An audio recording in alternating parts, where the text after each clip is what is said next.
Good evening. I'd like to call the meeting to order now. Welcome everyone to the San Ramon Valley Unified School District Board of Education meeting on November 14th. We want to let the public know that we are video recording this meeting. The recording is being live streamed on the district's YouTube channel, and a link to the recording has been posted on the district website. Will you all please stand and join us in the Pledge of Allegiance? I pledge allegiance to the flag of the United States of America and to the republic for which it stands, one nation, under God, indivisible, with liberty and justice for all. Okay, next we'll take attendance of the board meetings. Jesse, could you begin? Good evening, everybody. My name is Jesse Van Zee, and I am a trustee representing Area 1. Good evening, everyone. Thanks for coming out, joining us. I'm Susanna Ordway, and I represent Area 4. Hi, everybody. I'm Shelley Clark, and I represent Area 2. Good evening. I'm Laura Bratt. I represent Area 3. And Rachel Hurd representing Area 5. So our first item on today's agenda is our student and staff recognition, and we have a number of folks out in the hallway ready to be recognized. So we're always happy to open our meetings by recognizing a few of our amazing students. Hearing about the ways they excel make us proud and reinforces the reason that we all do what we do, and the reason why we're all here tonight. It's about the kids. Tonight, we're recognizing a group of students for their participation in the American Legion Girls and Boys and Girls State programs. The students were nominated by their high schools and selected by the American Legion and the American Legion Auxiliary to participate in a week-long program in Sacramento that offers a hands-on, realistic experience in civic responsibility. The program focuses on the structure of city, county, and state governments and includes legislative sessions, court proceedings, law enforcement presentations, and more. Students learn the privileges and responsibilities of citizenship. Several of the students chosen for this respected and selective educational program are here with us tonight. We encourage them as future leaders to share the experience and knowledge they gained through the American Legion programs with their peers at school and out in the world as well. All of these remarkable students will be receiving certificates of recognition as well. We're so pleased to recognize these students. Since we're sitting for right now, why don't we read through the names while we're sitting, and then we'll get up and take a picture with all of them. So we have Christian Chang from San Ramon Valley High School.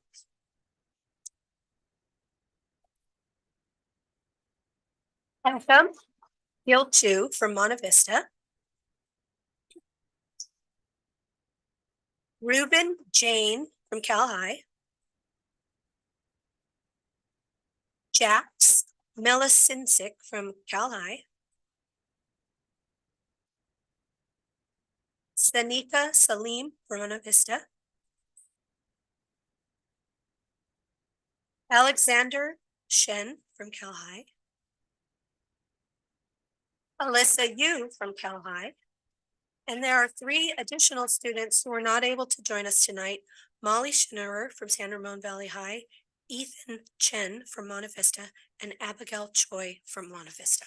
So let's give them all a warm congratulations, and board members shake their hands.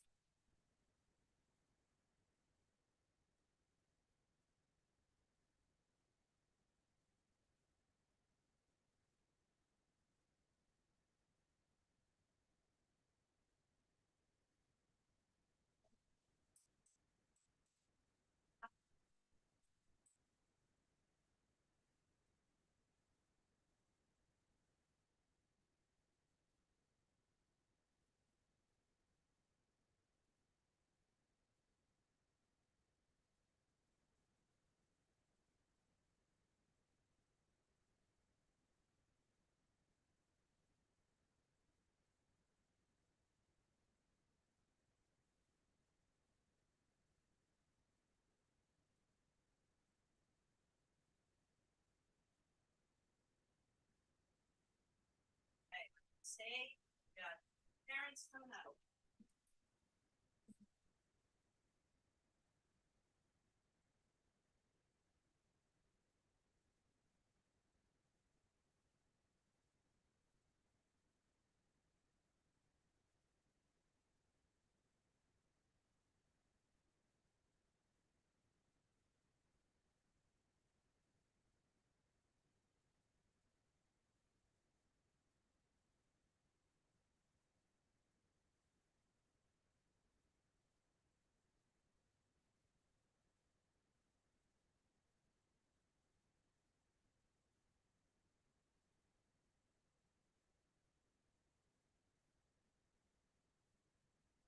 I got to attend a luncheon hosted by the American Legion and the Auxiliary a few weeks back, and all of the students who went were there and presented about what they learned about, and it was a true lesson in civics, and the future is in good hands with students like that being leaders of tomorrow.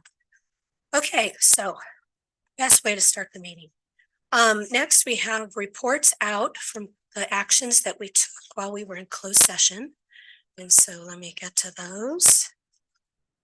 So the board is pleased to report that it approved a settlement agreement in closed session with the Growing Room that will allow them to continue to provide childcare services at district sites.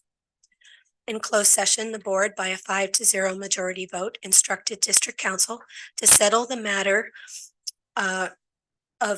regarding Jewel Labs, Inc., Altria Group, Inc., marketing, sales practices, and products liability litigation, Federal District Court for the Northern District of California. Case number 3:19 MD 02913 WHO. As against Altria Group Incorporated, related subsidiary companies, and officers, employees, directors, and board members et al., up to the stipulated amount.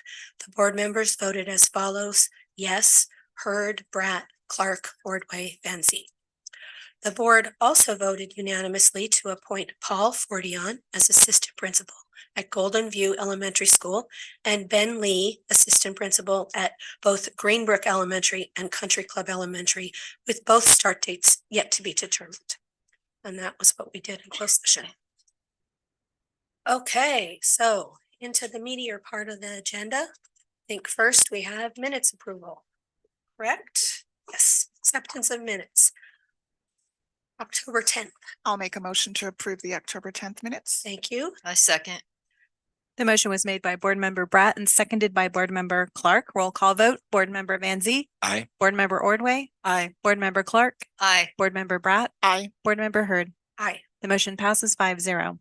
And also for our workshop on November 6th. I'll move that motion. I'll second. Thank you. The motion was made by Board Member Ordway and seconded by Board Member Van Zee. Roll call vote. Board Member Van Zee. Aye. Board Member Ordway. Aye. Board Member Clark. Aye. Board Member Bratt. Aye. Board Member Hurd. Aye. The motion passes 5-0. Okay. Now, agenda approval and consent action. First, can we have a motion to approve the main agenda? I motion that we approve the meeting agenda for today. I second.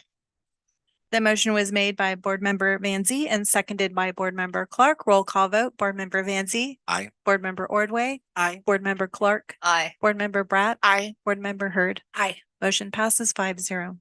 And then related to consent, for the sake of the audience, consent items are considered routine in nature and are approved by combining them into a single vote. Only a board member may request that a consent item be removed from the consent agenda to be considered and voted on separately. However, the public may comment on a consent item before the board approves the consent agenda. Is there anyone who wishes to comment on a consent item? I don't have any cards there, but I just want to announce it. Going on. Okay. No, seriously, if you have a card, bring it up. That we have a note that item 11.1 has been amended, so I think that was my error. It's 13.1. 13.1 is in front of us. It is the certificated personnel changes, has some changes with it. Okay, so given that, any changes to consent? May I have a motion to approve consent? I'll second.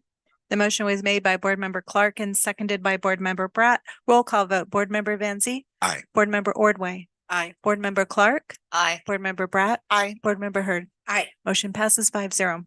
Okay, reports to the board. Our school highlight for tonight is Los Cerros Middle School, so I'd like to invite up Principal Andy Briggs.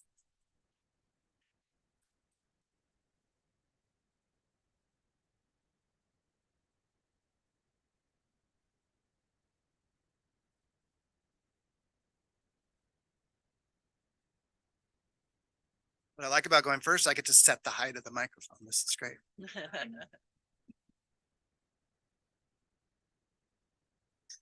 Well, I'm very excited to be here tonight. When we're asked to highlight something that we do at our schools, it's really hard to pick. And because of the season that we're in, I decided to highlight a couple of programs that we do annually at Los Cerros, but deserve to be kind of shared out as a big highlight. So I'm going to go ahead and walk us through that. Obviously, all of the things that we talk about at school as we're preparing align to our strategic directions. And I'll make the connection sort of at the end of this presentation. But the three we really focused on for these highlights, obviously the social emotional well-being, deep learning and innovation, and equity. So the theme tonight is Los Cerros Giving Back.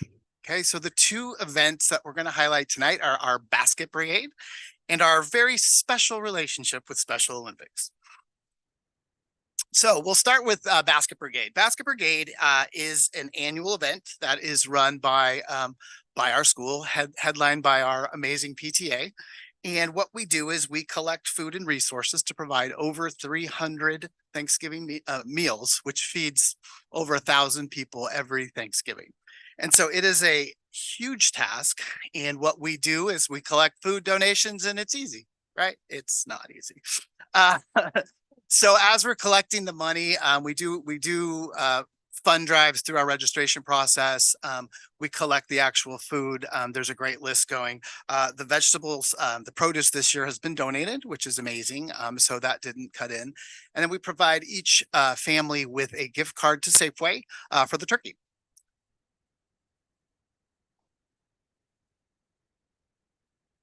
So bottom line is this group, which I'll talk about in a second, starts planning for this a year ahead of time. It's a big task to collect everything, to organize everything. But what we really like to focus on is the fact that we want to include the kids as often as possible. Obviously, at a middle school, taking on leadership roles are really important, and they do have a huge impact on the success of what we do at Basket Brigade. But when we talk about sort of how it happens, the produce is delivered Wednesday, which is tomorrow. That's why I picked this one. And then on Thursday, the kids will come down towards the end of the school day. They make the big rotation around the MPR and fill those bags and baskets. And then Friday morning, they're loaded up on their trucks and they are delivered directly to the people that we support. So who do we support? We have 5 organizations plus our own SRVUSD Families in Need. And you can see those on the presentation there: Shepherd's Gate, Tri-Valley Haven, Shelter Inc., Loaves and Fishes, Monument Crisis Center, and then some of our Families in Need. They'll highlight some of these. I have a short little video that'll come up at the end of this presentation as well. So this year, our parent leaders, Heather Plum, Melody Johnson, and Kimberly Bryant, are the parent leads. There's a huge crew that, again, really gets the kids together. So I've incorporated a couple of pictures from previous years, and so you can kind of see it. What I love every year, so this is my 4th year at Los Cerros, is the panic 2 days before. We're short. Oh, we have to blast. We got social media. We have to. And thankfully, it really is coming together. So we're going to be able to fulfill our promise. I think it's 315 meals that we'll be providing this year, which is really amazing. The second thing I wanted to kind of highlight tonight is our, like I said earlier, our special relationship with Special Olympics. We are blessed to have the opportunity for our students and staff to interact with the Special Olympics. And so we've been able to host events in the past. When COVID hit, it made it a little bit tough to have some of those events in person, but they were back last year. We have a group of students who go to special events at other schools. We went to Monte Vista, I think the Mousy School last year. And then we do a fundraiser to help Special Olympics, which provides things like scholarships for students who want to participate. And it culminates in the polar plunge. So we have been blessed to have Margaret Batesel, and Margaret is in the back. Margaret, say hi. I'd like to say that Margaret is retired, but it's not true. She's there every day. And it's open to all students, of course. in a year, it can be anywhere from 60 to 100 kids who participate. It just depends on the year. They meet regularly during our student support periods. And I like to say, Margaret makes a pretty mean brownie, and they don't just go for the brownies. I promise. I promise. Ultimately, since 2009, we've raised about $100,000 just from Los Cerros. And I think what the sponsorships and fundraising, we actually get money back for our special education program.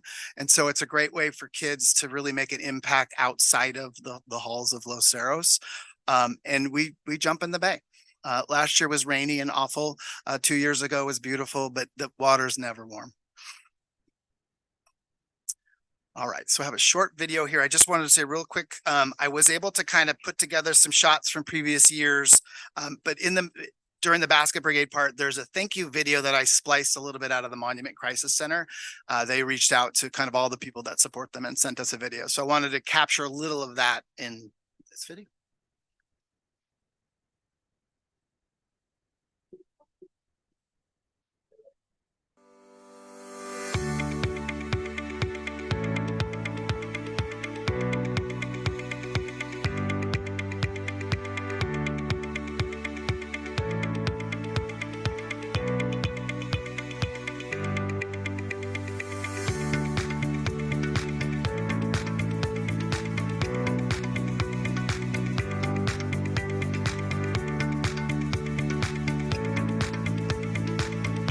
What Basket Brigade does is we give baskets to charities. I'm a social worker with the school district. There's 8 of us. Over the years, what I'm a Basket social Brigade worker with the school district. is There's it 8 of has us. So over the provided years, what for Basket Brigade 50 has done families. is it has provided thanks- for 50 So for some families. families, this Thanksgiving food for meal is the Thanksgiving. fanciest meal So that they'll ever for have some all year long. families, this Thanksgiving meal is the fanciest meal that they'll ever have all year long.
Experiences, we're almost done.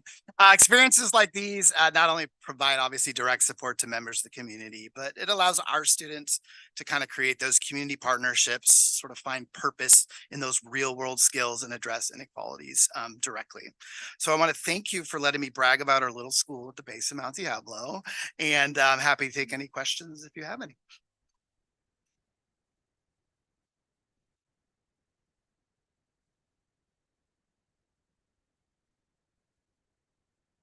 Any comments or questions from board members? Yes, I wanted to thank you for the invitation to come join you, and I will be there Thursday, so put me to work. Gotcha. And also the opportunity that you're providing for our students at a young age to become responsible citizens, give back to their community, find the joy in giving is so valuable. And it's something that hopefully they'll continue to develop as they get older, but you're introducing them to something that's really important in life. And it's important to me as a board member that our students have those opportunities and take advantage of them. So thank you. And I look forward to putting together a lot of bags. It's gonna be great. Shelley, you're in for a treat because I got to go last year when I think it was Susanna couldn't. And it was truly amazing to see how you involve the students. That's a unique piece. I had heard about the Thanksgiving basket brigade at Los Cerros for years in PTA, but actually seeing it in action was amazing. And then my Rotary Club is one of the groups that partners to deliver the meals for the San Ramon Valley Unified students' families. And it's so amazing to watch it go full circle. The bags being filled and loaded up, taken places, and then actually dropping them and knocking on the doors and helping take them inside. So it really is a beautiful event. And hats off to your PTA moms for all they do in organizing it. Thank you. I'd like to just add also, thank you and your parent volunteers, right, the PTA moms and all, for opportunity, because I think that a lot of times our students might think like, well, making a difference, what does that mean, right?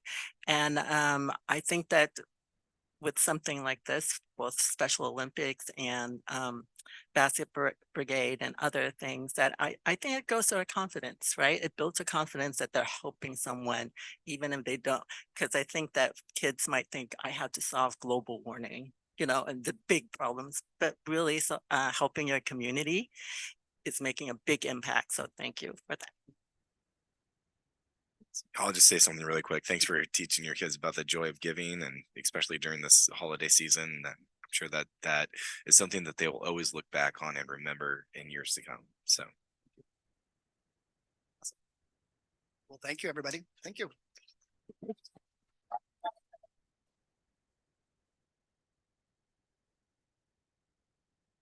Our next report is our strategic directions, deep learning and innovation, including presentation of our GASP data. So I'm inviting Deb Bettish, Executive Director of Curriculum and Instruction, to come on up. We'll hear the presentation. Board will have a chance to ask any clarifying questions. Then we'll take public comment on this item and then the board further discussion. Thank you.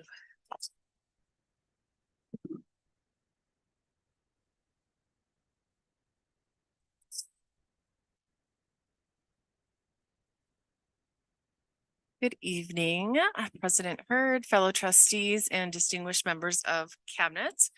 I am thrilled to be here tonight to talk about our strategic direction of deep learning and innovation. As all of you know, in June of 2021, our strategic directions were approved by the Board of Education. And we often use this pyramid to explain kind of the synergy between the 6 strategic directions. And so, of course, at the base of the pyramid are our stewardship of resources, shared leadership, and culture of responsiveness. At the top, of course, is deep learning, innovation, and academic excellence, which is our focus for tonight, or at least this presentation, since my colleague, Dr. Hong Nian, will be up later giving her equity report. But the 2 in the middle are really, really important as well, equity and social emotional well-being, because they really form the foundation for deep learning and innovation to occur in our classrooms. And in turn, if we have equitable learning environments that prioritize students' social emotional well-being, there's a higher likelihood that students will be able to engage in deep learning experiences. If they have more opportunities to engage in these deep learning experiences, then in turn, the environments will be more equitable and will really prioritize student well-being. So our deep learning and innovation strategic direction is clear. It states that we will create learning environments that empower students to own their learning so they find purpose, meaning, and joy in their education and excel in post-high school endeavors. And I think that you will see many of these concepts threaded throughout the presentation. Our learner profile, which we will be discussing also throughout the presentation, contains 5 competencies that we believe that students need in order to thrive upon graduating high school. They need to be creative contributors, adaptable learners, effective communicators, intentional collaborators, and critical thinkers. So how do we do all this? Well, very important to our work is this idea of continuous improvement. We're always striving to get better. And what you see up on the screen is one mechanism that we use both at the district level in terms of our departments, whether it's my department, curriculum and instruction, or Melanie's department in human resources, so on and so forth. Our school sites use this process as well. So it's essentially creating a goal based on data sources, creating an action plan in order to meet that goal, and assessing the extent to which that action plan is working. And that's the really important piece that I feel like we've improved quite a bit under Dr. Malloy's leadership. And that is traditionally we had set a goal at the beginning of the year and we evaluated the success or maybe lack thereof at the end of the year. That was often how we did things.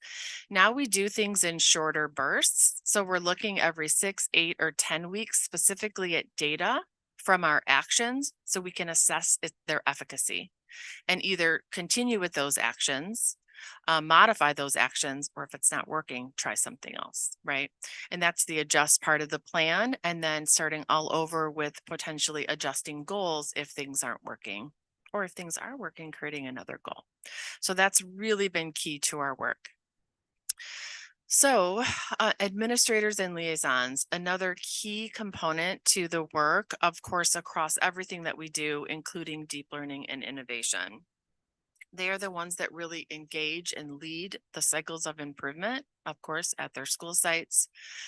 They're very much committed to effective instruction and delivering precise interventions to all students. Hong will talk later about the importance of nurturing safe and inclusive learning environments where all students feel that sense of belonging so that students can learn at deep levels.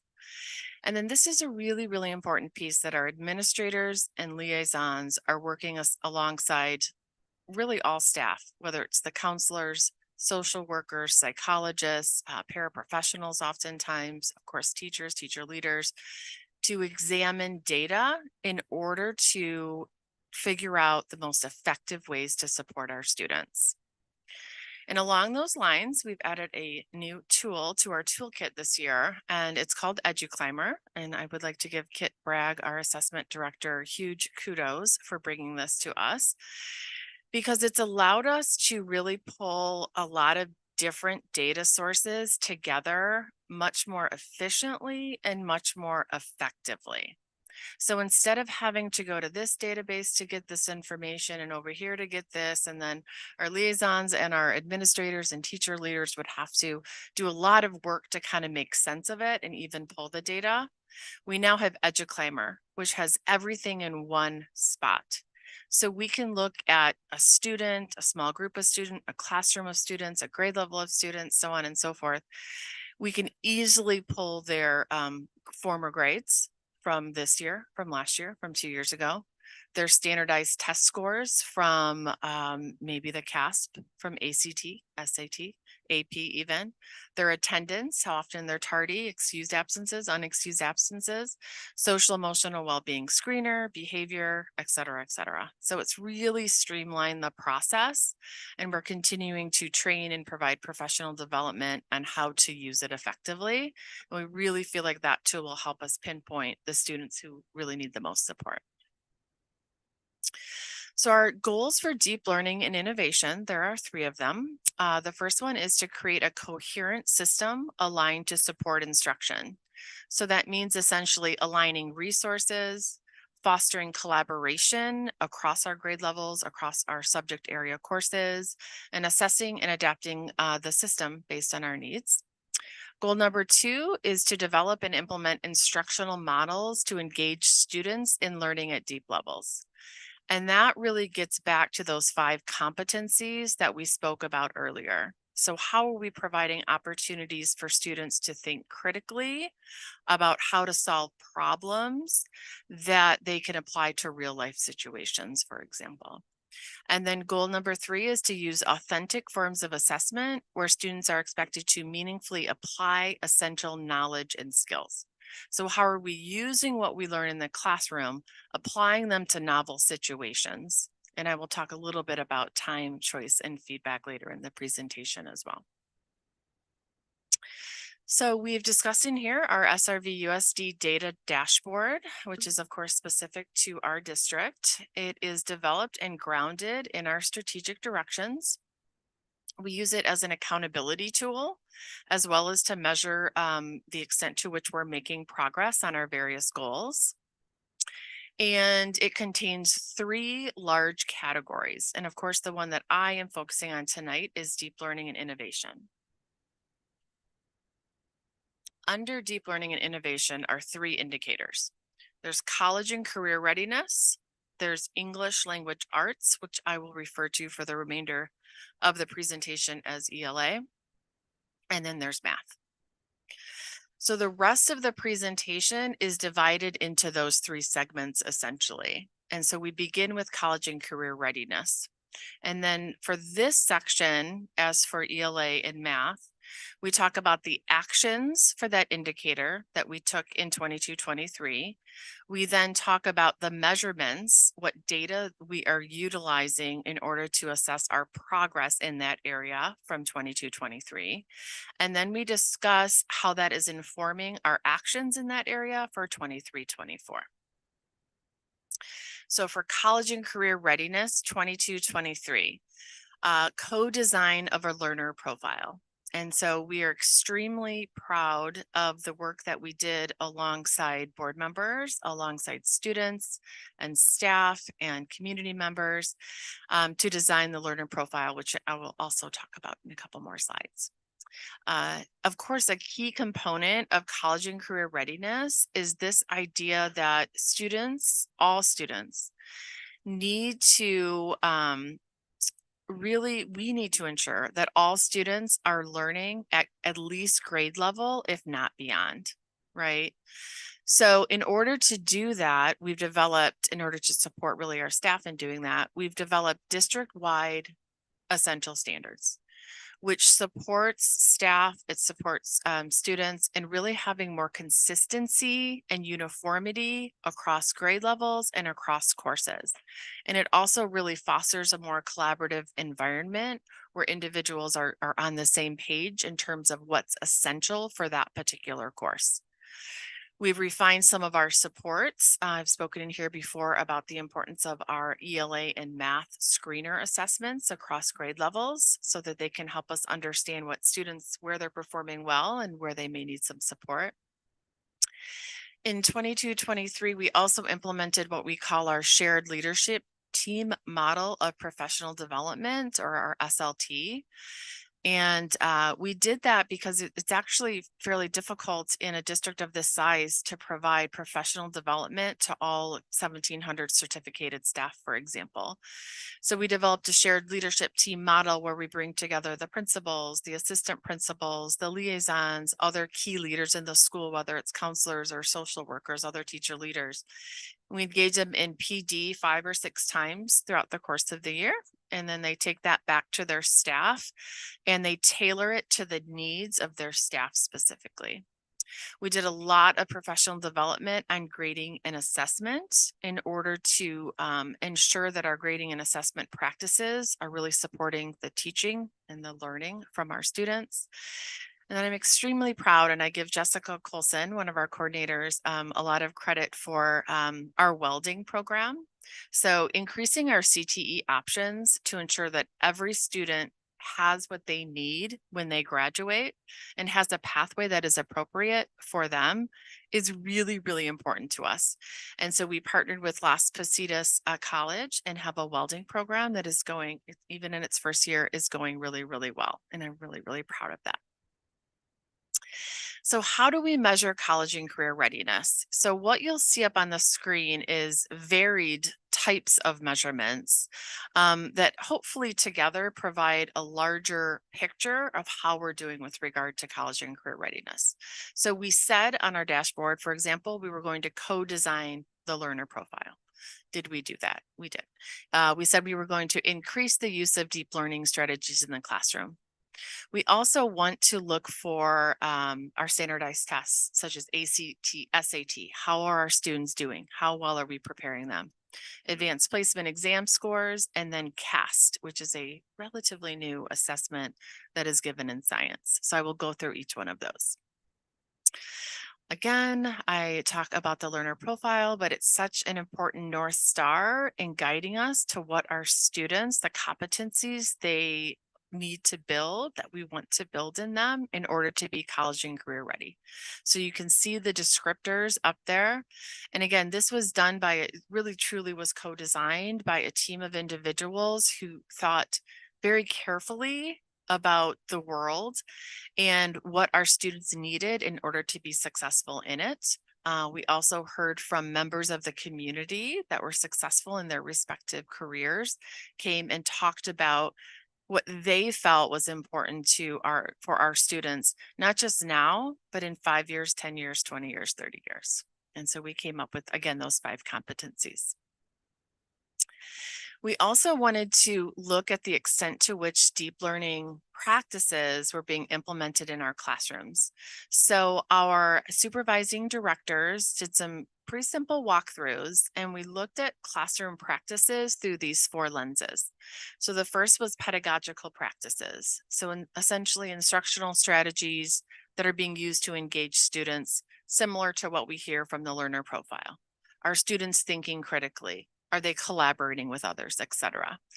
We have learning partnerships. And so to what extent are students working not only with one another and with the teacher, but also maybe students from outside the classroom, maybe even now with all the technology and virtual reality we have, students maybe from or others from across the country, including experts in particular fields.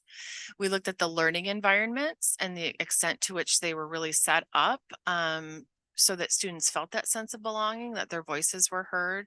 And then we also looked at leveraging digital technologies. So using technology to create and apply solutions to real world problems. And we looked at them on a scale of 1 to 5, 1 being really no or very little evidence, and 5 being a lot of evidence. And you can see that 3 out of the 4, we did fairly well. There's always room for improvement. But leveraging digital technologies was something that we didn't see as much. And so it's something that we need to consider for the future. Again, we also looked at SAT and ACT scores. So what you can see on the first part of that slide is our students' SAT scores, 22 versus 2023. So you can see that we went from 1267 up to 1377 out of a score of total possible score of 1600, which I just have to give so much credit to our students. That is absolutely amazing, and to our teachers who are working so hard to support them, because those are amazing scores. Same with ACT, out of a score of maximum score of 36. Last year, the average test score was 28, and it went up 1 point this year to 29. So just absolutely fantastic. We also, again, looked at AP scores. And so in 2022, 83% of our students, once again, an extremely impressive statistic, 83% of our students scored a 3 or higher. And this was across all advanced placement exams. That went up to 86% in 2023. 86% of our students who took the exam scored a 3 or higher on it. And then we have CAST. CAST is a relatively new assessment, and we give it in grades 5, 8, and then grade 12.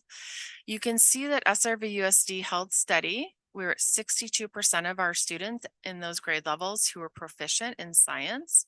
It's compared to 30% overall for California and 35% for Contra Costa County. So we clearly outperformed California and the county, but still obviously room for improvement there. So what implications does this have for our actions in terms of college and career readiness in this school year? So we've already been working hard on this, of course. So we have developed and will bring to the board in December a comprehensive TK-12 college and career readiness plan. And we've already been kind of taking it through its paces in terms of bringing it to Deep Learning and Innovation Steering Committee, to other counselors and counselor groups, student groups.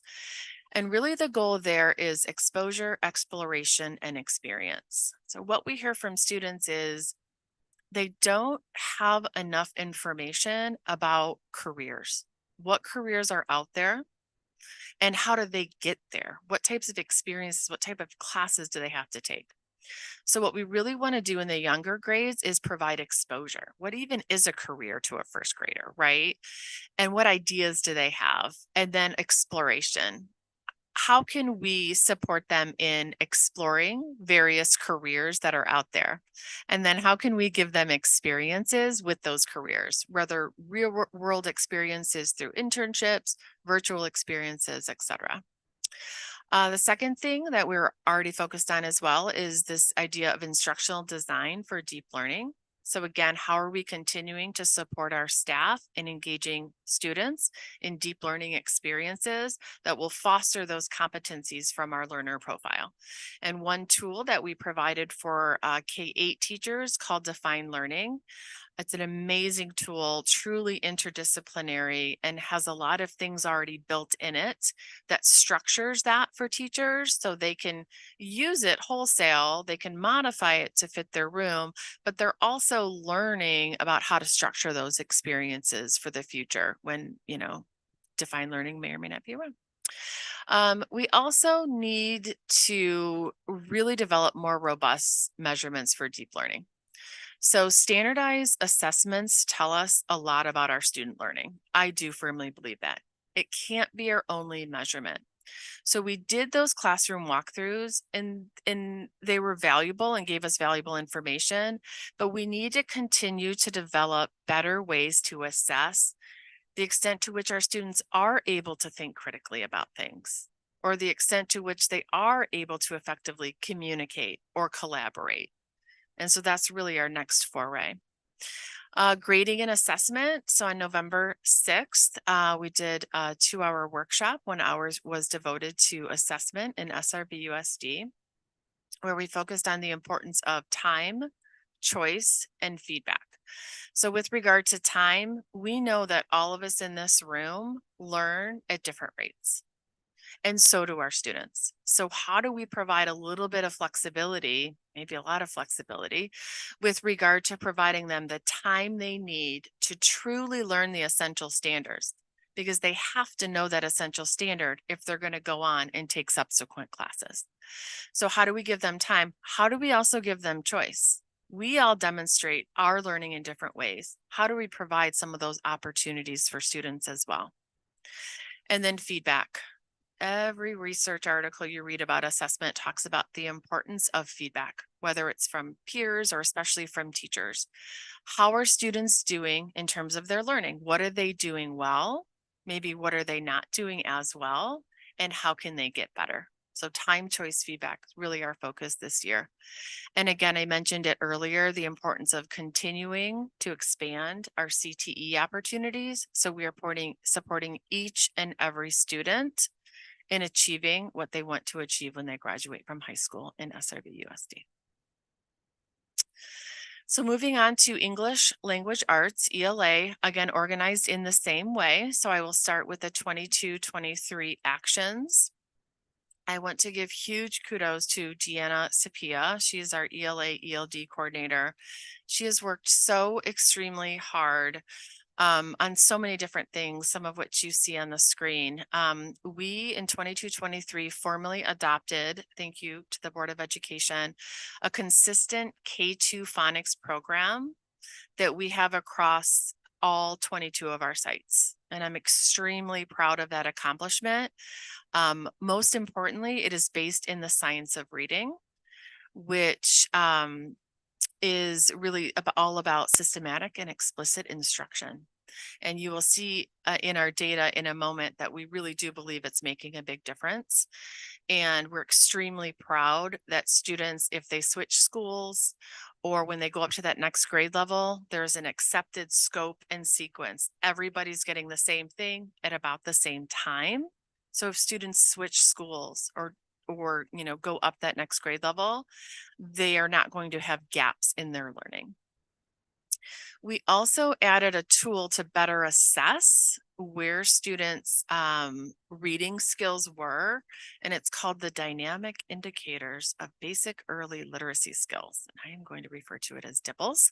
And we assess all K2 students now using DIBELS, and it's been amazing. It gives teachers really valuable information on exactly what a student is able to do with regard to their reading skills, maybe not what they're as strong on. Therefore, the teachers can better pinpoint how to support that student during common learning time, or before my next bullet point, we call BASI, our before and after school interventions. We conducted most of the school year. So based on our screening data, students engaged in interventions before or after school in order to improve their ELA or math abilities. We implemented a universal intervention called M-Class that is closely linked to DIBELS. And so if DIBELS identifies X, Y, and Z as maybe some student challenges, then M-Class has lessons that are aligned to those challenges that can specifically support the teacher in knowing how to address those, right? If they're newer or, just have questions in that area. And that's amazing because before, our 22 elementary schools had a lot of different ways of doing reading interventions, and they can still have those ways. We trust our teachers to use their professional judgment to intervene in ways that are appropriate. But with that being said, having one consistent intervention has been really helpful for collaboration, for us to provide professional development on, etc. And then again, Deanna Zapia, along with Chris George, really planned the entire year and ended up making some extremely important changes to our English language learner programming. Changes that allowed our EL students to stay at their home school and still receive designated and integrated instruction. And this is the first year of that implementation. So planning, now implementation. So measurements for ELA, we looked at, again, the DIBELS scores and then the ELA scores on the California Assessment of Student Performance and Progress, which I will refer to as CASP. So what you see here, again, is our CASP overall ELA scores for percentage of students proficient in grades, and CASP is given in grades 3 through 8 and grade 11. So you can see that we did decline from 80% overall proficiency on CASP to 78. We still greatly outperform the state of California, who's at 47%, and the county, which is at 50%. We then look specifically at ELA scores. And again, we assess our students in ELA using two different methods: DIBELS for K2, because we don't give CASP in grades K2, and then CASP in grades 3-5. So what you can see, and we just started giving DIBELS 22-23. So we looked at the fall of 2022 versus the spring of 2023. And you can see overall for grades K2, there was amazing progress. Went from 73% proficiency to 88% across those grades. We did go down in grades 3-5 by 1 percentage point from 79 to 78. The next couple of slides go over each grade level and how they've changed year to year, except for DIBELS. We went beginning of year to end of year. So you can see again by breakdown, amazing progress in grades K through 2. Again, this was the first year of implementation of a consistent phonics program based in the science of reading. You can see grades 3 through 4 fluctuate a bit, again, based on CASP. You can see grade 3 went down by 1 percentage point, grade 4 by 3 percentage points, and then grade 5 went up to 81%, went up 1 percentage point. It's also really, really important for us to look at how our underserved students are performing. And so we used CASP to measure their performance, and essentially the way we define our underserved groups is the way the state of California defines our underserved groups. And we'll be looking at those over the next 2 slides. Oh, I'm so sorry. We're on secondary. I'm jumping ahead. Wait. Sorry, so sorry. I am on secondary. So we went over elementary, and these are our secondary scores. So our secondary scores overall declined. And by secondary, I do mean middle and high school. And high school, again, we only do CASP in grade 11. And they went down 81% to 78%. And again, here are the specific grade levels. There's a couple things that I want to point out. Grade 8 did go down by 5% from 81% proficiency to 76. And grade 11 went down 3 percentage points from 83% to 80%. And I will say that the decline in 8th grade was fairly consistent across our 8 middle schools. The decline in 11th grade was mainly due to one of our high schools, and I'll talk about that near the end of the presentation. Okay, here's where I get to the underserved. I apologize. So it's really important to look at our underserved populations because we know that there has been a consistent gap in performance. And so what you can see here is year over year, and this is assessed based on CASP, our underserved groups remain consistent at 56% proficiency. Again, remember overall, we're at 78% proficiency. So there's still that, of course, that gap that exists. We can see 4 of the groups represented here, and the next 3 groups are on the subsequent slide. You can see the fluctuations for American Indian, Native Alaskan, Hawaiian Pacific Islander, African American Black population, and Hispanic Latino. And of course, the N is the number of students in each of those groups who participated in CASP.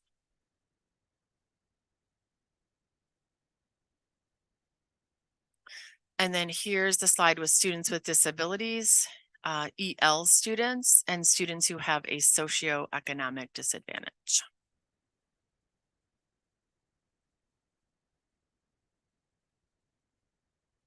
Okay, so my analysis of our ELA results. So overall, SRVUSD continues to be one of the highest performing K-12 districts in the state of California. We are clearly above the state and county averages in ELA and in math, as you will see in a few minutes. Our elementary scores, very, very positive signs in K2.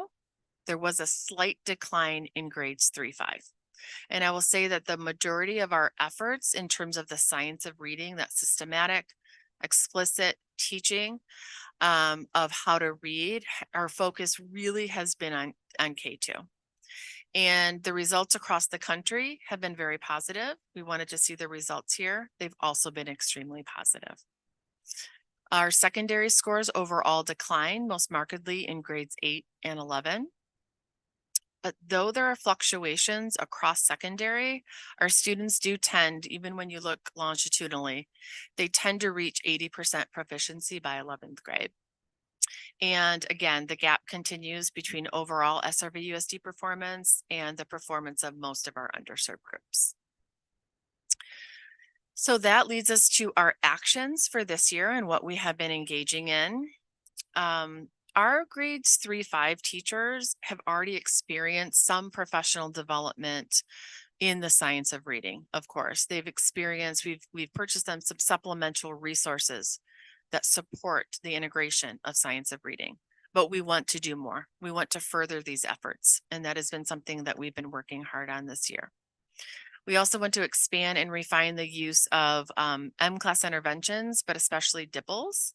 And so DIBELS this year, we find it's just a really, really accurate assessment. It's optional right now for 3-4-5, but most of the schools have chosen to use it in addition to FastBridge. So we find that really promising, but it will be mandatory for 3-4-5 over the next 2 years. Our secondary supports, we're starting in 6th grade. We see a lot of promise. You know, we organize our 6th grade core classes as 3 periods, in English, history, and then a reading period. So it's going to be really important to continue to support those teachers in terms of how they're structuring that reading time for students, and supporting them in being able to really use the screener and other assessments to identify students who are struggling with reading. But we don't want to stop there. We also feel that our efforts from the beginning of Common Core under Kathy Moore, who I think did a fabulous job of saying the job of reading isn't just ELA teachers, it's every teacher. So how are we promoting consistent reading strategies across science, across social studies, across math? A lot of our math tests now have quite a bit of reading, right? And so that's something that we've been examining and working on implementing. It's going to be really important this year. We've been monitoring the improvements that we made to EL learner programming. And so we're excited. The first year is always a little bit of a culture shift, of a big shift like this. But so far we've gotten really positive feedback. So we're interested to see the results of that. And we continue to monitor how that's going. We're doing for all of our secondary teachers in the area of special education. We are doing professional development focused on ELA. We also have several Title I sites at elementary and middle who have intervention teachers specifically for ELA. We've talked before in here about the importance of diversifying our literature so that students can see themselves in what they're reading. And Dr. Nguyen will talk a little bit about that later. And then again, we continue to offer those interventions before, after school, and during the day. So moving on to math.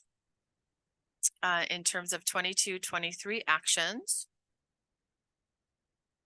Again, we are using FastBridge actually to assess all students in grades 1 through 11 as a screener assessment several times a year. And then in kindergarten, we actually use another assessment called ESGI that's a little bit more appropriate for the little ones.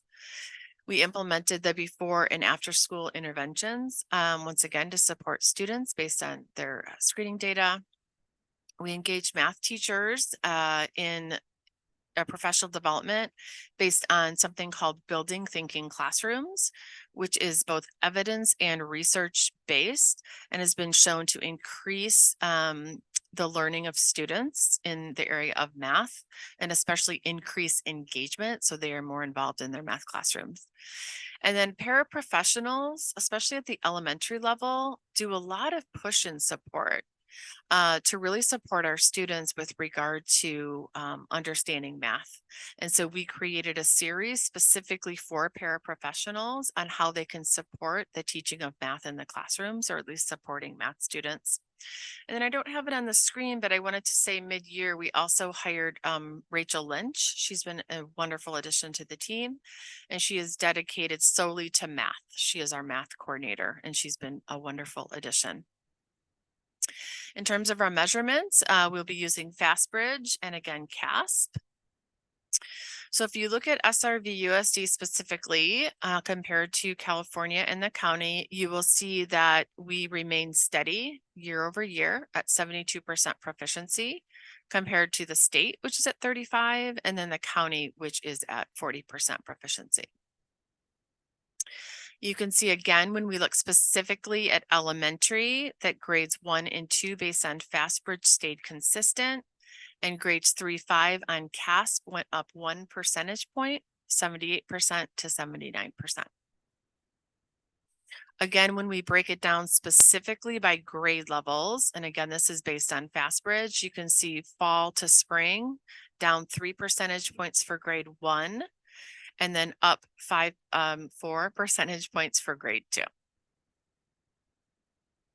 When we look at the CASP data for grades 3, 4, and 5, you can see that grade 3 stayed the same. Grade 4 went down by 2, and then grade 5, we see some promise there, went up 5 percentage points. Moving on to secondary. So overall, again, secondary is both 6, 7, 8, and 11.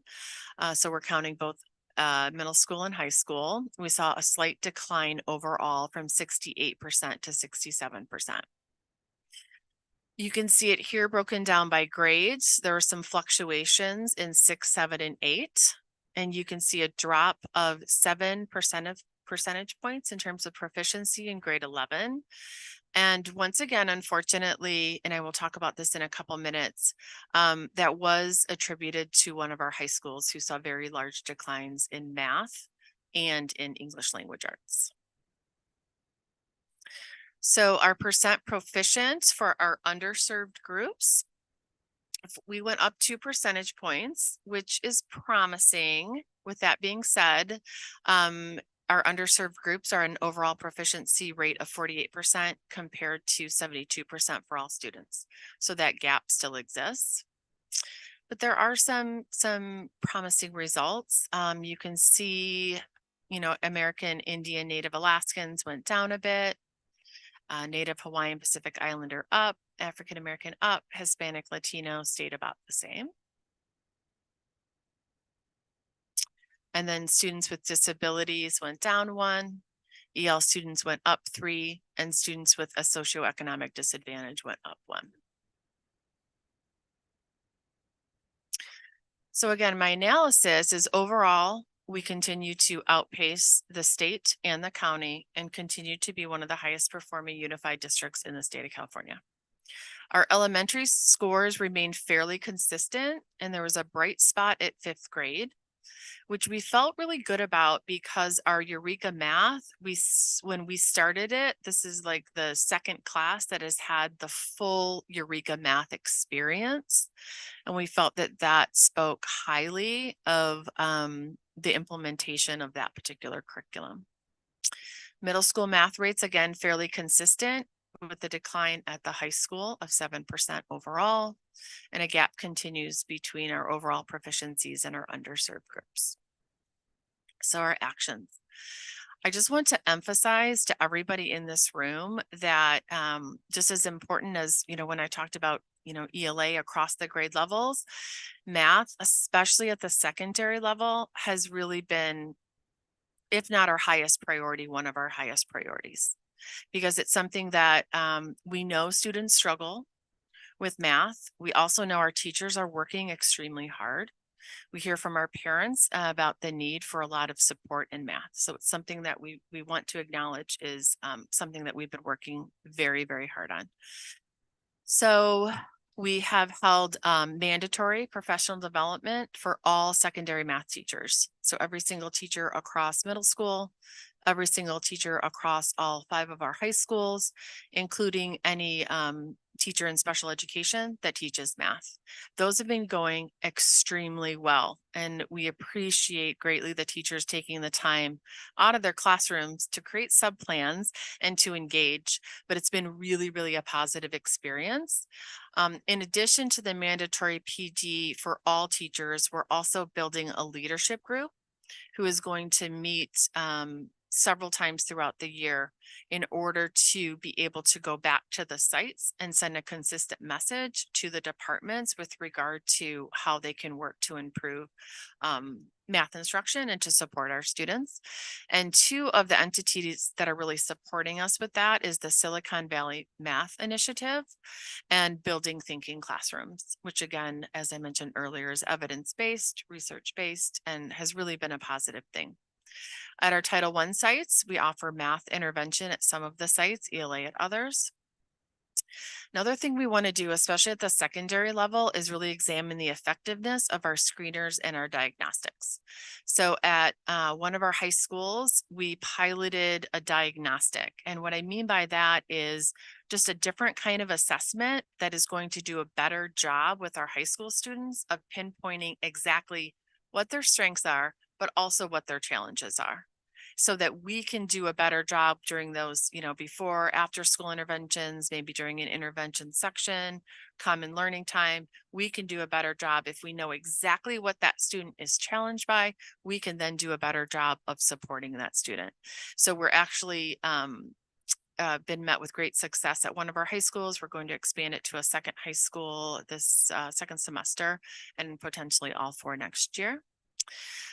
We went to review secondary curriculum materials. We've been talking to some teachers about that, particularly at the middle school level. We want to ensure that our teachers have all of the supports that they need and the highest quality of curriculum materials that they can have in order to support our students. And then we are also evaluating our pathways. So we have one pathway, for example, where Algebra 1 is split into 2. It's called A1E1, that takes 1 year, and A1E2, that takes another year. And then in theory, they could do geometry junior year. So we want to make sure that students are not only prepared for CASP, and CASP measures Algebra 2 material. So inherently, a student taking that pathway would probably not perform well in CASP, but it's not just about CASP. We want to make sure that all of our students are college and career ready. So we really want to take a look at those pathways and make sure that they are supportive of all of our students.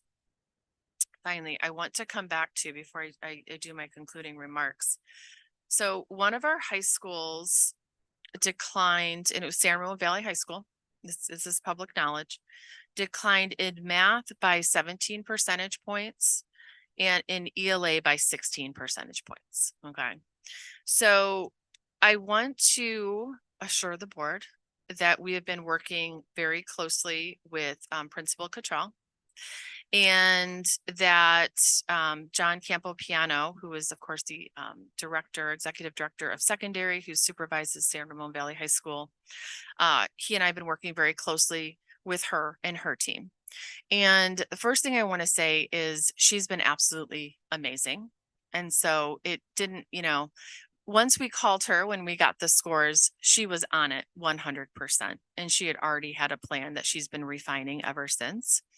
So I want to give her credit, because I think that this is a challenging situation. So what has she been doing? First thing she did was try to figure out what some of the underlying causes were, because, there's conflicting information. Their AP scores, they just made the AP honor roll, for example. Their SAT scores, their ACT scores, their grades, their kids are getting into great colleges. So she held many different focus groups with many different types of students. And she said, what happened? And some said, I worked hard on it. I'm not sure what happened. But others said, why should I care about that? It is such a respectful way that our amazing students do, but they say this is not something like the SAT or the ACT or AP that is going to impact my college admittance. And so maybe some kids didn't take it as seriously. With that being said, as the director of curriculum and instruction, I take it very seriously with regard to how we're going to support that site and that principal and those teachers in improving the scores. So we're talking to the kids about the importance of the test, but we are also, again, engaging them in extremely high quality professional development in both math and ELA in order to support those teaching practices.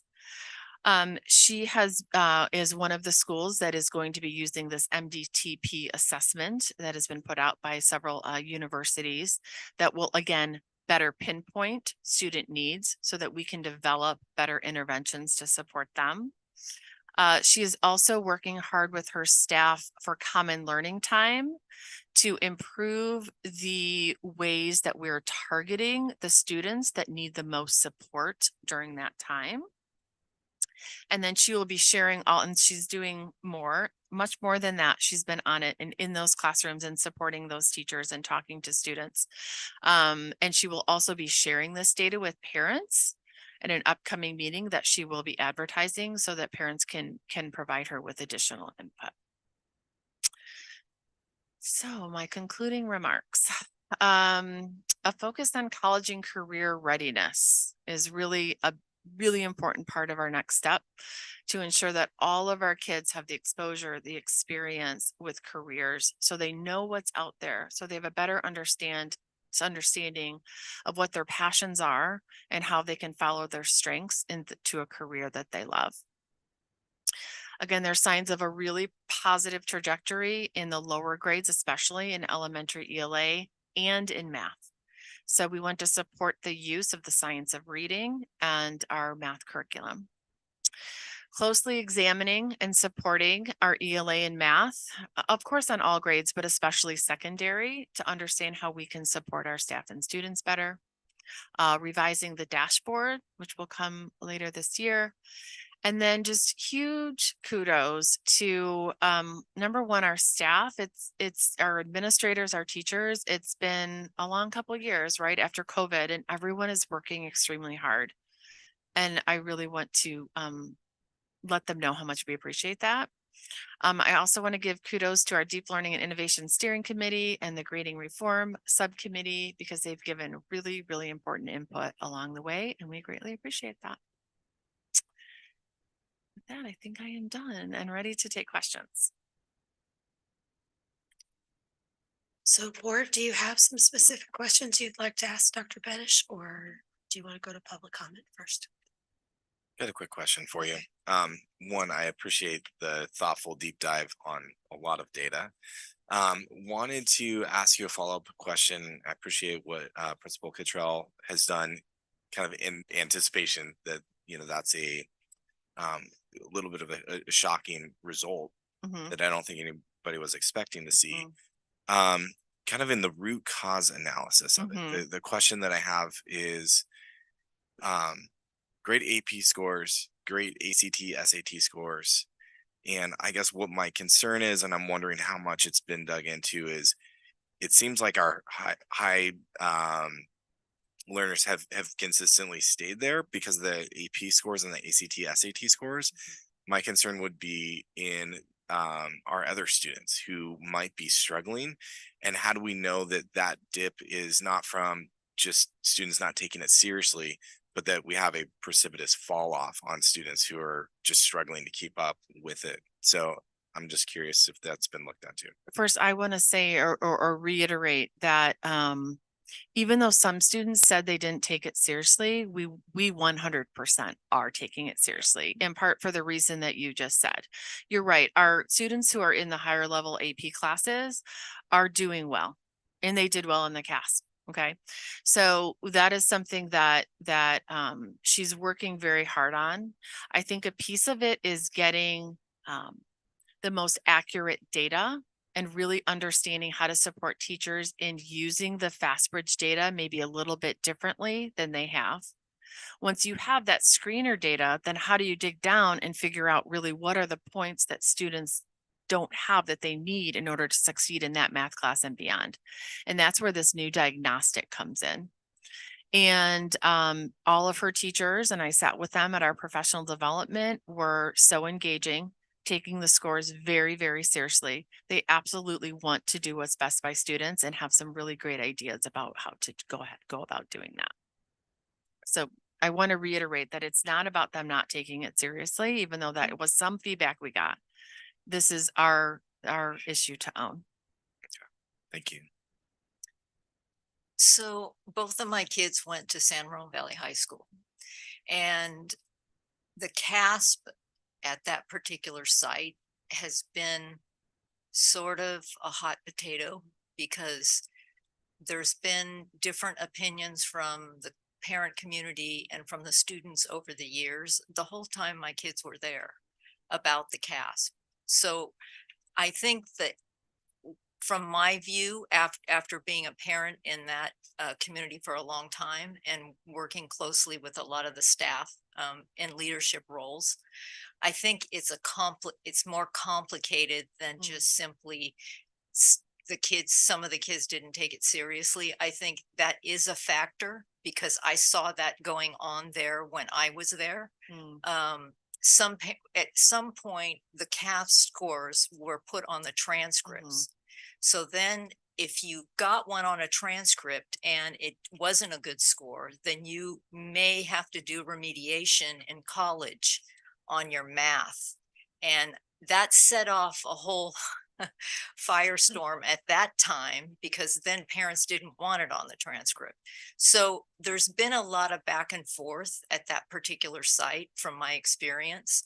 There's also been issues with the teachers and some of the teachers in the math department, which I know we've worked really hard to get professional development and to make sure that they're delivering the kind of learning that the kids need. I think that, of course, we take it seriously. I don't think that one test is an accurate representation of the knowledge and mastery of the students at that school through my many years of experience of being a parent there and being involved. So I think it's more than one thing, and we need to, of course, take steps to rectify and to educate and do whatever we need to do to bring the scores up. But I think there's some cultural things that we need to work on too at that particular site. I love that community. It's where my kids grew up. It's where I grew up and I did a lot of my work. So I want them to shine like I know that they can. So I appreciate all that you do and your team to support all of our students. And I know what a big job it is. And I really appreciate the thorough presentation tonight. Can I ask, with the, is it, I have it on here, the EduClimber? Mhm. Are you able to, do you have that up and running enough that you're able to look specifically at San Ramon Valley High School and see, to Jesse's point, see kind of where the discrepancies are, and if there's any of that high AP, low CASP, or if it really is consistent with all of the data that you're gathering around assessment? We've looked some, part of the issue and one of the reasons why we're looking at different screeners in high school is that the screener has a very high correlation efficient in grades, in the middle grades, basically grades 4 through 8. And then it starts to fall off a little bit. Okay. So that's one issue. Another issue is even when you look at the correlation between the FastBridge scores and the CASP scores, and then when you add in the AP scores, it's a little bit all over the map. And so it's a little bit hard to determine at this point. But what we love about EduClimber, it does give us that analysis where we can compare those things.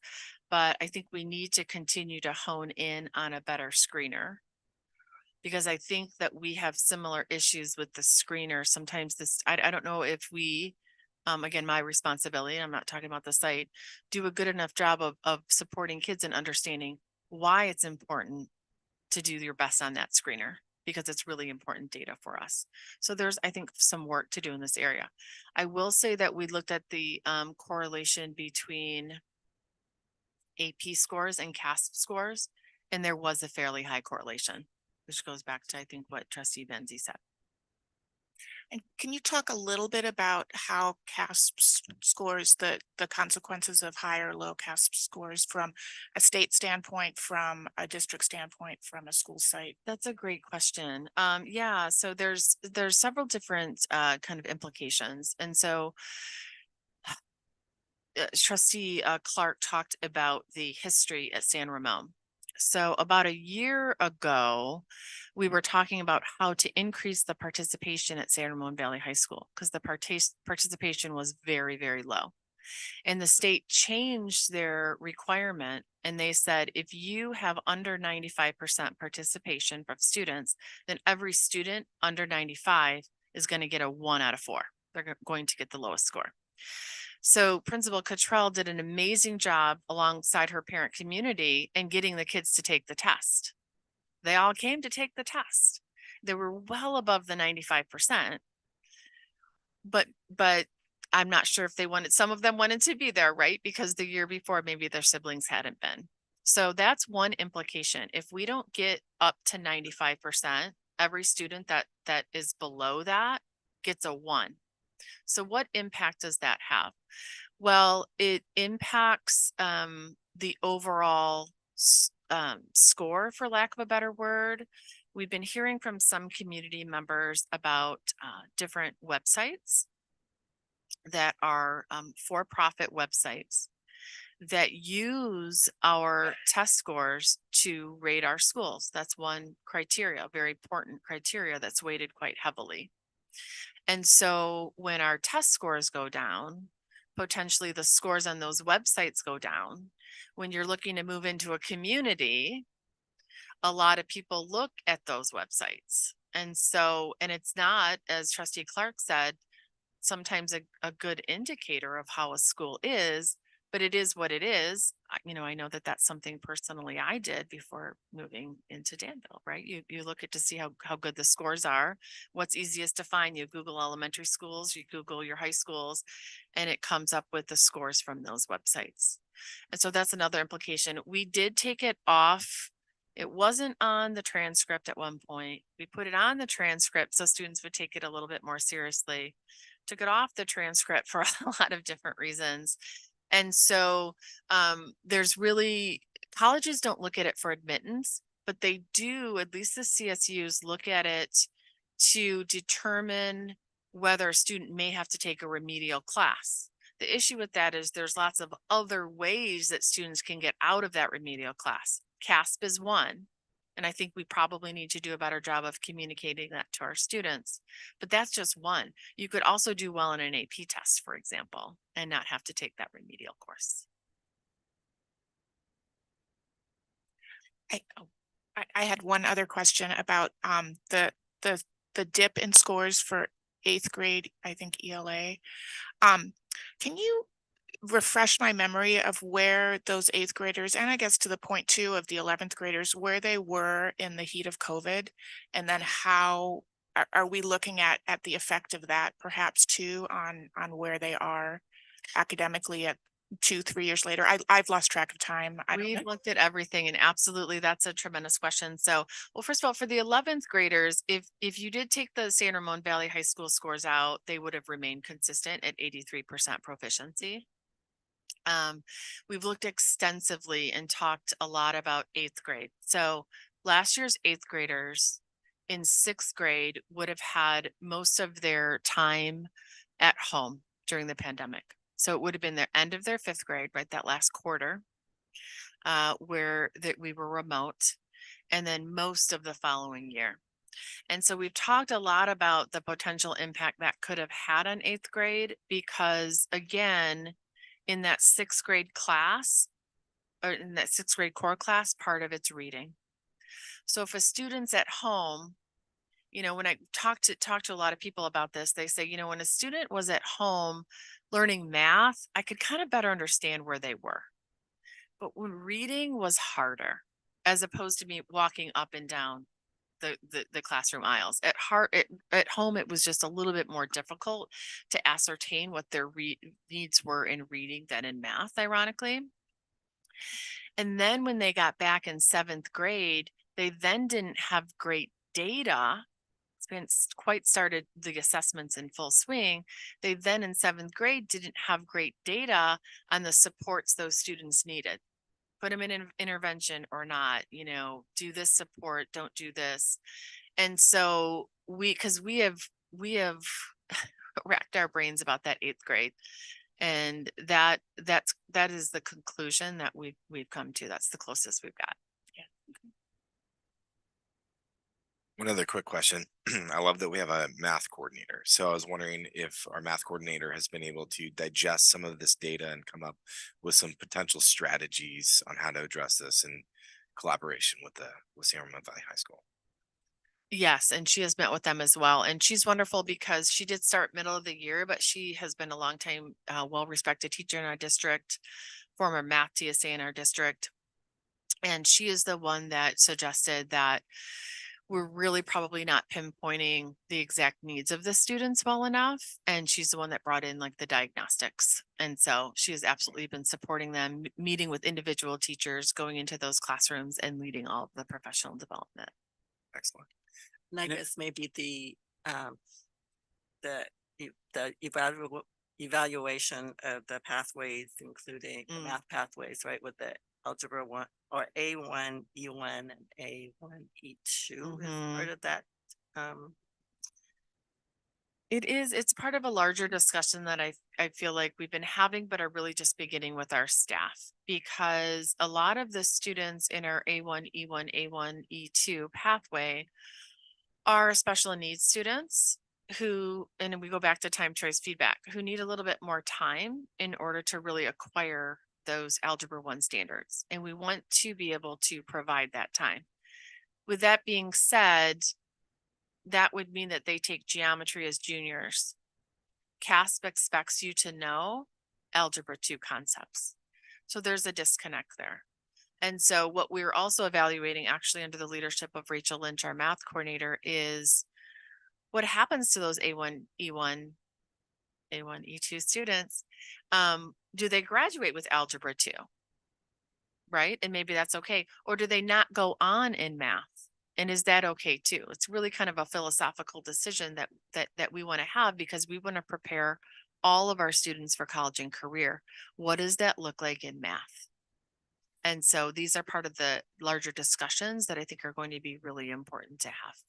And I think back to the time when we created the A1E1, it was like maybe worrying about if they get through Algebra 2 is not as much as of a priority, is ensuring that they really get Algebra 1 and geometry, which they might really put to use in whatever they end up doing in the future. It would be interesting to be able to pull apart their CASP results to see, okay, did they get the first two courses really solid and just they didn't, get to the same level as their peers because they didn't have the Algebra 2 part. I mean, it's probably all comes down to what we really deem as essential, right? Exactly. Because if kids can't do Algebra 1, Exactly. you can't do Algebra 2, and you certainly can't do calculus and chemistry and physics and everything else where you need to use that algebra. Exactly. Exactly.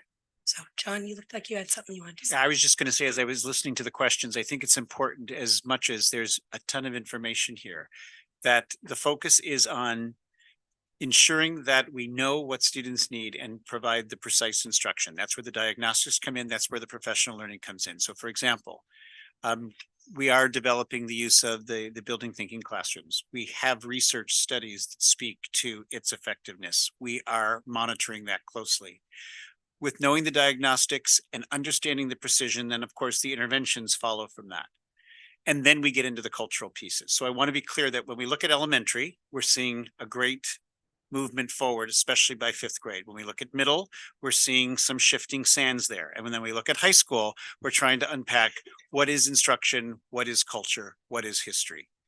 The other thing that's important to keep in mind, because our district is so connected to the AP process, I want to underline this, that we do CASP early, because we could not administer the number of AP exams at the same time as CASP. So our CASP is administered many weeks before, almost 2 months, correct? It's administered at our high schools because of AP testing. Dr. Muller, you're exactly right, in early to mid-March. Right. So where I'm going there is because, again, we are very clear about what many of our families want us to focus on, which is that whole notion of the pathway to post-secondary. We understand that we cannot lose any students in the process, which is why we're going deeper to ensure that even though we know our AP data, as Debbie has suggested, is very good, we can't lose anybody in the process.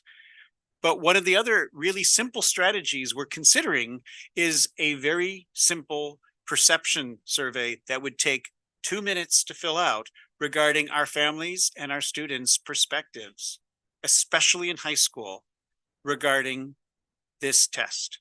Because when I'm doing my student groups, they're very clear with me. They don't see it as valuable.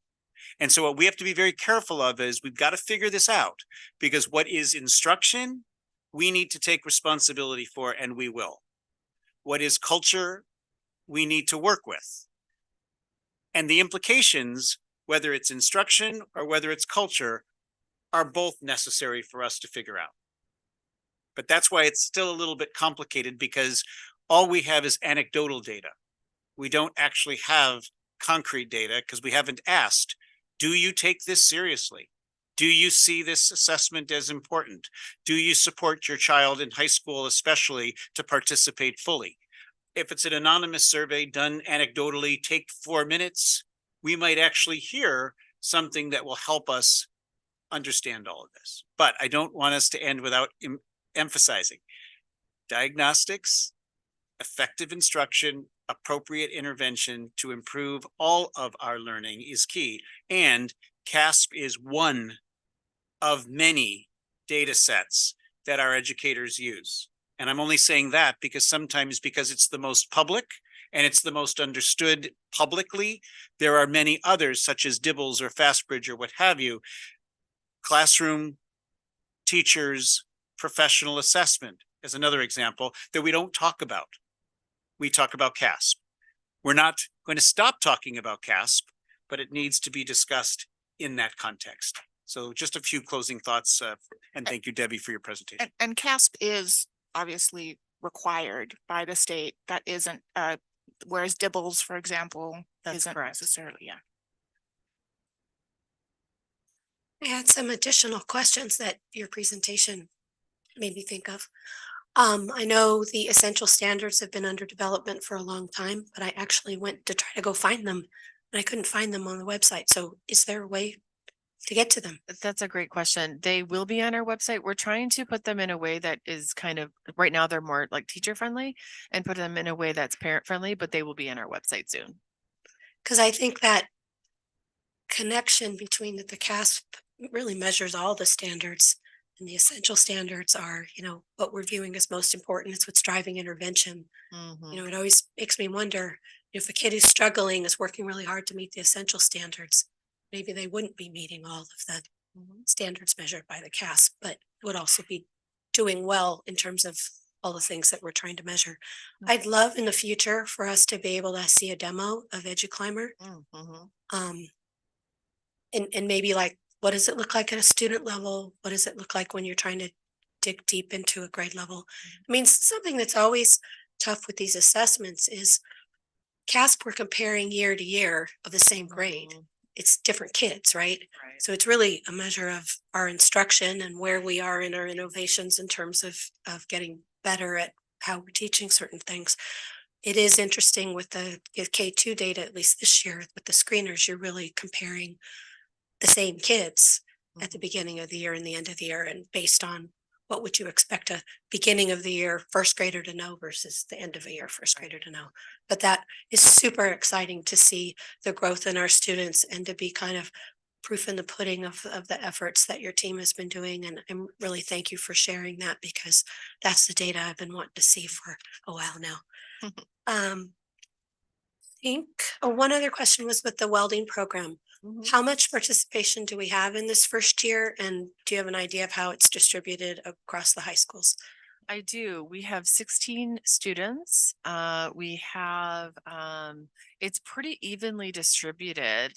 I think the most is Cal with 5 and then Doherty with 4, but there's students from all the high schools, including Delamigo.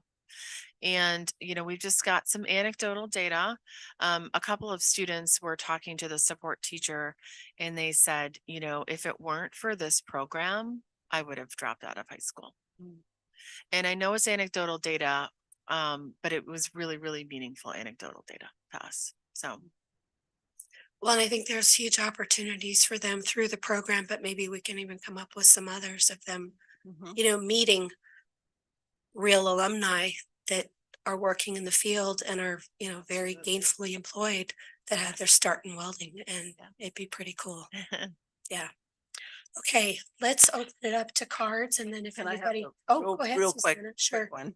Because I just looked at this CAST. I'm not familiar with CAST to science assessment. Is that like I don't think it's like CAST, right? As a state. It is the California Science Test. CAST. Okay. And I know it's relatively new, and I think there are still some questions about like the validity, because they have been trying to test out different questions over the last several years. So because it's a pretty new test. And so, and it's interesting because a lot of it, of course, same with the math, has to do with reading. Like you need to, read these long passages in order to understand how to answer the science question. And so I think that all kind of comes together in terms of integrating those reading strategies across the curriculum. But it is a state of California. It's a state. Test. Yeah, we have to give it in 5, 8, and then you pick a grade level in high school, and we pick 12th. Okay. Thank you. Okay, well, with public comment on this item, we just have one card, and it's Mike Arata. So, Mr. Arata, do you want to come up?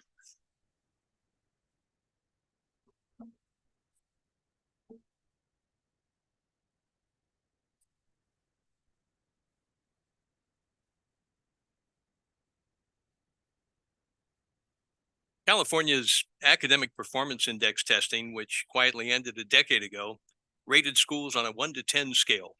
And when compared merely to all other same grade schools in California, SRVUSD schools averaged a 10 out of 10. But a second API rating was routinely concealed from parents, one which compared each school to 100 demographically similar same grade California schools rather than to all schools. In the similar schools ratings, schools here averaged only 5.6 or 5.7 out of 10. The district was among those exposed in a book entitled Not as Good as You Think. So the API scores, in fact, already exposed severe deficiencies here. Now the district blurs its poor CASP test results, first by leaving off 2019's pre-COVID numbers in the present comparison, instead comparing 2023 results only to already deficient 2022 numbers.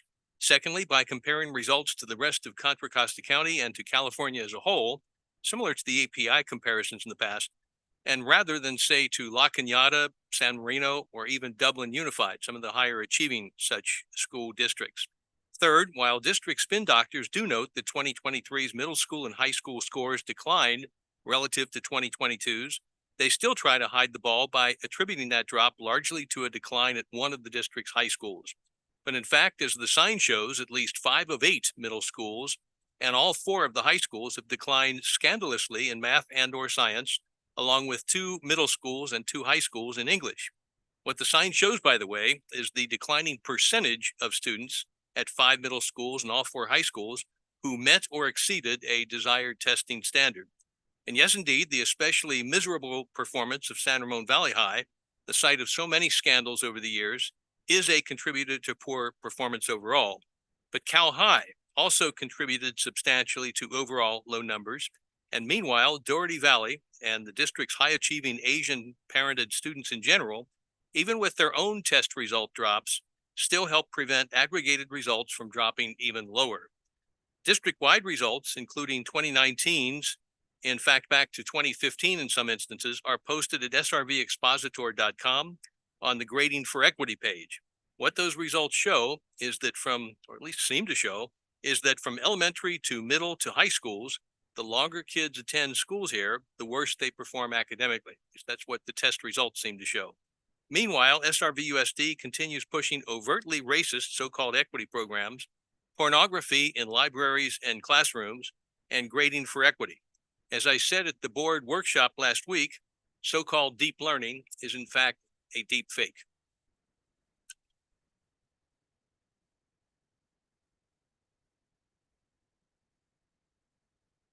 Are there any further comments about the presentation? I guess that is an interesting question about the 2019, because I know that there was a drop off from those two. How precipitous was that in math already from 2019 to 2022? And I think that I'm sorry to put you on the spot, because that's a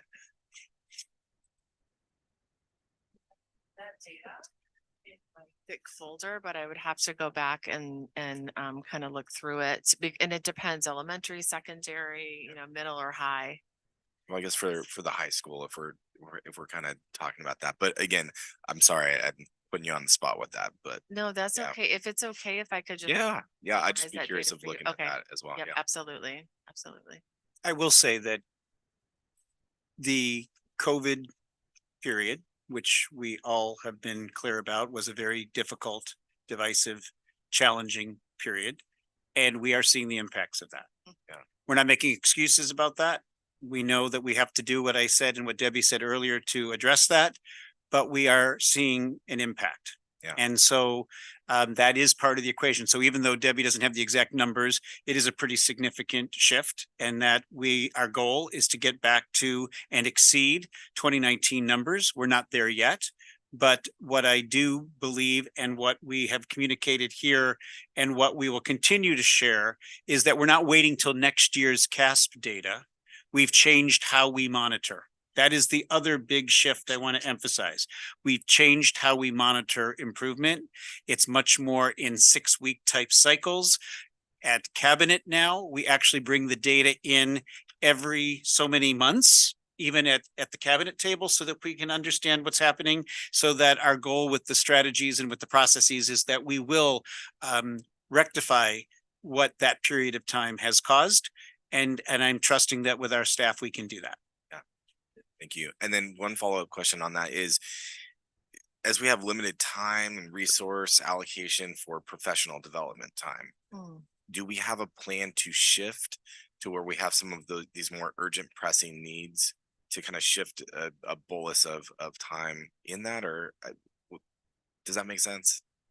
Can you clarify? Yeah, so are we doubling down on any sort of professional development or assistance that might be needed in these areas that we're seeing this slippage versus maybe what we might have been doing in 2018 or 2019, which might have been a more holistic Oh, approach? I see. Yes, absolutely, we are. So for example, for with our eighth grade decline, a fair amount of those students were special education students, which led to our professional development with special education staff with regard to like better identifying the needs of our students. And so we definitely are trying to be follow our stewardship of resources and put the resources where we feel they are most needed based on the data and the feedback from our teachers.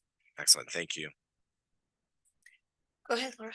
I just want to take a minute to say thank you to, I think I speak for the whole board when I say that we really appreciate the variety of data, the data sources, not, you know what I mean, to help to really see the full picture and not just focus on one line item, if you will. I think that's helpful for us to see all the moving part, or as more of the moving parts, right? So that we can have a better understanding of what's actually happening at the school sites and for the students. So thank you. And I just would like to reemphasize what Dr. Malloy said and what Laura did too about it's the ongoing monitoring that the implementation of screeners and now diagnostics is a big shift in this district. Forever, all we did was look at CASP. And I sat in a lot of LCAP meetings where we sat there looking at CASP data and looking at feeder patterns, and it felt like scratching our tummies and trying to draw conclusions. Whereas now you're using data that follows individual students, individual classes, individual grades, individual schools, all the way through. And so I'm really excited about this EduClimber idea, especially if teachers are being supported and classified staff supported in how to use this information to inform their instruction, because I don't want it to be an extra obligation to them. We want it to actually be a tool that helps them be more effective.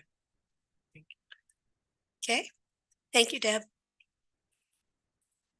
So second presentation or second report to the board is on our strategic direction equity. Welcome, Dr. Nguyen.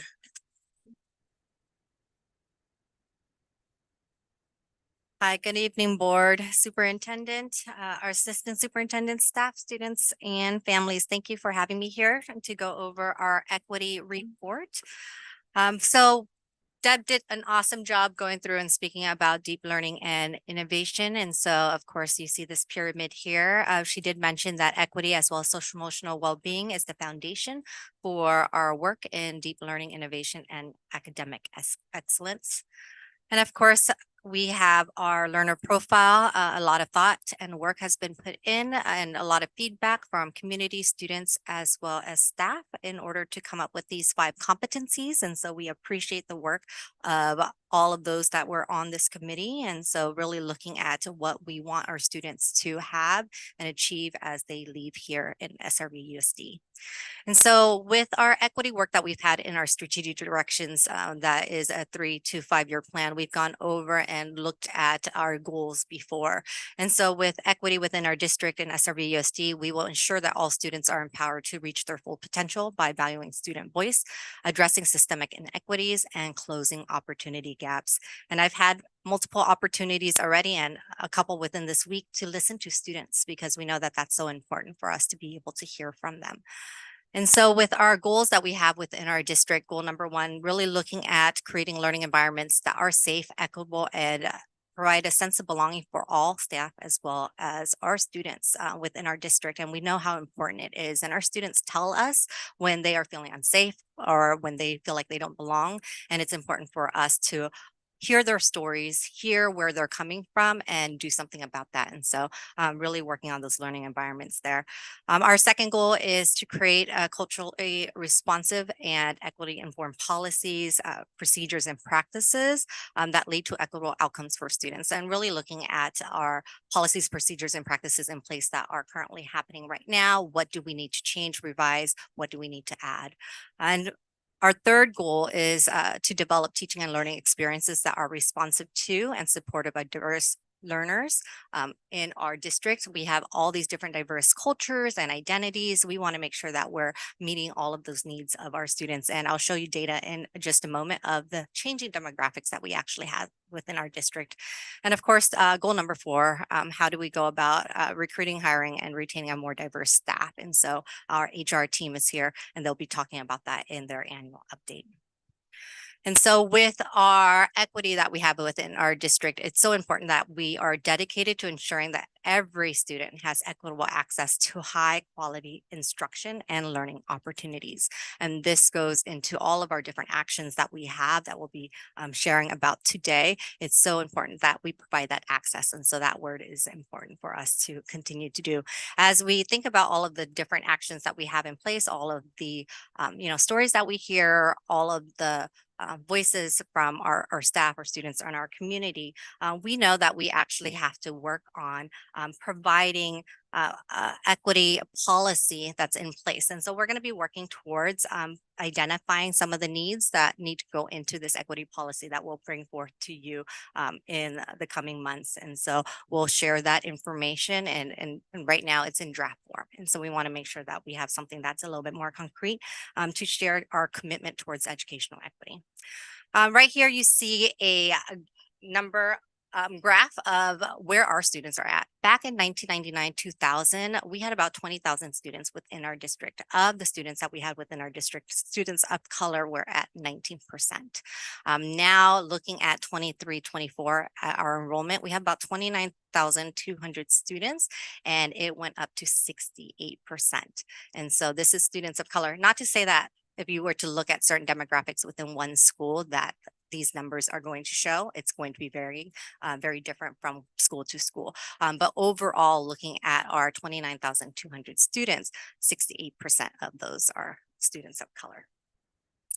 In our management system, it is broken down into these different determinations. And so I wanted to share this because a number of people had asked me, we see a lot of our federal designation. This is what we see when we have our data breaking it down by demographics, but how about if we wanted to break it down even further? And so in our management system, we're able to pull out and extract data that's based on state for race, ethnicity. We have federal designation. We also have races. And so if there's students that have specific categories within this, if it's 2 or more, or they have multiple races, sometimes it falls into this area right here. It was hard for us to extract that data at first, but now we're able to pull that data as well and see where our students lie within that. We also have Hispanic, Latino, and then we also have race, ethnicity determination. So those are the 5 different categories that we are able to see within our Infinite Campus Management System. Now, when we talk about race and ethnicity under federal, there are 8 different categories. And so these are the categories that you typically see, and these are ethnicities and race used in terms of the terms by the state as well as federal. And so you'll see that it's Hispanic, Asian American, Alaska Native, we have Asian. And so again, so many falls under that category: Black, African American, Native Hawaiian, Pacific Islander, white, 2 or more races, and then decline to state. And so these are the numbers that we actually have. We were able to extract this data from our Infinite Campus November. And so this is very recent data that we actually have here. And so you can see that based on this population, we have about 9% Hispanic. We have a very high population of Asian within our district, 47.9%, Black or African American at 1.7%. You'll also see 32% white, 8.8, 2 or more races. And then of course, we have some smaller categories. So for American Indian, Alaska Native, we have 0.3%.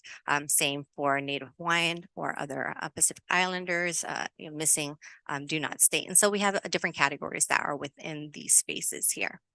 Under state, there's a total of 20 that we're able to pull from. And so people have asked, how can you break this down even more and even further? And so something to note is that when we break it down by state in these categories, that it does have for students that are 2 or more, it pulls one of the race, and then the others fall under races. And so you'll see that there might be a slight increase in some of these numbers here, but white, we have 32%, Asian Indian within our district at 26.8%, Chinese 15.3%, Hispanic at 9%, Filipino 3.9%, other Asian 3.5%, Black African American, it went up slightly because some of our students are mixed race, so it's 2.5%, Korean 2.5%, Vietnamese 1.6%. We have Japanese at 1.4%. So this is not all 20 designations, but these are the ones that we see a lot more within our district. And so we broke it down so that way you're able to see our different ethnicities as well as race.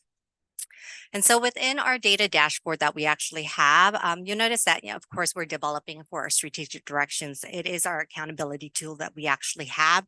We talked about baseline data that we actually had last year and some target goals that we wanted to make sure that we were meeting. And so in this category too, we actually focused on 3 particular dimensions. And so it's social emotional well-being, which is going to be a report that you'll see in January. We'll focus today on student voice and agency. And then for diversifying staff, our HR department will actually take care of that, and we'll be explaining that further. And so within our data that we actually have, one of the areas that we really focused on is really looking at meaningful participation. So that's part of our dimension that we're talking about when it comes to student voice and agency. And so when we look at this data back in 2022, and again, the Healthy Kids Survey is only given to grades 5, 7, 9, as well as 11. You'll notice that if we were to combine and average this, it's about 33%. And so in 2023, it increased by 1% to 34%. So we did have an increase for meaningful participation. 34% is still pretty low, but we did have an increase in that area. However, we did not meet our actual goal that we had. And so our goal that we wanted to meet was 37%. Even though we did increase, we didn't quite meet that goal, even with increased numbers. And so this is one of the measures that we have. Another measure that we actually have that we were looking at is inclusive classroom experience that allow for students to have more choice and voice. And so with that, when we were looking at some of our measurements, we did some revisions there, and we looked at our students in terms of our Healthy Kids Survey, and they were at 24% in average, right? And so that was a baseline data that we really wanted. We wanted to see where they were at.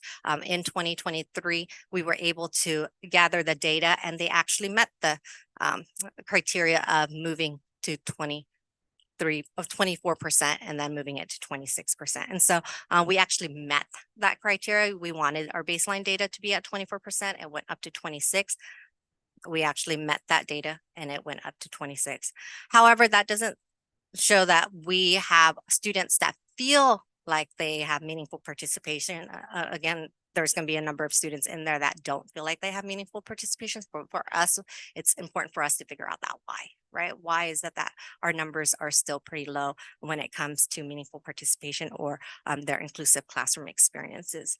We also know that based on the Healthy Kids Survey, that there are other categories that we can look at. One of the categories can be, in terms of students feeling like it's not inclusive enough or they're not feeling safe, right? And so when we looked at some of that data there, our African-American students or Black students had mentioned that they feel less inclusive and safe. It's at 64%.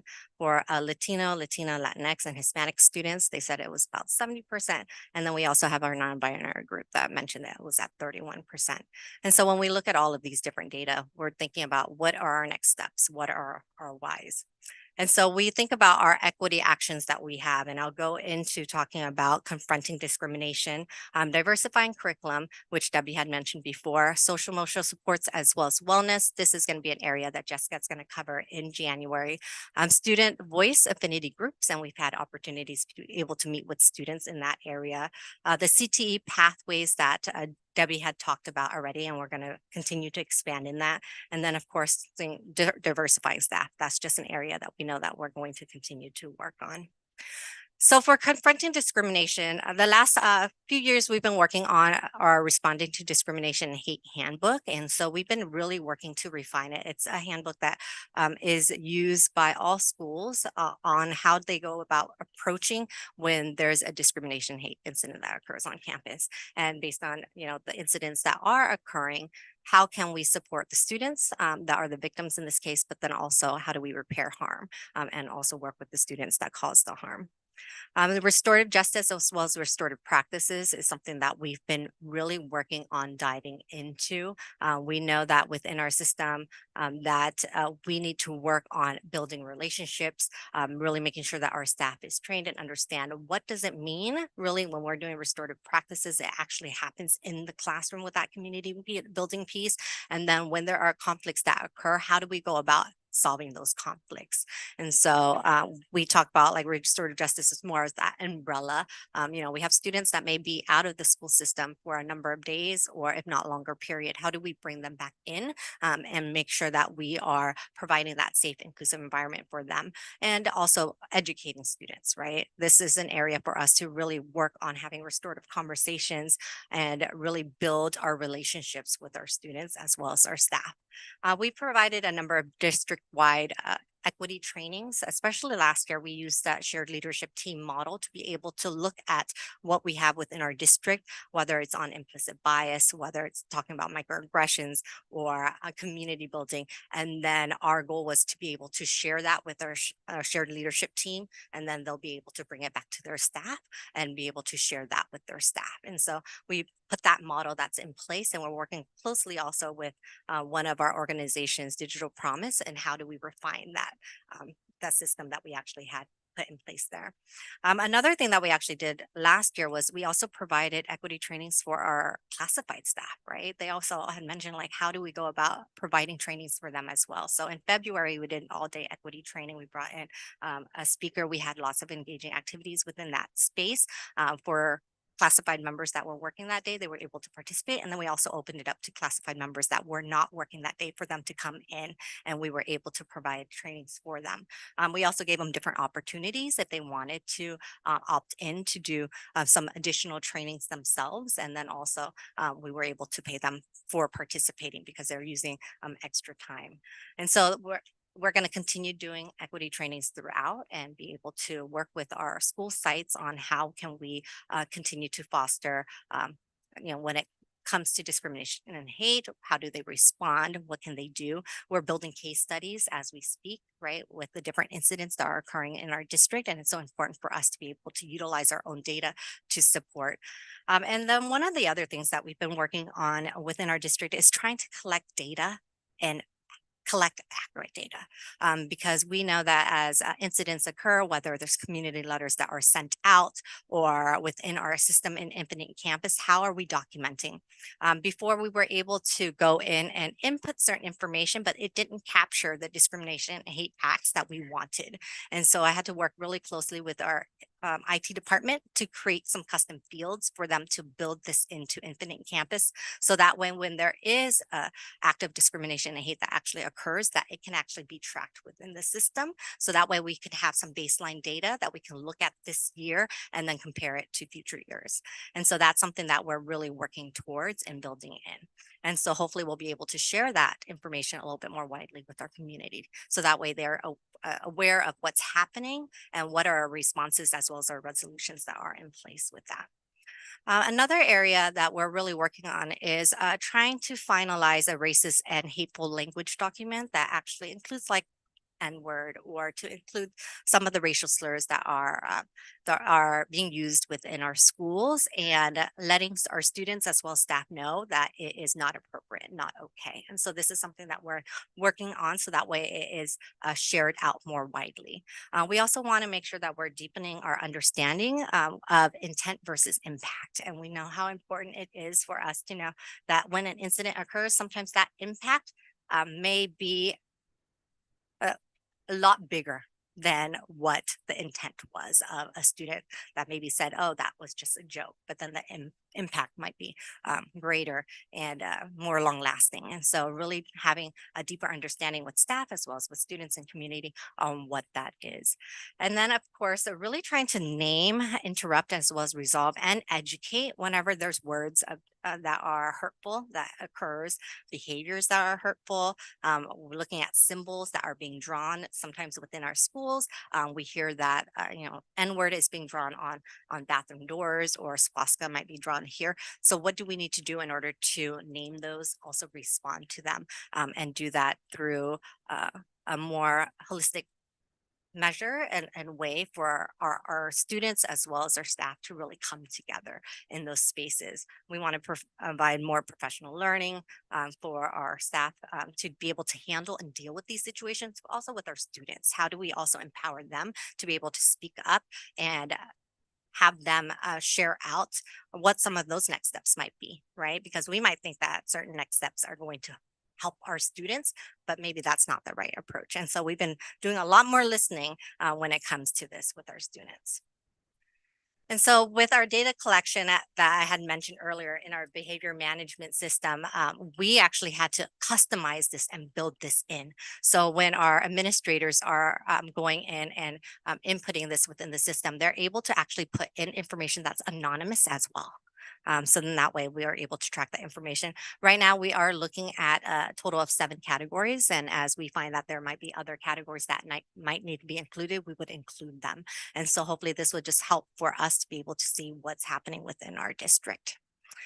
For diversifying curriculum that we actually have, we've been working on a couple different projects.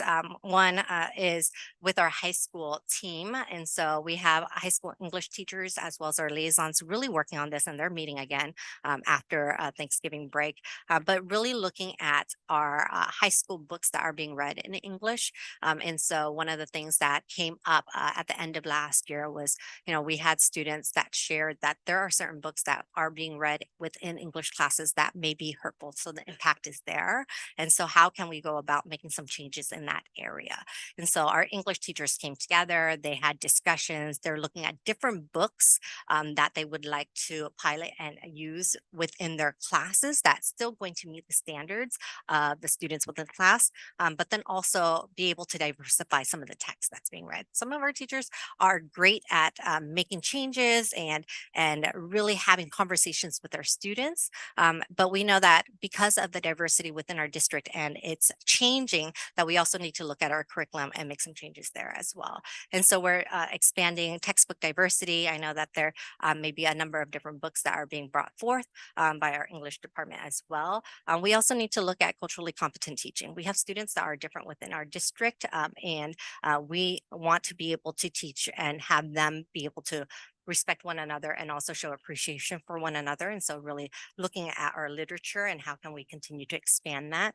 And then professional development opportunities for our staff when it comes to diversifying curriculum. What does that look like? What does it entail? What conversations do we need to make sure that we have? Within our read alouds, we've always also been trying to also diversify that. Of course, our teachers are great at being able to choose books that really fit the needs of their class and the students within their class. We want to continue to foster the diversity within the selections of the books so that way students can see themselves within the actual curriculum itself and really look at how can we continue to build on relationships, build in our social emotional learning within that space, and then also meeting our standards, right? And so that's something that we're working on. Another area that we're focusing on is really using rubrics as we are looking at adopting new books within our district and also looking at instructional materials that are being used. And so having equity-minded rubrics to be utilized through that. And of course, we'll continue to pilot different texts within our classes and within different spaces, and then share that with one another. So that way it builds a community of collaboration. For social and emotional supports and wellness, these are a number of different things that are happening currently within our school district, and Jessica's going to share a lot more about them when she does her report in January. But we have zones of regulation as well as Harmony SEL that's utilized within our elementary school. We have wellness centers that's happening at our high schools, and of course it's seeping into our middle schools as well as our elementary schools, because we know that that's important for students to have space to be able to just really decompress. And so really working on those calm corners. I've seen that actually at some of the school sites when I'm visiting, and that's been awesome to see. We are continuing to work on our restorative practices. At our high school, we have safe school ambassadors. And so that we have a number of students that are really trained within that area. And then we're also continuing with our screeners. We have our wellness screeners as well as our Healthy Kids survey that we administer throughout the year. And so this is what I'm most excited about, is our student voice as well as our affinity groups. And we've actually been doing a lot with different groups and trying to expand opportunities for our board to visit, but then also for students to be able to share with our district leaders and members what's happening in their world and how we can make things better for them as well as everyone around them. And so our clubs within our district, I really looked at it. We have tons of clubs within our high school. We have over 100. I think one school has over 150 clubs. And so really trying to look at the clubs and paring down which groups are affinity groups. And so, and looking at our high schools, in particular, our comprehensive high schools, we have between 12 to 17 affinity groups and clubs. I actually met with one of the presidents of one of the affinity groups today, and I really just tried to engage in conversation about when is your next meeting and when can we come and engage with you as was your group on, what you're doing within your space. And so trying to have more opportunities for us to be able to visit our students. Student Senate actually meets once a month. And so they actually had a meeting this past Monday. They always do it right before a board meeting. And we've had different opportunities of different district leaders to come out to share with our students, but that's an opportunity for them at the secondary level to share what's happening at their school sites as well, and for them to be able to give feedback. And so that's been very well received, and the students there are just so great. And so I'm looking forward to more of you coming to visit them in that space. We've been holding a number of student forums as well as summits. We've had a GSA superintendent summit. We're going to be holding more spaces. We're looking forward to having an affinity forum. We haven't done that before. And so trying to find more opportunities for us to bring out students and then uplift them in terms of the student voice. We actually had an ethnic studies symposium today. It's one of two that we typically do a year. And so we've been bringing all of our high school students together into one space and having lots of great conversations around data, around what they see. We also talked about ethnic studies in general because we have a requirement that's going to be up and coming in a couple of years. And so this is a space for us to get feedback from our students, but also to hear from them and for them to share stories from each other. We have SLAM sessions that at our high school. Typically it was at one high school. And so then we, had a little bit of grant money. We were able to utilize that and really bring in SLAM sessions to all of our other high schools as well. And so we bring in a speaker that comes and speaks to students about, the anti-racist movement, how they can go about talking about race and talking about ethnicity within their schools. We provide listening sessions, been doing a lot of that, especially trying to find student voice and asking students about what their thoughts are on how we can improve when it comes to discrimination and hate, or classes that we're trying to offer, how to diversify curriculum even more so. And so providing those sessions for them, and hopefully we'll be able to come out to more of our clubs to be able to do more listening sessions. And I know Dr. Malloy does a great job in providing that and doing that. I'm sure up and coming again to do listening sessions with students as well as staff. Empathy interviews, from meeting with students, sharing stories, and then also asking them very open-ended questions about their experience. And so we're able to gather that information and sort of hear from them. Steering committees. So this year we actually added a student section at the beginning getting each one of our steering committees, so that way we can hear from students directly. And so that's been a great for us to be able to hear directly from students before they jump into the larger group and have parents, community members, as well as staff in that space. And so students have a lot to say, and we know that they are a wealth of knowledge themselves, and so providing those spaces for them. And then fortunate to have Anya as part of our student board member, and so that's been great, and I can't wait to see her do more great things. For our student voice affinity groups that we actually have, just really working with our students to advocate effectively, right? Those are conversations that we even had today in spaces when we're speaking with students. How do we provide these spaces for students to come together and then really have engaging, authentic conversations with one another? It's a learning opportunity for them, and it's also building relationships. It's something that's important, and having them build that connectiveness as well as a sense of belonging to our schools.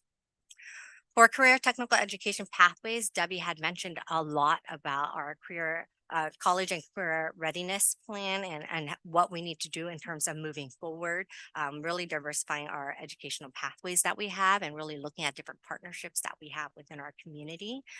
And of course, for diversifying staff, our HR team is going to be up and coming in terms of sharing their annual update in this particular area. So that way they can share where our present numbers are and what we're doing in terms of actions moving forward.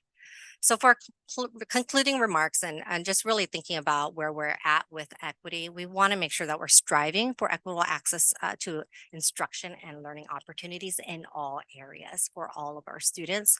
We have our equity steering committee, and it's such a great committee of community members, students, as well as staff coming together to share their recommendations, to share about next steps, and for us to have dialogue. And we'll continue to have that space to ensure that every student feel safe, respected, included, and cared for. And I know that Dr. Malloy uses this all the time because we know that that's something that we need to make sure that all of our students have.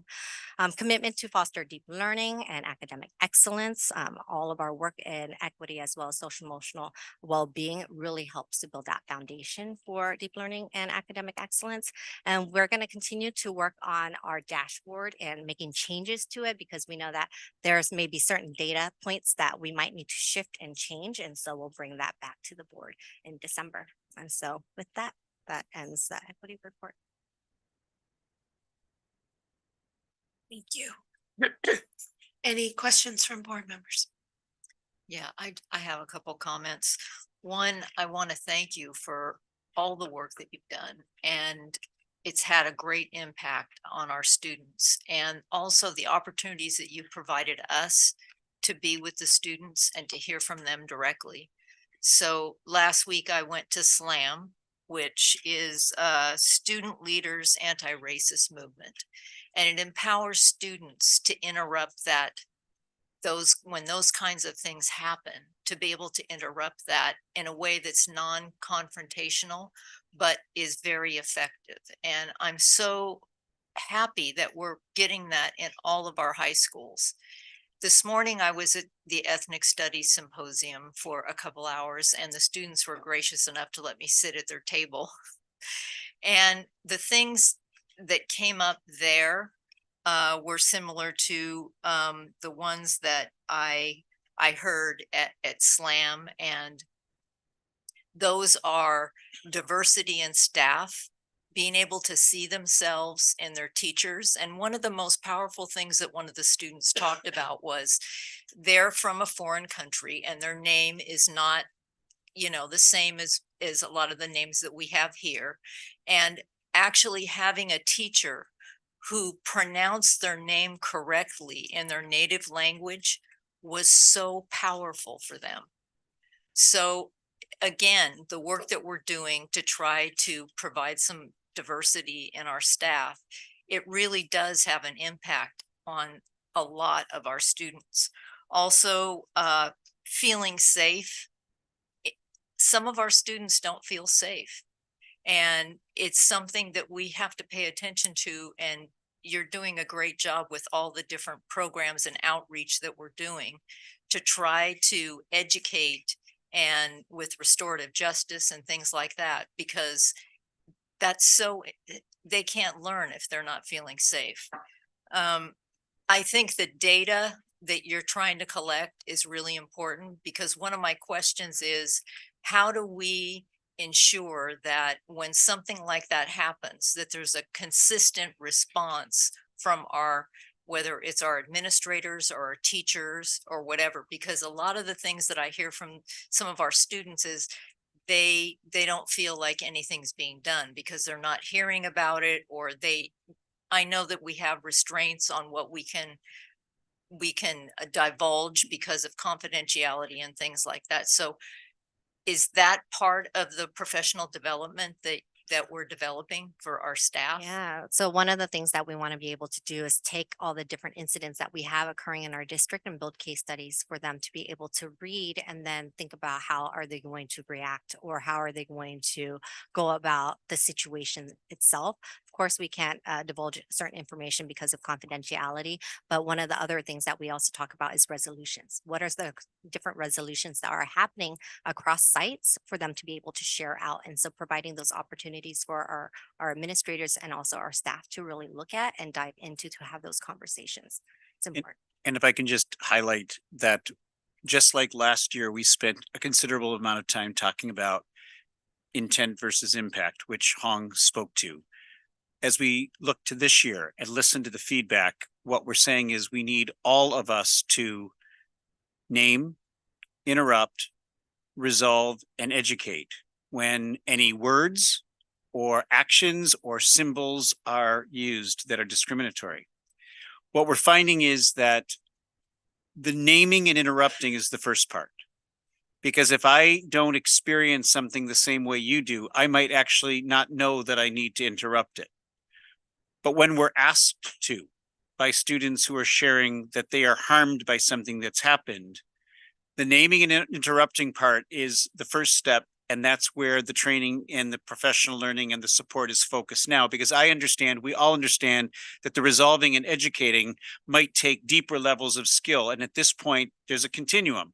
Some of our staff are very comfortable in the educating, resolving side, and some have said to us, I'm not there yet. So we know that we've got to support our staff to do this well. But the naming and interrupting part has to become a standard across all of our schools with a consistent response, so that especially our students know that nothing is being hidden, shoved under carpets, or ignored.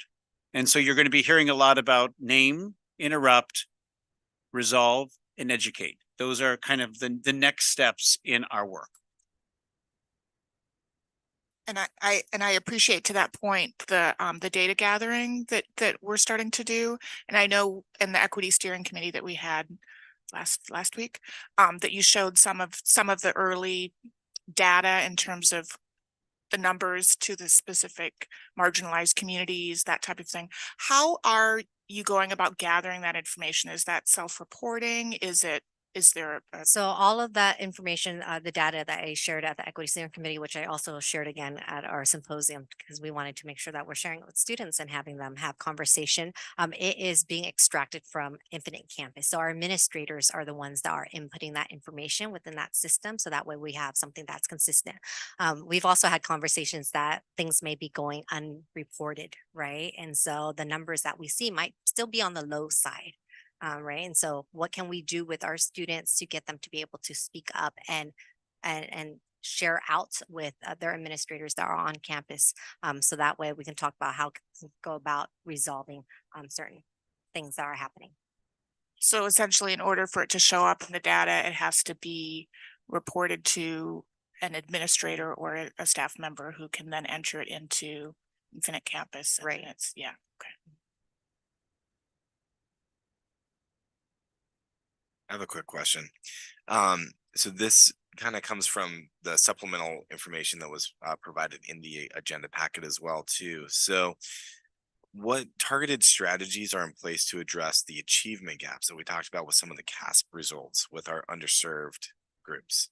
So we have with our CAS results, there are different groups of like EL, foster youth. We have our, students with disability, really looking at that. So through our shared leadership team, we actually just had one on Monday. The focus was on special education. Right. And so providing data for our shared leadership team and providing strategies as well as PD for them to be able to bring back to their staff. And so utilizing that space and sharing information that we know that will give back to the site staff. But we also know that there's information that we can share with our administrators when it comes to that. In January, we're going to be looking at disaggregating that data even further in those groups because we have our CAS data and we're able to look at that, but we didn't have the data at the time to really break it down. And so our next step would be able to break that down and have them really analyze that data and go into those next steps of how they can improve in those different subgroups when it comes to data. Excellent. Thank you. And then one more quick follow-up question, again, from kind of the supplemental information in the packet. Under the category of confronting discrimination, you mentioned that there's been some professional development that's been offered in grading reform. So what professional development has been offered in grading reform to assist in confronting discrimination, to kind of piggyback in from our workshop and things we discussed in that? You're talking about more grading for equity and really looking at that piece. It was just listed under the confronting discrimination on page 3 of your supplement, but page 82 of the packet. So we talked about responding to discrimination, hate, restorative justice, restorative practices, school-wide equity trainings, reporting and data collection when it comes to Infinite Campus, hateful language, intent versus impact, and then naming when it comes to professional development. So looking at those slides, yeah. Yeah, and I'm trying to. It's fine. I just saw that it was mentioning somewhere in here about doing some professional development on confronting discrimination regarding grading reform, but I'll find the exact thing. Maybe we can talk about offline. And I think if I'm remembering properly, and I don't have that page in front of me, what we're stating is equity is about access to the programs and supports students need. When we're grading effectively, we are actually providing access for everyone to learn through the feedback that we're providing. So I want to be clear that that in no way is connected in any way to some of what I've heard, that equity for grading somehow means that depending upon what your identity is, you somehow get a different kind of grade. And some of the things that have been spoken about in our public around that is not happening at all. Yeah. It's more a question of ensuring that each student has what they need in order for them to be successful, and that the feedback that we're providing is precise enough so that it helps our students learn most effectively. That's what I believe that section is referring to. yeah, and I appreciate that you provide that clarity on there too, just because I know that we've had some deep, intense discussions on grading reform, and I did see that in here where it's beginning on the end of page 82 of the packet, and it just talks about professional development opportunities being offered throughout the years in our school, including a wide range of topics, but not limited to implicit bias, microaggressions, grading reform. And we definitely have had professional development. I see what you're talking about in terms of the actual report. For our grading reform at the very beginning of the year in August, before teachers came back, we actually had some opportunities for us to really talk about grading for equity, grading reform, really going into that collaboration piece and having a base understanding. It's been work that's been in our district for quite some time now. And so we want to be able to continue to provide that space for our teachers to get clarity around what that looks like, how they can go about making some shifts also within their teaching and within their grading practices. I have one more question. Yesterday, Suzanne and I were with the Student Senate, which is really, really great. And the students are really amazing in their insights. And one of the things that came up was about breaking down the walls. And I know that with SLAM, in order to get it into all of our high schools, we had some grant money. And one of the students was wanting to know why we don't have it more often, because with that particular program, only half the students get to go at a time just because of logistics and all of that. Is there any, I mean, I know I'm well aware of our budgetary constraints, but is there any other resources we could use to try to get funding so that because that program is so powerful, I think, that that it would be really beneficial to our whole student body, especially the high schools, to be able to have it in all the schools. And definitely at some of the school sites, right, they have their own decisions when it comes to certain programs that Right. they bring in. And so it was site decisions that these sites ended up bringing down the walls. And of course, our principals share with one another the different positive effects that they have. And so, of course, it might filter from one school and then get picked up at another school as well. That's something that we can definitely look into. When we had done SLAM, it was at one school site. And so, of course, we came out, we did a lot more of the observation. We saw the impacts that it made. And so, of course, when we received some grant, we are part of the anti-bias education grant that we had received, really looking at how can we sort of shift that and bringing that in and utilizing some of the monies towards that. So that way we can pay for the expenses when it is out at the other high schools. And so we can definitely look at, breaking down the walls in terms of its effects, really doing some more observation around that, but then also, thinking about where can the money come from, right? Because that's going to be something that, is part of that discussion. Well, we have several cards on this item, so why don't we go ahead and begin those? I think it's about 8, maybe 7. So first, we have Melanie Hobden, and then following Melanie, Steve. Handwriting folks, Megan, maybe? Is there Stephen Mason? Okay, Mason. Stephen Mason, you'll be second, okay? There you go, my friend Stephen Mason. Gotta work on your S. And thank you. You got my name right. That's awesome. That's awesome. Thank you for the opportunity to speak. I'm Melanie Hobden, 4052 Sugar Maple Drive in Danville. I've been a resident here in Danville prior to even incorporation. So, okay, thanks. So, I've been here over 40 years, and what a wonderful community we all live in here. I speak as a person of faith and a grandmother of a Greenbrook Eagle. I strongly support the district strategic equity strategy. I taught for 7 years in South Central Phoenix, so I know how important meeting the needs of all the students are. I also know that we have had issues here in Danville. It's tough for me to think we have issues in Danville. It's just, sorry about that. In February 2022, anti-Semitic flyers appeared along the Iron Horse Trail in Danville. We will not allow that here. It just can't happen. I serve, organized a march to promote love, not hate, here in our community. Our grandkids walked it.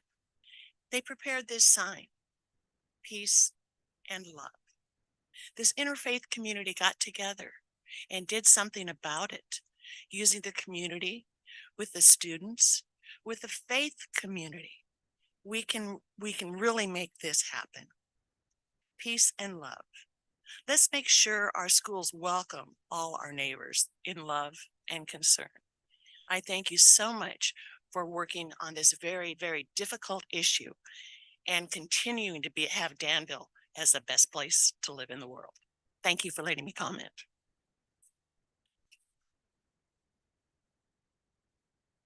Thank you. And as Steve makes his way up, I will announce that the third speaker is, Michael Ornisquam. Yeah, maybe Cunningham. I think we have some penmanship issues. You must have my handwriting. So Michael, you'll be after Steve. So when I received the package of tonight's agenda, I was blown away by the 5 key attributes of learning. I believe very strongly that a democratic society must possess these 5 characteristics. And I've been sitting here listening to the reports and the measurements and whatnot, which you have to do of the kids. I was thinking from my vantage point, which is looking back at my schooling, I never knew these existed. Okay. And I'm a graduate of San Marino High School. So, my kids graduated from Monte Vista, and I thought they're both successful. And I'm sure I know that they have friends who I've met, and I know they're successful as adults. What can we do to reach out to graduates of the San Ramon Valley Unified School District, present them with a questionnaire? How were you prepared with these 5 attributes by your learning in the San Ramon Valley School District, and how has that advantaged you in your career? I know for a fact that our daughter, who was just promoted, has used those attributes in gaining her promotion in a very large corporation. So thank you.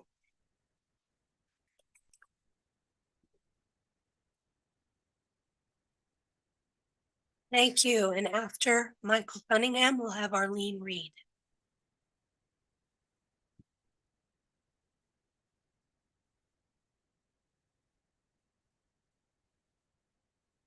Thank you very much. Hopefully my verbal presentation will be better than my written one. My name is Michael Cunningham. I'm the Executive Director at San Damiano Retreat Center, 710 Highland Drive. And I'm also a member of the iServe program. And I just want to thank you for the work that you're doing with this equity program. I think it's very important. And as you may or may not know, the San Damiano Center is a Franciscan center, and the Franciscans are basically all about restorative justice. So the focus that you have with this program is very important. You also might wonder what someone responsible for a retreat center is doing here. What do we know about the education side of it? But you may not know we have several thousand students come through the retreat center every year, from about 30 to 35 different schools. And they come up on retreat, and and obviously we are a location of faith, but the primary reason that they come on retreat is to understand that they belong to each other, and that their relationship with each other is the most important thing, and that they love each other, even though, obviously they don't love each other in the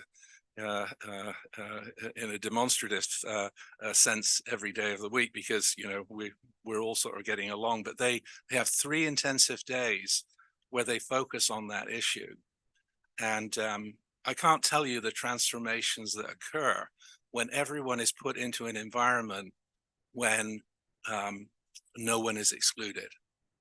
And when someone comes into a retreat like that, or any environment, they are not excluded.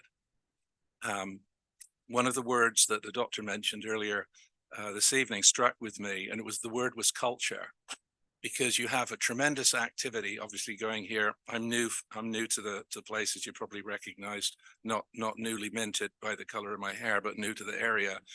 The doctor mentioned the word culture. And at the end of the day, it's the culture and the environment. If the kids do not feel safe, if they do not feel love, if they are in a hostile environment, if they're in an environment where discrimination is allowed to occur, then, we have all of the problems that we have to deal with. And they don't just end in school, because I see plenty of adults that this carries on all the way through their lives. And 75% of children feel unsafe at some point in their lives. So thank you very much for the work that you are doing. And if there's any way that our retreat center can support you, we will. Thank you. Thank you. So Arlene Reed, okay, and after Arlene, we have Reverend Steve Harms.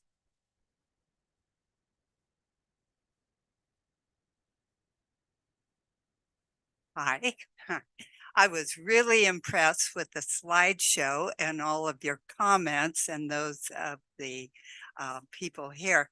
I'm a retired teacher. I live in Diablo for over 45 years. Our kids went to San Ramon Valley schools.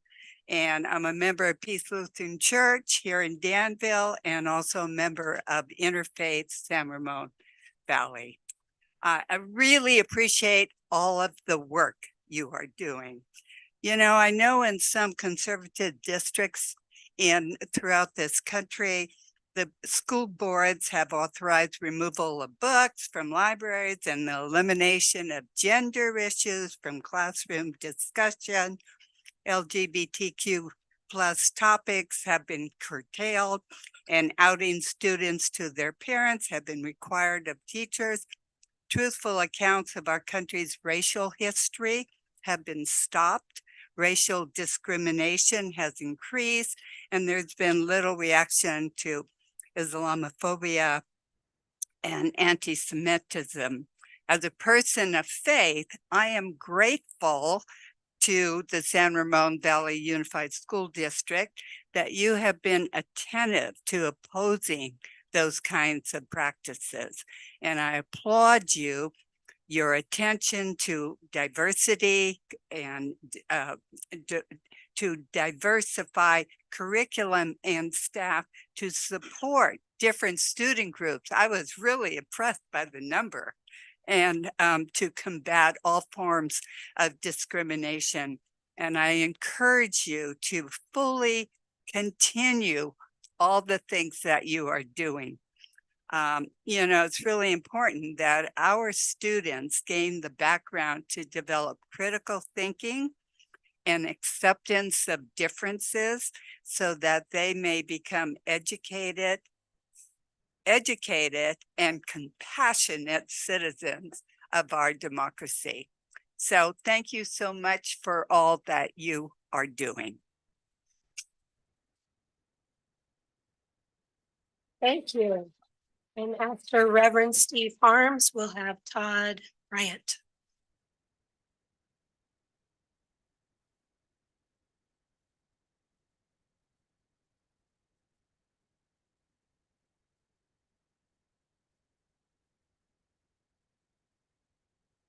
Good evening, school board. As a person of faith, I'm representing myself this evening in the congregation of Peace Lutheran. I'm here to endorse and express my gratitude for the equity and inclusion work that you have been engaged in.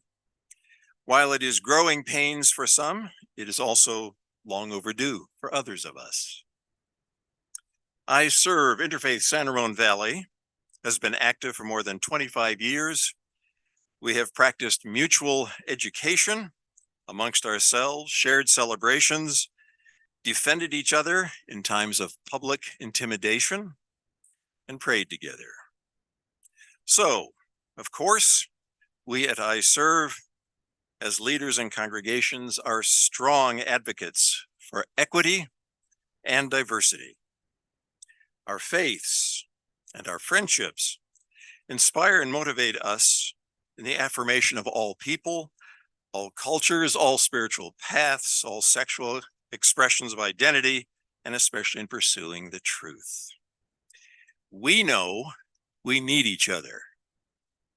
We really do. The equity action steps you have researched and designed are moving in the right direction from our view. Confronting discrimination is in the process of naming, interrupting, resolving, and educating is highly valuable. Advocating restorative justice has also become prominent in many spiritual circles.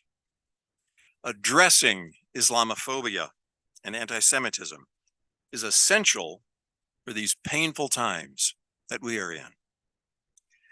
Creating an environment where all people feel safe and heard is our only choice. Everyone wants to express themselves and to be heard and hopefully understood. Free speech, crucial to the exercise of democracy, is bandied about these days as if it's simply my right to say anything I want. That's not true. Free speech is my protecting your right to speak, especially if I disagree with you and consider you an opponent. A safe environment which you are creating urges us to listen to each other and then begin the hard work of dialogue and figuring out together what is the truth. 20 years ago, Rabbi Dan Goldblatt and I sat before this board to defend and protect LGBTQ students and their families who were harassed and bullied. Now we are back here again.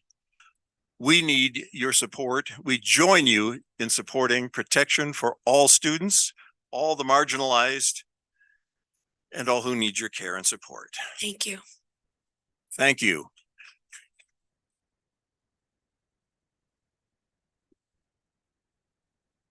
Okay, Mr. Todd Bryant, we have Mike Arata.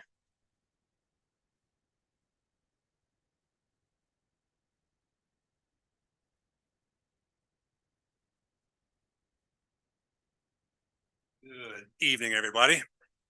My name is Todd Bryant. Well, you can tell by the funny collar, I'm an Episcopalian clergy, and I represent St. Timothy's Episcopal Church, and also continuing the theme as part of ISERV, Interfaith of San Ramon Valley. We're close to Thanksgiving, so I want to share something I'm thankful for, and that's curb cuts. You know those things on the sidewalks, those curb cuts? I'm thankful that university students about 25 years ago to 30 years ago strongly advocated for curb cuts because they were in wheelchairs. They didn't have the accessibility to get to the campus, and that work in University of California systems created a national movement. So curb cuts are all the way in my home state of Oklahoma and where I grew up in Texas. So who does that benefit? Everybody. Benefits the disabled. It benefits my kids who used to ride bikes until they went to middle school, and now they don't ride bikes. And my Monte Vista kids are driving cars, but when they did, they could get into their bicycles. I can walk my dog, and it benefits me. It benefits the disabled. So I see this DEI report as really sort of a curb cut work, metaphorically. You're creating spaces for people of every place and station to find their way into a center of academic excellence. And I think that's really excellent work. Also, as a person of faith, because you can tell by my funny collar, I think that's the work that Jesus did. He's my boy. And he was always drawing the circle really wide to include people who were not at the center of power. He actively looked for people who were different than him. He actively drew them in. And he said, you know, the center is really warm and it's good. Come on in. And they, to the best of their ability, could thrive. So I don't think that this diversity, equity, and inclusion thing is going to make everybody rock star, brilliant scientists, but it is going to give them the tools to do that work to the best of their ability. I love this school district. I think you all do great work. And I'm hoping and praying that your curb cut work will help every student reach their potential, not what their parents think, not what we wish they would become, but who God made them to be. So I'm hoping and praying that we can include the LGBTQ community, students who are Jewish and Muslim who are trying to figure out their moment in time right now, the wealthy and the not so wealthy. I'm hoping and praying that their access to this excellence that we have created, that we can continue to create, will be available to my kids and maybe their kids. So the only thing I ask of you is to ask us as people of faith how we can join with you in this work of diversity, equity, and inclusion, and ask us regularly, and let's see what we can do. Thank you. Thank you.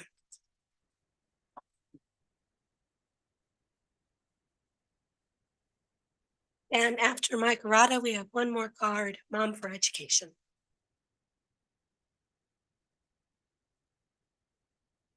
The district's website defines equity as a condition in which all students are empowered to reach their full potential and all students are valued and supported. So far, so good. One slide this evening listed 4 tributary goals. They address A, safety and a sense of belonging, B, cultural responsiveness, C, instruction that supports diverse students, and D, staff diversity. Notably, academic achievement was not among the listed equity goals. The sign shows equity realities. It presents a connect the dots compilation by EdSource of your CASP English and math scores since 2015. What's shown is a decline in academic performance among all racial cohorts. The CASP numbers represent the percentage of students who've met or exceeded stated learning objectives. The highest such percentage for English among all your racially defined groups were in 2015. The lowest results this year. The chart shows the regressions. These can also be seen in greater detail at srvexpositor.com or perhaps by enlarging a still shot of the sign from tonight's meeting video. For students of Asian parentage, now representing almost half of your student enrollment, the met or exceeded percentage in English dropped from 91% in 2015 to 86% now. The results regress from there, finally, and among racial groups that is, finally to African Americans, who dropped from 60% to 52% now. But math success percentages have been far worse, with Asian students falling from 91 to 85% now. They were by far the best, however.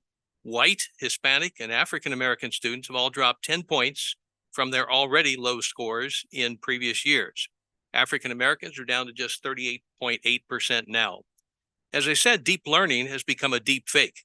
Instead of overtly racist equity lessons, instead of replacing geography with ethnic studies brainwashing, instead of LGBTQ indoctrination in all grades, instead of pornography, overt, explicit pornography, in high school libraries and English classrooms, and instead of converting education into unlicensed amateur psychotherapy, it's time to return to the teaching and learning of traditional knowledge and skills, along with today's technology when it's actually helpful. Meanwhile, your response to discrimination and hate handbook, or mentioned earlier this evening, still says, don't let misinformation take root in the school or community, and do not jump to conclusions. If you're hasty, you may spread misinformation yourself, unquote. The worst apparent violator of that official guidance has been Mr. Malloy himself in his careless defamation of the Cal High stunt team last year, leaving those students not feeling safe, as they described June 14th of last year and June 7th. Those who know the details consider it equity for one, justice for none.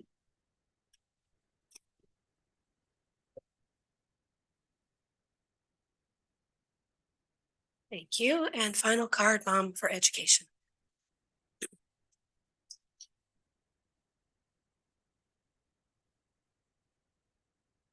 I'm here tonight to represent those parents and families in our district who are happy with the strategic directions happening in our award-winning school district. I want to state for the record that I want my children to be smarter than me. I want them to understand the world in ways that I don't and probably never will. I want my kids to see the world, all of it, the good, the bad, and the ugly. And finally, I want them to see that change happens, that change is good, and as the world evolves, we adapt. Students today have grown up post-Columbine with stranger on campus drills. They were born after 9/11, a date that still leaves a deep scar on this country. They lived through COVID and saw the spectrum of the adult reactions around them to the pandemic. They are more mature, more sophisticated, and have a more nuanced understanding of the world around them than previous generations. Why would these students want to be educated in black and white when they live in virtual reality? Diversity in curriculum and staff prepares our kids for life in 2050, not 1950. And if you ask students, I'm pretty sure they would prefer to aim for 2050 and not 1950. The world is wide and diverse, but the internet puts all the corners of the world at the fingertips of our students. Exposure to a diversity of cultures, faces, belief systems, and personalities prepares our students for their futures that will involve a larger world. As you saw tonight on one of the equity slides, the face of this district has changed dramatically in the last 20 years, and it's not going back. So diversifying the curriculum, diversifying the staff serves everyone. As to standardized tests, I am a technophobe. Today, I asked my car what GPA Steve Jobs got in school. And my car, no joke, my car told me he got a 2.65 GPA at his public high school. I don't know that that really explains his brilliance. I think that everyone has their strengths and skills, and I thank this board for continuing to aim high for the future of the kids in this district.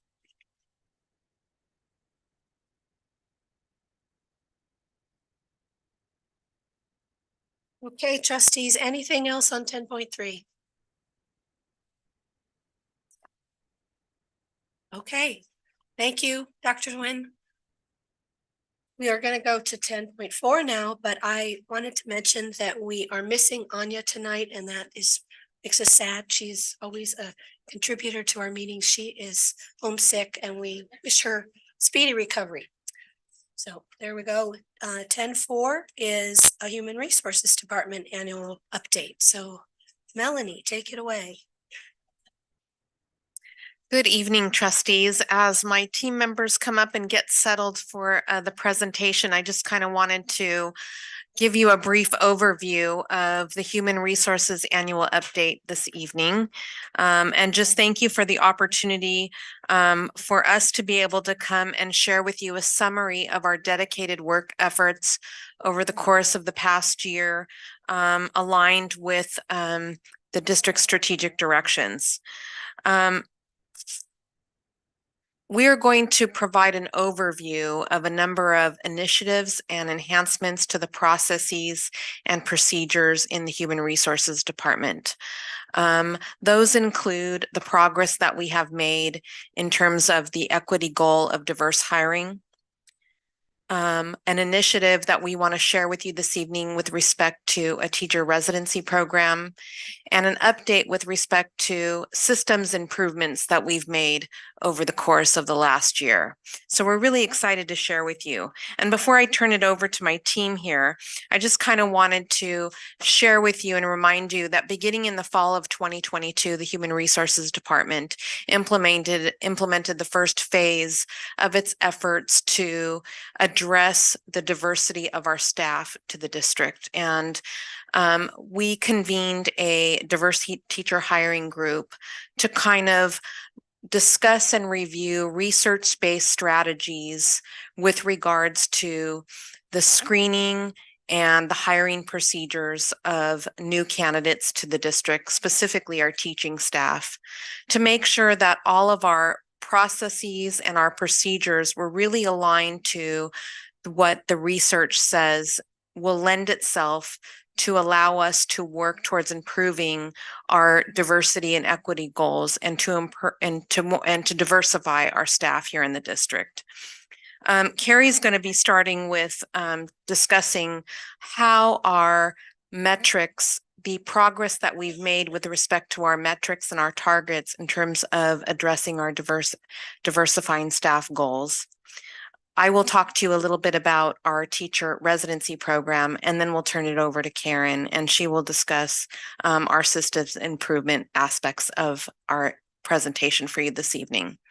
So I'd like to introduce and turn it over to Carrie Vandestar, who is our Director of Certificated Human Resources for the district, followed by Karen Dowd, who is our Director of Compliance in our department as well. Thank you. Good evening, everyone. It is truly an honor to be here tonight to share with you the very important work that we are doing as a department and as a district around increasing diversity in our staff. So I am thrilled to share a portion of the work with you. I'm also glad I'm the only person who had someone up here sitting next to me, which feels pretty nice to have that support. So we're definitely a team in doing this work, and I'm happy to share with you. So we know that having a diverse staff enhances and enriches the experience of our students. So that makes it important work in and of itself. In addition to that, it also creates a more equitable and inclusive workforce for our staff. And we want that as well. We want to find the best people, and we want to retain them and have them feel included here in our district. So again, we're passionate about the work. And what I'd like to do is share with you the metrics, the growth targets that we are using to measure the work that we're doing in this area. Okay, we're going to start with metric number 1, which is not actually written up there, but I do want to share with you specifically what it is. Metric number 1 for us is to increase the percentage of BIPOC, that being Black, Indigenous, and people of color, staff new hires from 31% to 33%. That was our original baseline growth target. We did learn along the way that the original baseline data for metric 1 was flawed, and so we revised that baseline metric growth as follows. So metric 1 now is actually to increase the percentage of BIPOC new hires from 48% to 50%. And you can see here on this particular slide that we did actually have a decrease overall in the difference between BIPOC staff hired within 1 year. So it was below target. The target was a 2% increase. And if you look down at the bottom, the baseline data total was 48% for the prior year. And then the second year that we looked at from 22-23, we were at 44.91, or essentially 45%. Okay, so that is the overall for new hire ethnicity data. So as a district, we were successful in meeting some of our growth targets for the 23-24 school year. And so we want you to know that we are committed to this work in all areas. We're sharing with you both our areas of challenge as well as our areas of success this evening. And so I'm going to continue through by breaking down the data into subgroups so that you can see the different areas rather than just the overall ethnicity data. So this particular slide represents the data for our new management hires. There you can see the baseline data for 21-22 was 28.5% BIPOC staff new hires.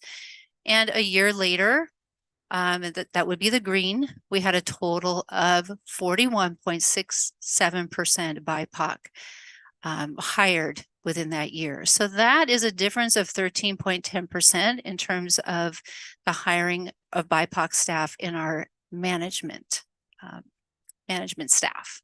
So that was well above the target of a 2% increase.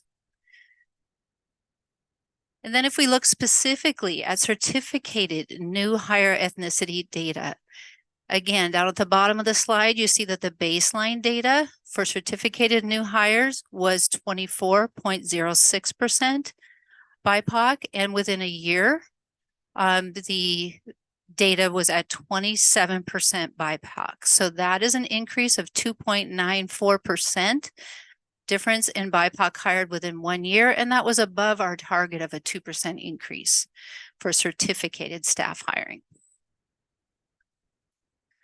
Then if we look specifically at our classified new hire data, again, down at the bottom of the slide, you see the overall baseline data for 21-22 was 63.16% BIPOC.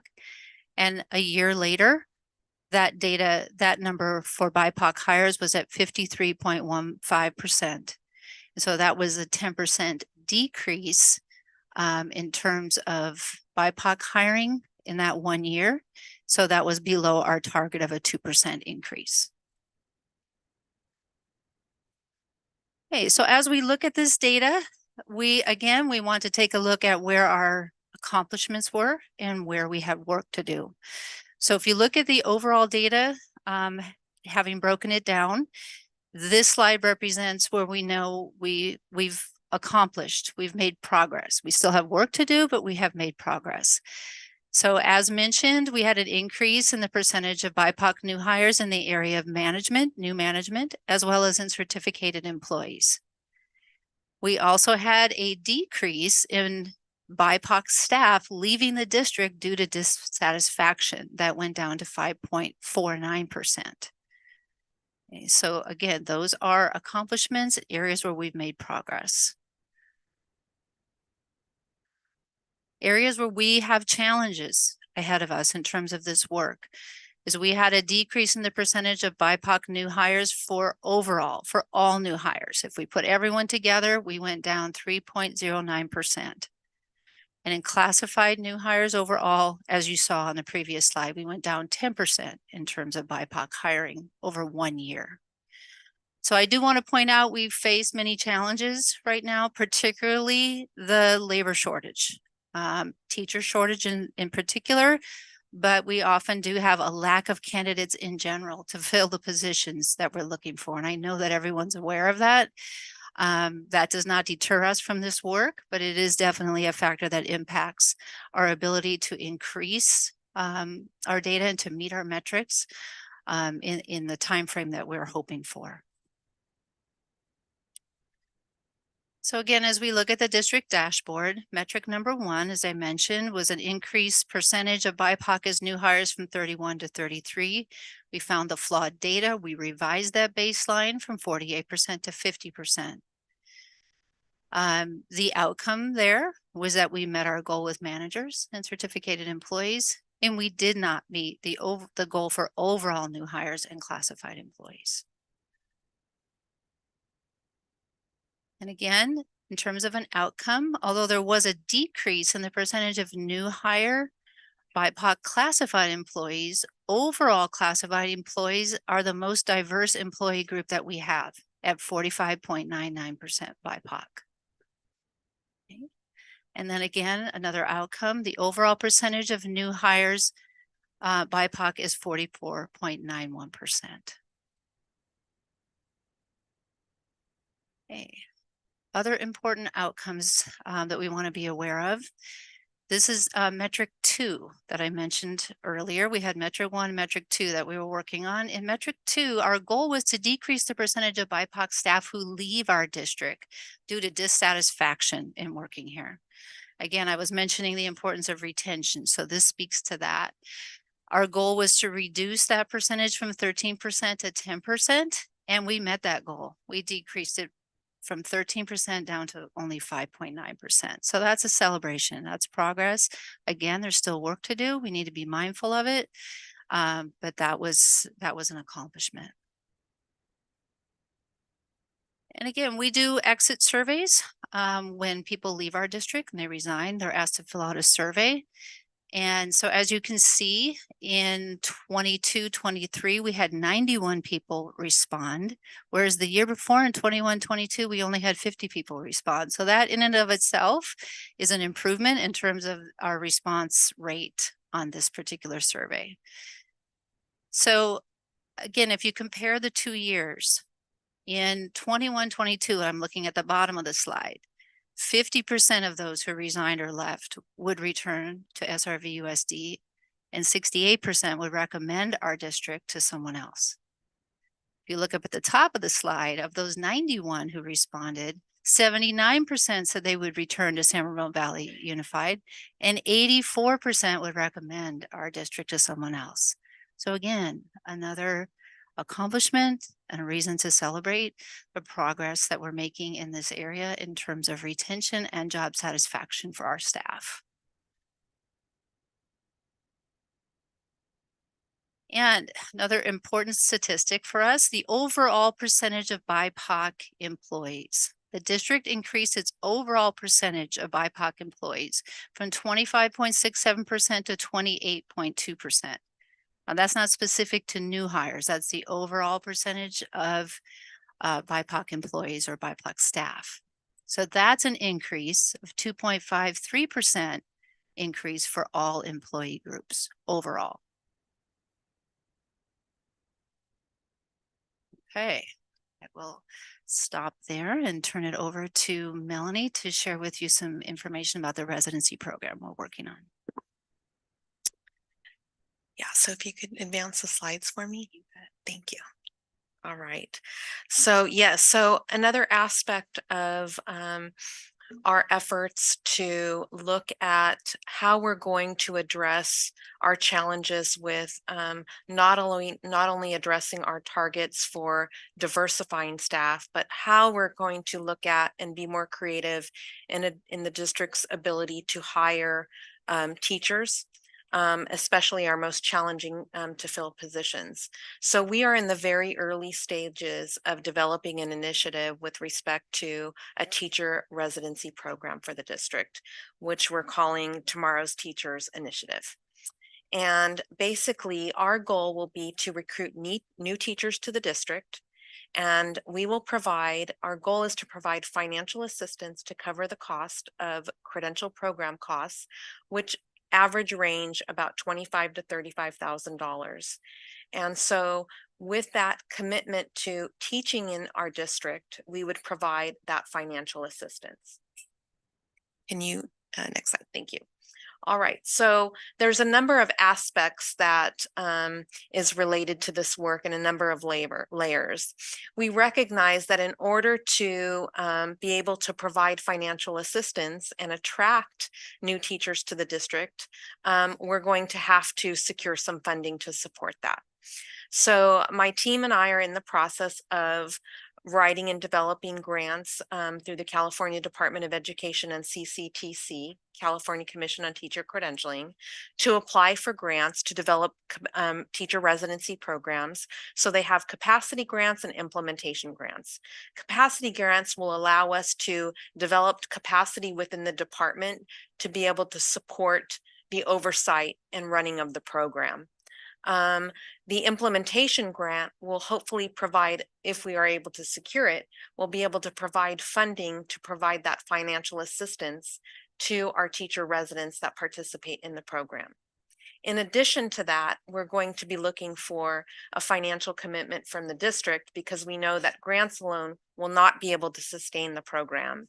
And there is a component with the grants that requires a commitment of financial assistance from the district as well. But we know and we recognize, given the challenging times that we're faced with due to the teacher labor shortage, that we're going to have to be creative. We're going to have to be very intentional with respect to our recruitment efforts, that our traditional efforts aren't going to, are no longer meeting our needs within the district. And so we're working to develop this program, and a very important aspect of this is to develop some collaborative partnerships. So my team and I have been working very hard to seek out institutes of higher learning to develop some partnerships where they with teacher credential programs where we can partner together to be able to recruit teacher candidates to be able to participate in the programs and come back and teach here in San Ramon Valley Unified. We have a commitment from St. Mary's College, and we're also in the process of discussions with National University. We wanted to make sure that we looked at a variety of different institutes of higher learning that can meet the diverse needs of our community. So for example, St. Mary's probably has a more traditional program and where you attend in person. The great thing about their program is that in 2 years, a candidate can, 4 years, it's a blended program where a candidate can get their bachelor's degree and earn their teaching credential at the same time.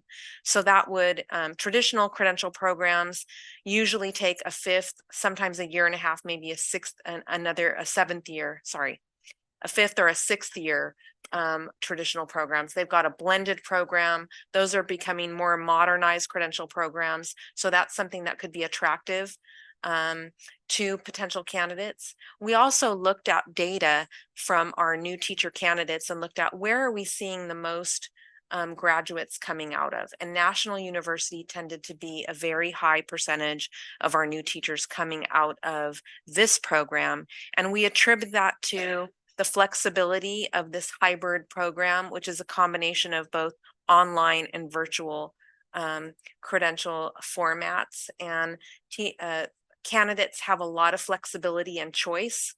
They don't have a traditional calendar. You can start at any time during the year. You can take one class each month, take a month off. So there's a lot of flexibility that we think that would be very well tailored to the community, and maybe working parents or what have you that are interested in a career in education. So very diverse and flexible. We've partnered with Diablo Valley College for their careers and education program, and we want to make sure that we are working with them to closely maintain a collaborative partnership so we have access to candidates that have an interest in a career in education.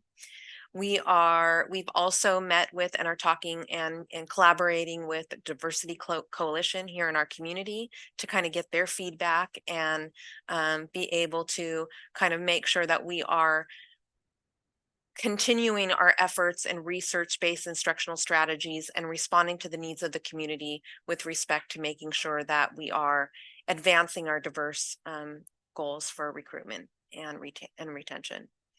And then finally, we have met with and are collaborating with our SRVUSD partners, right? And more specifically, our teachers who oversee our careers and education program at our high schools. Currently, 3 out of our 4 high schools have a career and education program, and those programs are just phenomenal. We've learned so much about them, and we've learned that our students who are participating in these programs are already earning college credit. And so what we want to do is we really want to build capacity and make sure that we're furthering our efforts in our diversity goals, but we really want to tap into our own student alumni because we feel like that is one way that we can address our diversity goal. And we also want to look at and tap into our classified employees. Those have an interest in a career in teaching. Many of our classified employees already hold bachelor's degrees. So we feel that if we're able to provide financial assistance, people that maybe had an interest and a passion for a career in teaching, but couldn't afford to go into the profession, we're hopefully be able to lend a helping hand to encourage them and support them to take that next step. And in turn, they would provide a commitment to come back and teach for us here in the district. So we're going to be collaborating with all of these partners to kind of develop a roadshow where we go around the community to our high schools, to our local community colleges and institutes of higher learning to market our teacher residency program, to be able to support and create a pipeline of future teachers to the district. We've got some short-term goals in terms of how we're going to address the diverse hiring to our district and address our staffing shortages. And we have this as a long-term goal that we think that is going to be very promising. And we hope that through our efforts, we'll be able to obtain some support from the state in terms of funding, along with the district commitment to help support that as well. Right, I'll turn it over to Karen. Good evening. We have made several systems improvements that we'd like to share with you. So first, our system for processing coaches has been greatly improved for this year. We now require all coaches, new and returning, to attend mandatory training before each season starts to inform them of the changes to the coach's handbook, including the district's new communication policy for coaches and athletes, which provides that all communications shall only be conducted through district authorized accounts at all times. So coaches and student athletes must use the district's accounts with Remind, which is a communication platform used in K through 12 schools, or Google, the district email, for all communications, creating safeguards for our students. We also have a new home campus coach clearance process that allows the district to more closely track completion of mandatory coaching requirements and certifications. We've enhanced our annual evaluations for all coaches by putting that process, we've digitized that process. It's now in Informed K-12. And we've updated the coach's handbook to include our new board policy 4219.24 on maintaining appropriate adult-student interaction to protect and the safety and well-being of our students.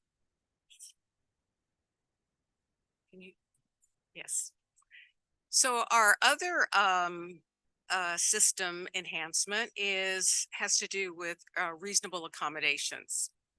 So we have significantly enhanced our reasonable accommodation process for our employees and applicants with disabilities and medical conditions who need accommodation so that they can perform the essential functions of their jobs. Our process starts online where all the necessary forms are located, making it easier for employees to access and understand what is required. We can now better track accommodation requests and support our managers with these very tough issues. And our new process, we believe, will help protect the district from EEOC claims and lawsuits because it's a lot more transparent and consistent throughout the district. And we have already trained our managers on this new process this fall. Melanie? All right, so then some future areas of focus that we're going to be looking at as we continue to move forward in our cycles of improvement is evaluating our pre-employment testing we've identified that our pre-employment testing, which is we refer to as our strength testing for many of the classifications in our classified service, has kind of created some challenges and barriers in hiring employees in a timely manner. So in meeting with the district's joint power of authority, looking at our workman's comp claims and kind of evaluating this testing, we've decided that we're going to go ahead and look at and evaluate how we can work together with them to ensure that the testing is not going to be a barrier, that we're going to be able to hire and onboard specifically our paraprofessionals, special education paras and ASPs in a more timely manner and eliminate some of the constraints that has been provided by the PEP testing process.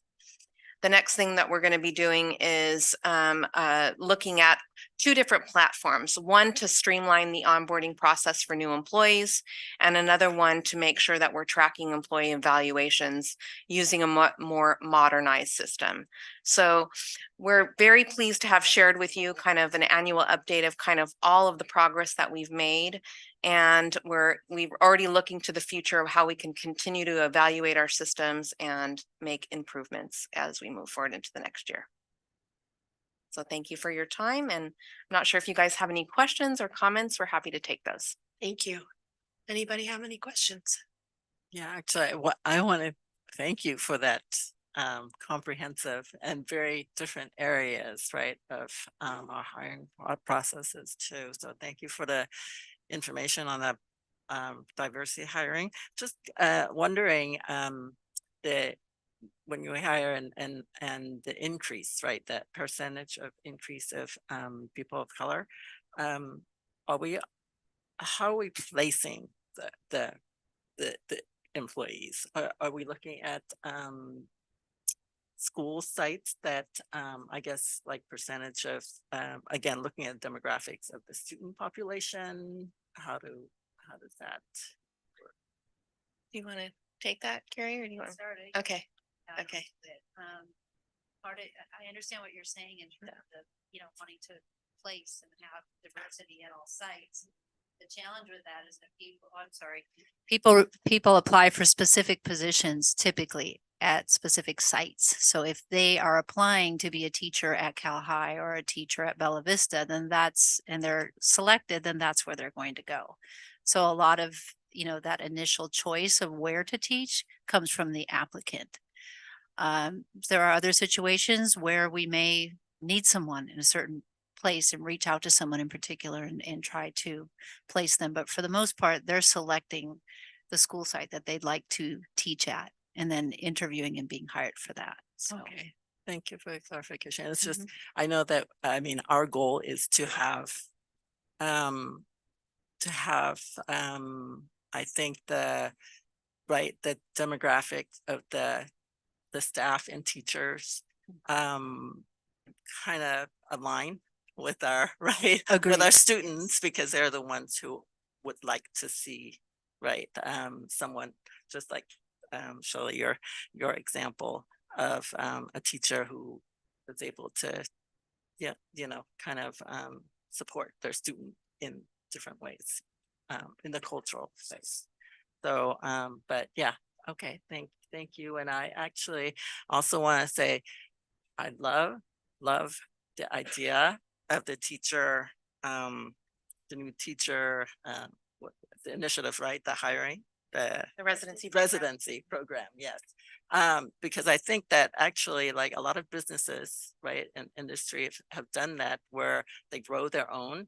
And by committing some right funds on like, getting graduate degree or something, they ask the employee to commit to staying with them.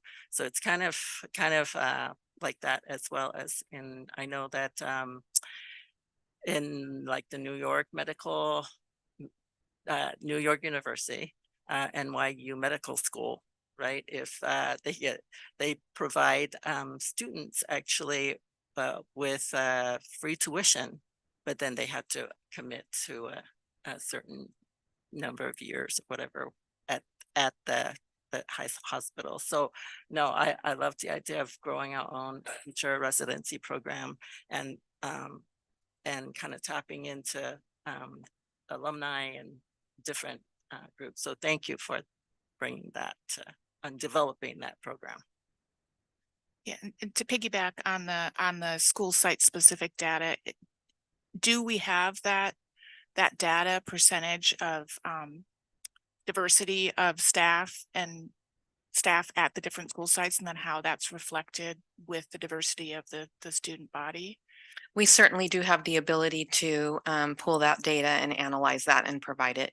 Yeah, it would just be interesting, I think. And then also to that point too, when we're looking at our data, our metrics around hiring and diversity, and maybe look if it's possible to see a comparison statewide, how many diverse hires are there, and what percentage, and how does our percentage align with a statewide percentage? Because I would think that perhaps part of maybe the decline in new hires is the number of candidates that are actually available to apply to the positions in the different diverse groups. And so seeing that data might also help inform us around the expectation that we might have in terms of growth in diverse hire. Yeah, you make a good point. And I do know that there is statewide data. I'm not sure if I've seen national data recently, but there is statewide data that reflects the breakdown of the percentage of candidates going into credential programs within the state of California overall, and then the breakdown by subgroup of what that looks like. So that would be a good way to compare. Next time, we'll have to remember to make a note of that. We'll provide that perspective. I think that would add some additional insight to kind of illustrate why we're experiencing some of the challenges that we're experiencing here in San Ramon Valley. Yeah. And then with the teacher residency program, which is a great idea, and I really appreciate the kind of thinking outside the box to find, and then also looking for funding to help support those kind of ideas. Is there a focus on special education teachers? I know that that's one of those hard to place types of positions, and in our CAC meetings, we've heard a lot about San Ramon Valley High School and the programming that they have with their students in terms of learning about the diversity of population within special education at that high school. And so when I see like partnerships and I see ideas and I think about growing our own, and I think about some of those students, not just at San Ramon Valley, but that are finding finding a spark in that idea of working within special education or learning more about that. And then how are we kind of supporting that and uplifting that so that then we're providing opportunities for them to see themselves coming back to our school district to teach in those special education positions. Yes, so the grants do require that we identify specifically what areas that we're going to focus on, and special education is a top priority. In addition to at the secondary level, the math and sciences. And we're also looking at incorporating VAPA teachers, even though that hasn't been an issue for us consistently every single year. We know that that was an issue for us this year. And we also know that with the Proposition 28 funding and the plans that the Educational Services Department has, along with that and working with the school sites, and SRVUSD as well is going to be part of that planning and process. We know that we're going to need VAPA teachers. So that's something that we are planning to incorporate into our plan. And so I'm not sure about the timing with our plans for Proposition 28 and the timeline with the grants and the outcome of new teachers to the district going through the programs. I'm not sure if all the stars are going to align there, but certainly those are the areas that we've identified in our conversations about. Those are the main areas of focus. We haven't quite finalized it. We're still kind of looking at it, but we are going to be required to identify those priority areas. And then with the resident partnership colleges, universities. So you had mentioned St. Mary's and National University and DVC.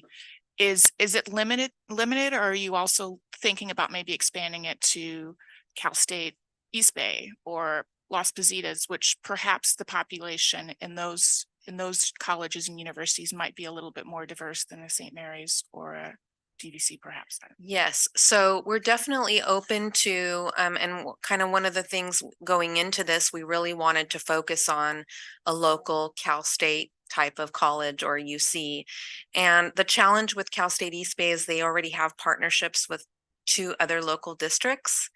And so because the candidate pool is shallow, by adding another district, it doesn't really serve any of our purposes.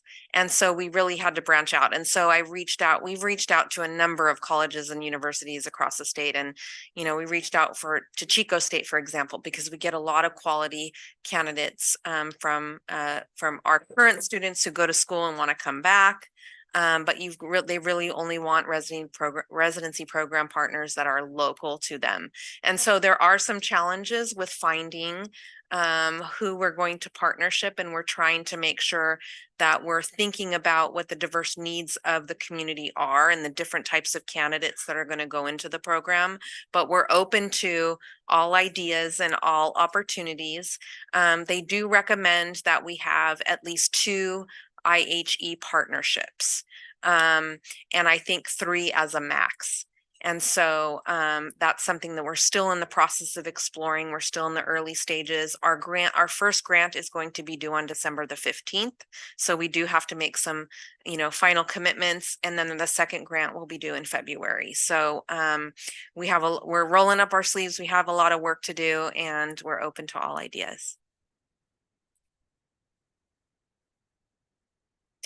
I just want to thank you for your leadership. Since you took the position of Assistant Superintendent of HR, you have moved mountains. I want to thank your team because I know you didn't do it alone, but every time I have been with students last year and this year, 3 times in a week, this topic has come up about diverse staff, wanting to see themselves in our staff and our curriculum. So this is really important work that you're doing. And I just want to let you know how much I appreciate it. And the leadership that you've provided in the human resources area for this district is invaluable. So thank you. Thank you. And I just wanted to add on to what Shelley said and underscore, you talked about your goals, right? And how the one related to new hires you fell short on. And I know that was probably a really important one to look at the effect of your new recruitment pieces, right? But the fact that you exceeded the retention one by enough to bring the whole number up is really telling. And that's really getting to the main issue that the students are saying that they want their teachers to represent them. So I know you have to report on each metric and you have to explain each one, and you kind of did that sort of, apologetically, but in terms of the end game one, you came out ahead, and that's a really important point.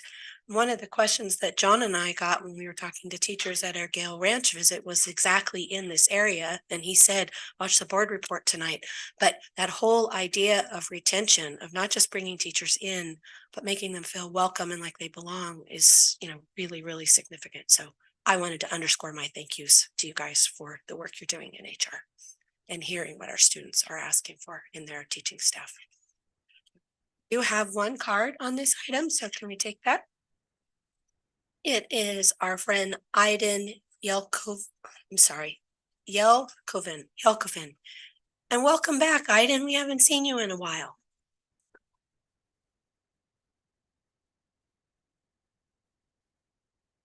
So I just wanted to point out in the new hire ethnicity data that white isn't an ethnicity and that it's more typically classified as a race and a blanket term, which, as Mike Arata would call my indoctrination from ethnic studies, it was popularized to justify in-group dominance and out-group exploitation. And I think it kind of diminishes the quality of the data if we're categorizing people as white, because I may be racialized as white at times, but like it discounts the fact that my parents are from Turkey and Canada. So I think we should look at some of the structural antecedents like class that determine our ethnic makeups of our staff. Rather than arbitrarily constructing a reflective staff, we should try to remove the class-related barriers to a BIPOC employment. Thank you. Thank you. Okay, are we ready to move on? Okay, we are now on 10.5, unagendized public comment, and we do have 12 cards. I think as it's only 2 over the 10, let's just go ahead and do them all. Just want to remind everyone that we have a time limit of 3 minutes per speaker on our non-agendized public comment. That's been established and will be enforced. President reserves the right to announce a last call for speaker cards, which I'm going to do now, given the late hour. We are going to need to extend the meeting. During the non-agendized public comment, the board cannot respond to comments about topics that are not on the agenda. Please be aware that we may interrupt you and redirect you to a correct time to speak if your comment relates to something that is on the agenda, or if it's a topic that does not fall within our jurisdiction. And so let's go ahead and call the first card is Charlotte will be first. And following Charlotte will be Ella Chu.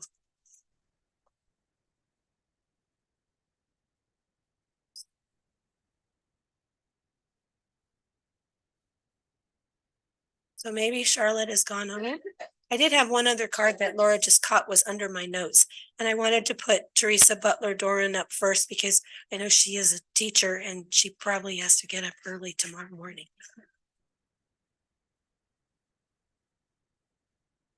Everybody. Good evening, dignitaries, staff, and community members. Thank you for the opportunity to speak with you all. I wanted to update you on the progress of my Fulbright work as I'm gearing up to leave this January 7th to Finland. Last August, the 20 Fulbright Distinguished Awards in Teaching Research recipients met in Washington, D.C. for a 2-day orientation. We met with Department of State officials, representatives of the International Research and Exchanges Board, also known as IREX, Fulbright alumni, and professors who will advise us as we move forward in our work. In these 2 days, we learned a wealth of information about the program, how to perform educational research, and how to conduct this research while being sensitive to cultural differences. The 20 of us in this cohort also established lasting connections that will hopefully last a lifetime. Since Washington, D.C., we've been meeting virtually with our research advisor, Dr. Nicola Williams, for monthly sessions on rigor, community, purpose, relevance, and transparency in research.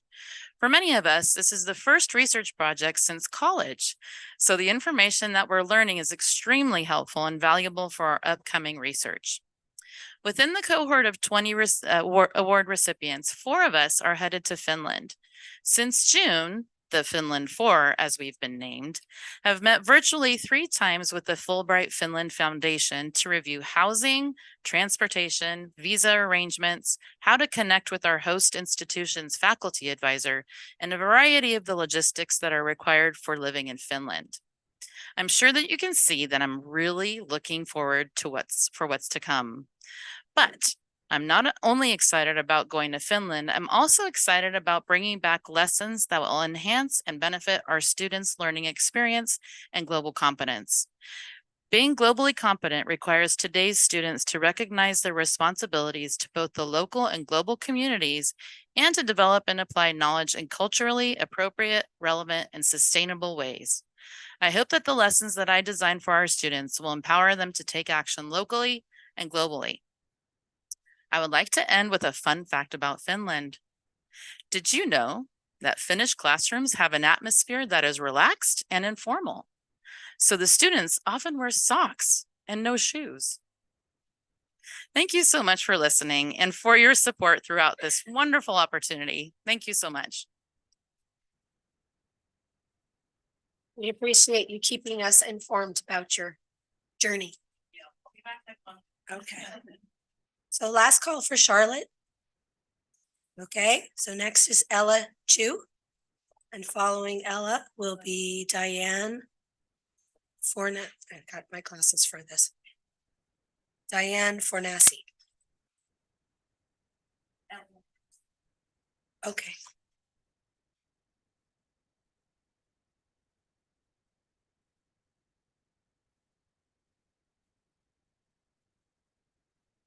Thank you.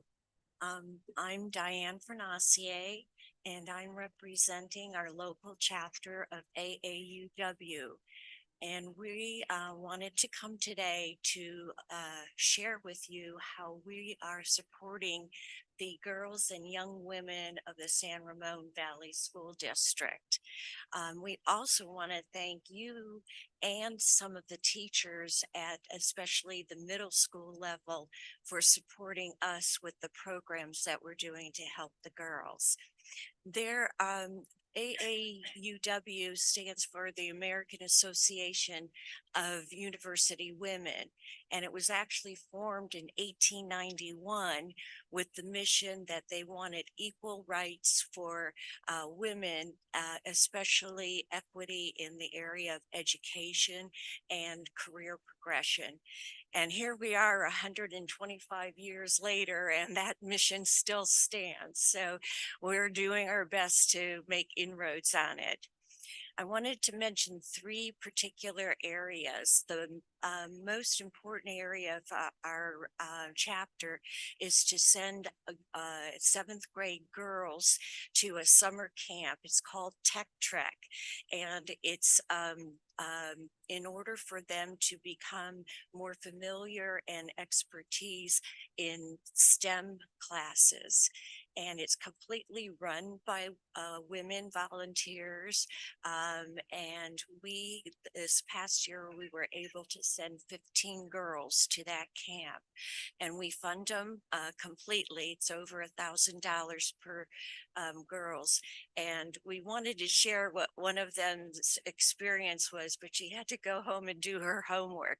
But what we tend to hear back from the girls more than anything is just number one, being along, we're talking about being together, is being along the lines with other girls that share similar aspirations or interests. And number 2 is that they tend to go in thinking they know what they like best about science or math, and they come out with completely new ideas of the areas that they can take STEM into for their high school and careers, and or their high school and their careers after college. We also support local scholarships for girls at the college level. And because our district is Danville, Alamo, and Walnut Creek, it so closely aligns with what your work is and the women that have, or the girls and women who have passed through San Ramon. And in 11 years, we funded over $136,000 for our young girls and young women in this area to go on with their education. And last of all,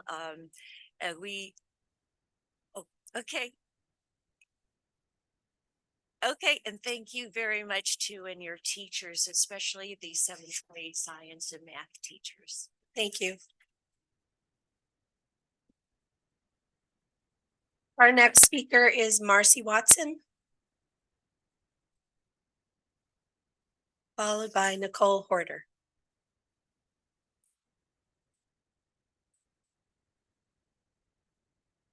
So incredibly tired right now. I don't even know what I'm here for at this point. I didn't prepare anything, but I did send an email to Mr. Ball. I'm here to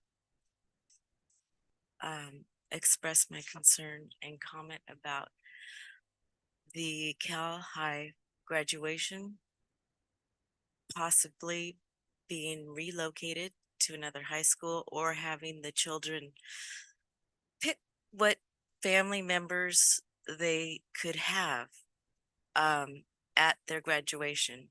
This is the class of 2024, and please do never ever forget where they were in 2020 and 21. I've heard tonight, I'm so glad I came. This is my first board meeting, but tonight I heard COVID was something that happened to these kids. They did not get their 8th grade graduation. They didn't get any of the festivities leading up to it. They came home on a Friday and they never got to say goodbye to their kids or step foot on that campus ever again. Their first day of their high school was in their bedroom. The rest of the year it was too. So I am just appalled that stadium remodel, which I thought we just did that 8 years ago, but I guess we're doing it again. One parent put it like, I can't believe they're putting a piece of metal that someone puts their butt on over these kids having their graduation at their own high school, their own turf, and or having to be the kid who decides, does my mom and dad go? Does my stepdad and mom go? What about blended families? There's just not enough. 2 people. None of my kids' siblings are going to get able to go. We had 3 options. None of those kids deserve any of them. There needs to be, this remodel needs to be pushed. And again, this is one of the, they feel not worthy. They don't feel worthy. This is one of the problems that's been happening with Cal High, is they're not being heard. We need to give this class who persevered through that time what they need, and they need their graduation at their school with who they want to come, and not put them in that position to pick. Thank you, Marcy. So Nicole has already left, and next is Arkel Frazee.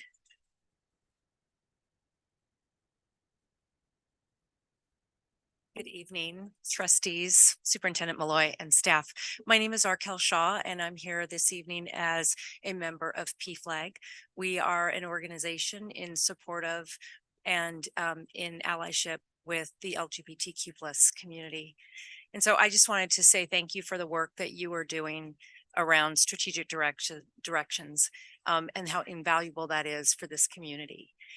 Many of our members are actually staff, parents, and students in this district. And we feel that what you are doing here creates a very safe environment. It's building a place where these individuals can be seen, can be heard, and can be a part of the community. I think a lot of other people have spoken this evening as well. So thank you for this effort. Thank you for the work that you're doing. Thank you for not saying no to it. And we appreciate very much the allyship. Thank you. Thank you. Next is Iden, but I think he's already, oh no, you're back. I saw you walk out, but you're back. Hi, I'm Iden Yelkoven. I'm here as a student, a former student, to recommend some restrictions on pesticide treatments near and on school campuses. And additionally, I want to point out some flaws with the existing disclosure mechanisms for when there are these treatments.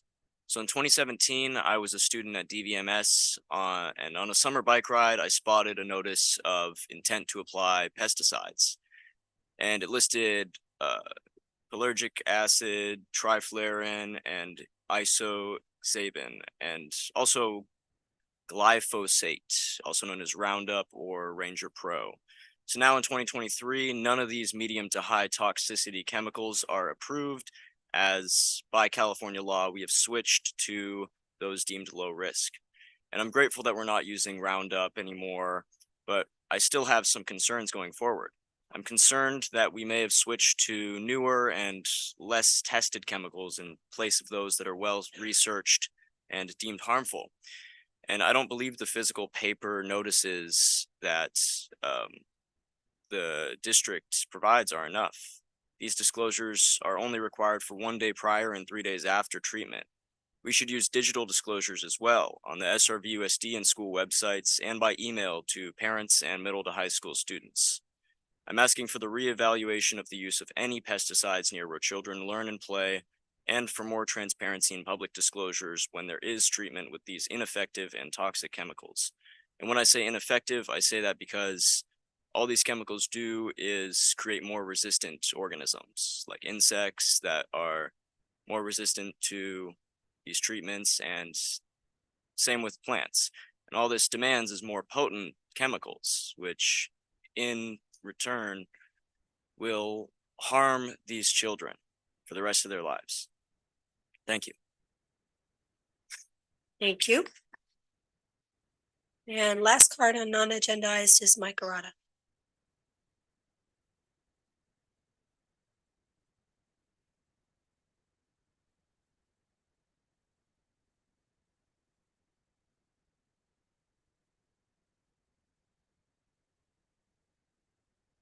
I don't believe there are any young children remaining in the room, but I do recommend that young children be removed from any video replay of this portion of the meeting because of what I will be reporting.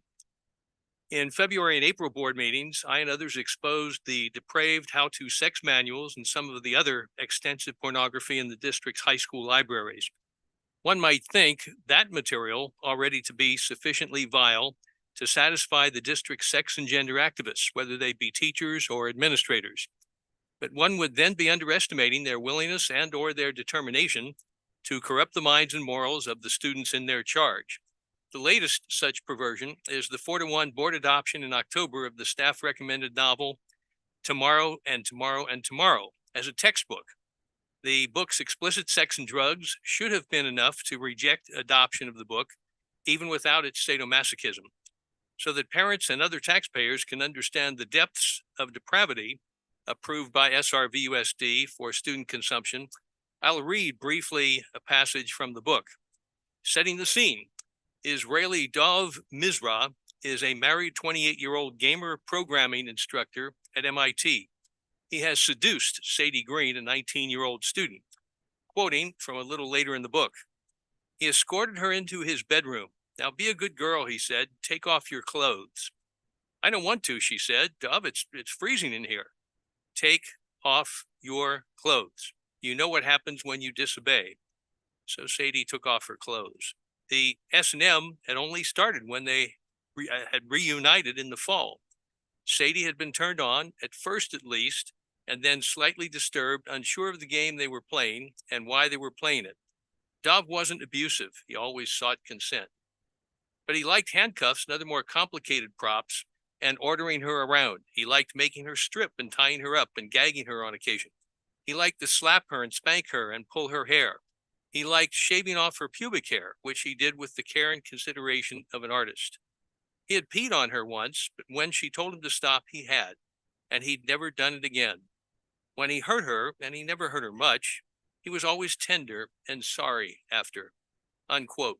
Wasn't that precious? Again, this depravity is from a board-adopted textbook. Parents, you should do your best to counteract the pornography, critical race theory, and other perverse indoctrination with which SRVUSD routinely targets your kids. If feasible, get your kids out of these deliberately perverted schools.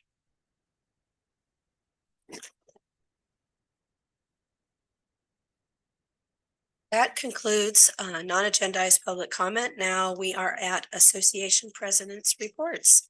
Tammy, please come up. I'll try to be brief. I'm Tammy Castelluccio, president of CSEA here in the district. Last month, we finalized negotiations for our reclassifications from last year. We ratified at our October 30th meeting. I would like to thank the board for your help and approval so that we could finalize this process. CSEA was very pleased with the outcome with the big wins.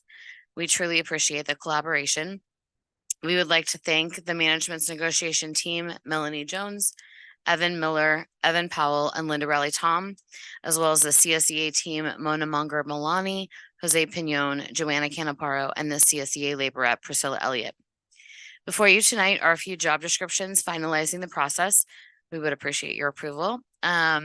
Once approved, the CSEA will be ratifying these at the end of the month, and we are going to start working on our initial proposal for our reopener negotiations for this year.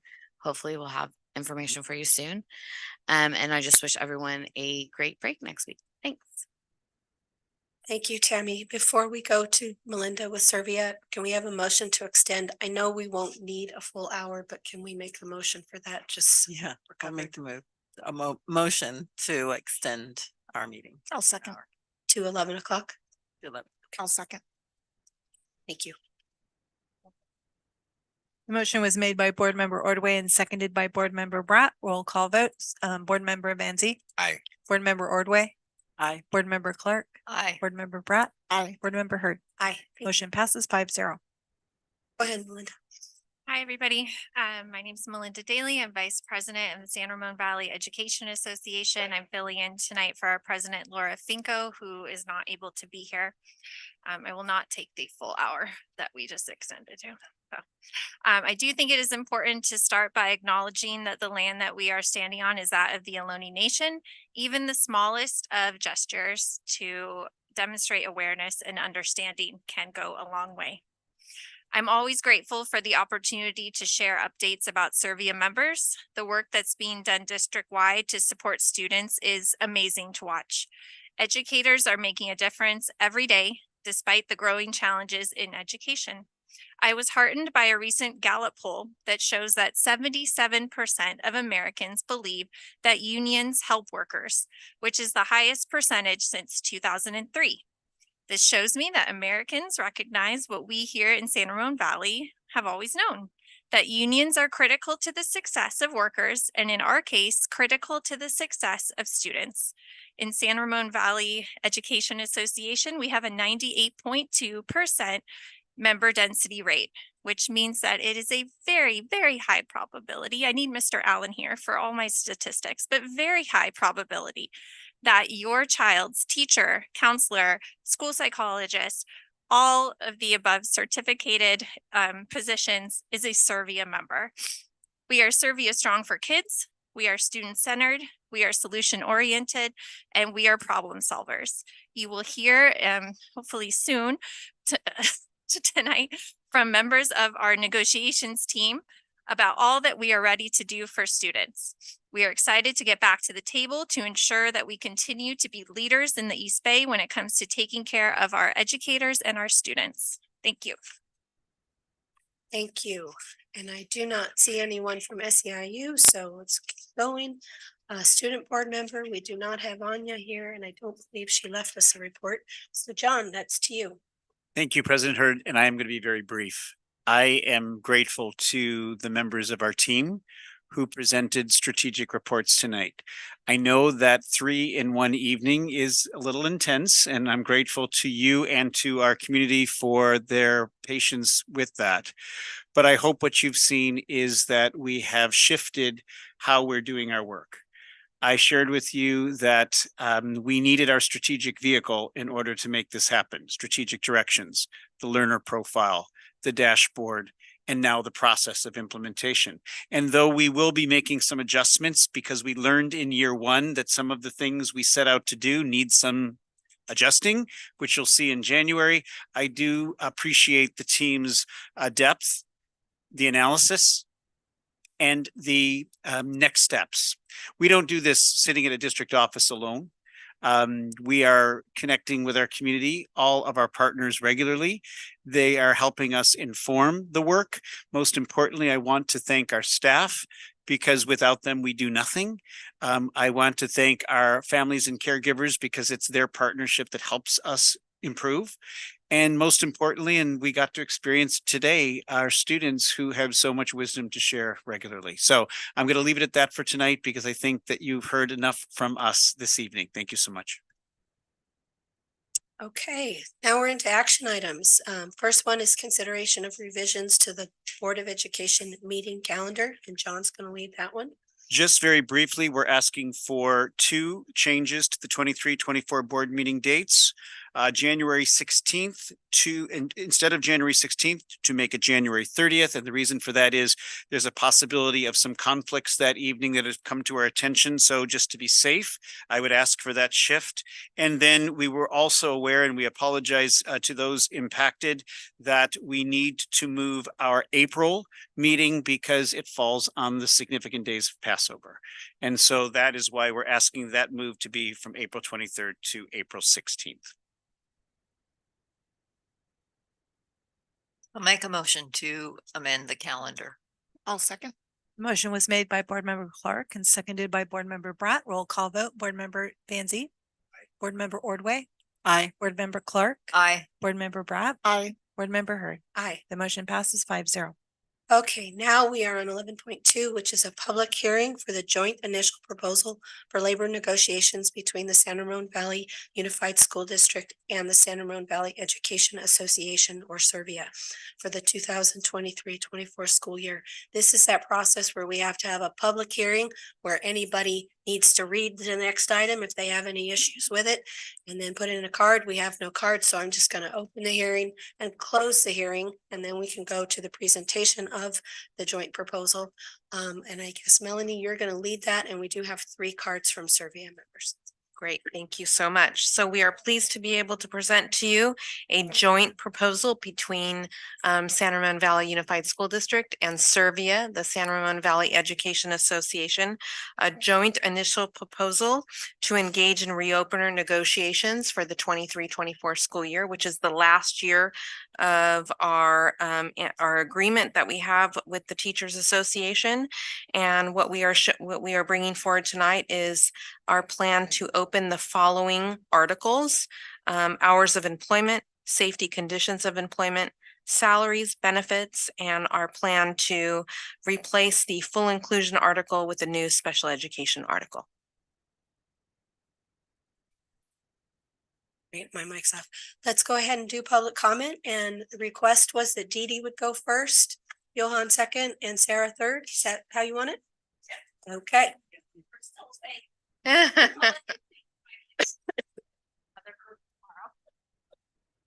All right, let's make this snappy. My name is Dee Dee Judice, and I am the San Ramon Valley Education Association Bargaining Chair.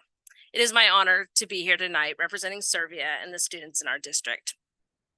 Tonight, as Melanie just said, we'd like to publicly announce our plans to head back to the bargaining table for the 23-24 school year. I'm joined by other members of our team who will highlight our 2 articles, safety and full inclusion. The students of the district are always the forefront of our proposals. We can all agree that our students deserve the best, and it is our hope that when we join with management this year, we can continue to pave the way for the best educators, supports, and class sizes for our students. Recruiting and retaining the best educators is imperative to the success of our district. We must work together to encourage the best educators to come to our district so that we no longer have unfulfilled positions or support services held virtually.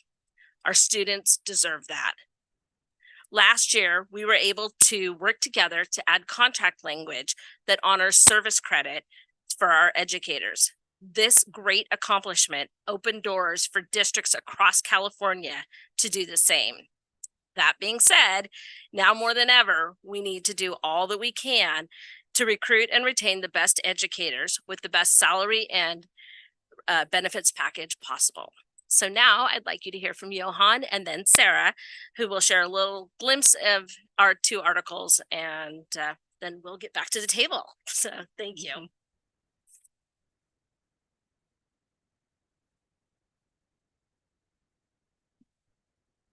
Mine is going to be a minor glimpse. Hope not to be too illuminated. Thank you, everybody. I hope your night is going well. I'm Johan Somerville. I am the secondary chair of the negotiations team for Servia. I am going to keep it quick. That is not my normal nature, but it is getting late in the evening. I am here to talk about the safety article. And I can sit here and cite article after article and subsections and all that nice, fun contract jargon. But I'm going to kind of keep it where we all understand the generalities. We all know workers need to feel safe. We know that they're more efficient, more effective, and more present in mind when they feel safe while conducting their jobs. In the world of teaching, though, when in the classroom, we especially know that students feel safer when teachers have that ability to feel connected. And that's really the focus of this article, is really updating and modernizing the language that protects everybody involved. The classroom has advanced quite a lot since we last addressed this article. And the needs of staff have evolved. And we really need to really think about all of those players involved in this situation, with students especially forefront in our minds, to ensure that on a daily basis they don't have to process those things as adults do. And we really just want to kind of make sure that the safety of every SRV stakeholder, Servia will be seeking to clarify and define what a safe environment is in today's modern classroom. And then, dot all the other I's and T's within that article. But that's really the focus. This is modernization. I thank you for your time. Thank you. And Sarah?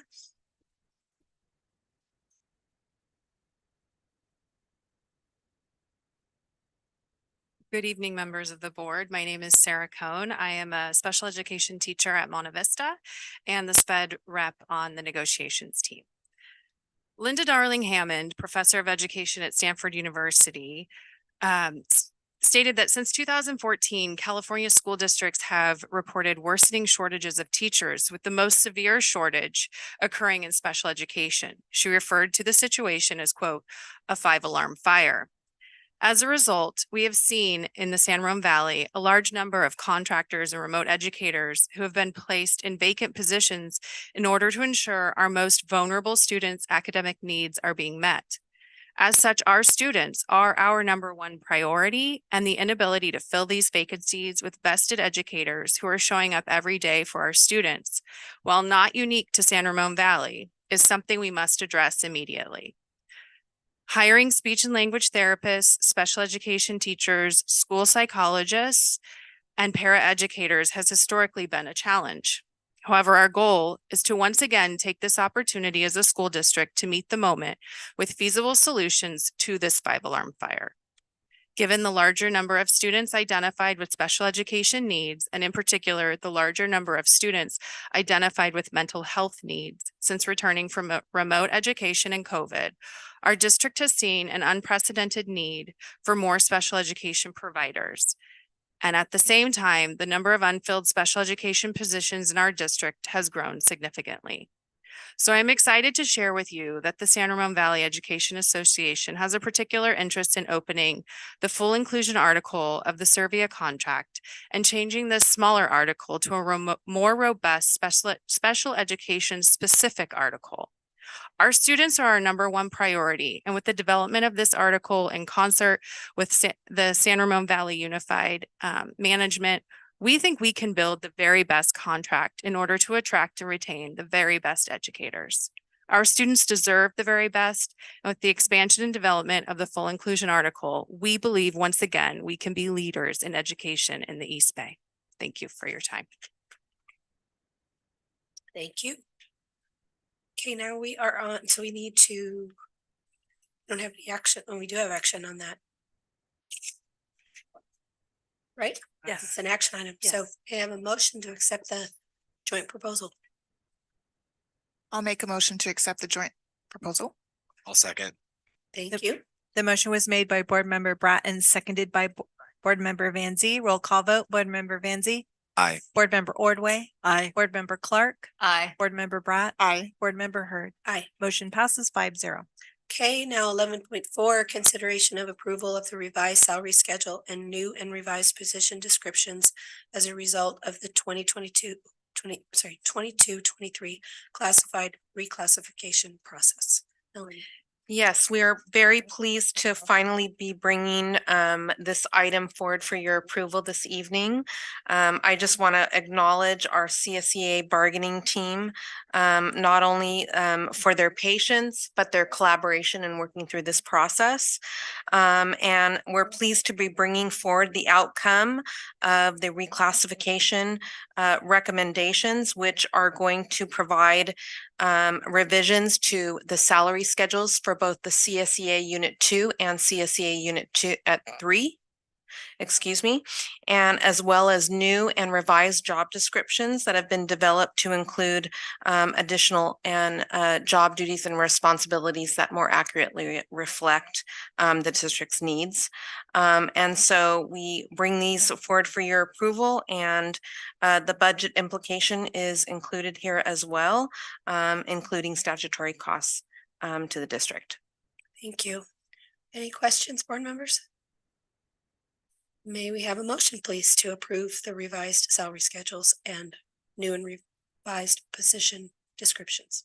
Yeah, I'll move to approve the revised salary schedules and position descriptions. I second. The motion was made by Board Member Ordway and seconded by Board Member Clark. Roll call vote. Board Member Van Zee. Aye. Board Member Ordway. Aye. Board Member Clark. Aye. Board Member Bratt. Board Member Hurd. Aye. The motion passes 5-0. Now we're on 11.5, consideration of approval of revised confidential Tier 4 salary schedule. Yes, thank you. So we have been in the process of making sure that all of the administrative assistant positions that report to assistant superintendents, bringing parity to those positions. And so in bringing forth the recommendation for the administrative assistant of educational services that's currently represented by CSEA, in alignment with the two other administrative assistant positions that are on the Tier 4 salary schedule, we're bringing forth a recommendation to revise the Tier 4 confidential salary schedule and provide an alignment with the previous recommendation for the administrative assistant position. Motion? I'll make a motion Thank you. to approve it as, what am I? Approve. I'm sorry, I'm so tired. Revised confidential. 11.5, yes, revised confidential Tier 4 salary schedule. Second.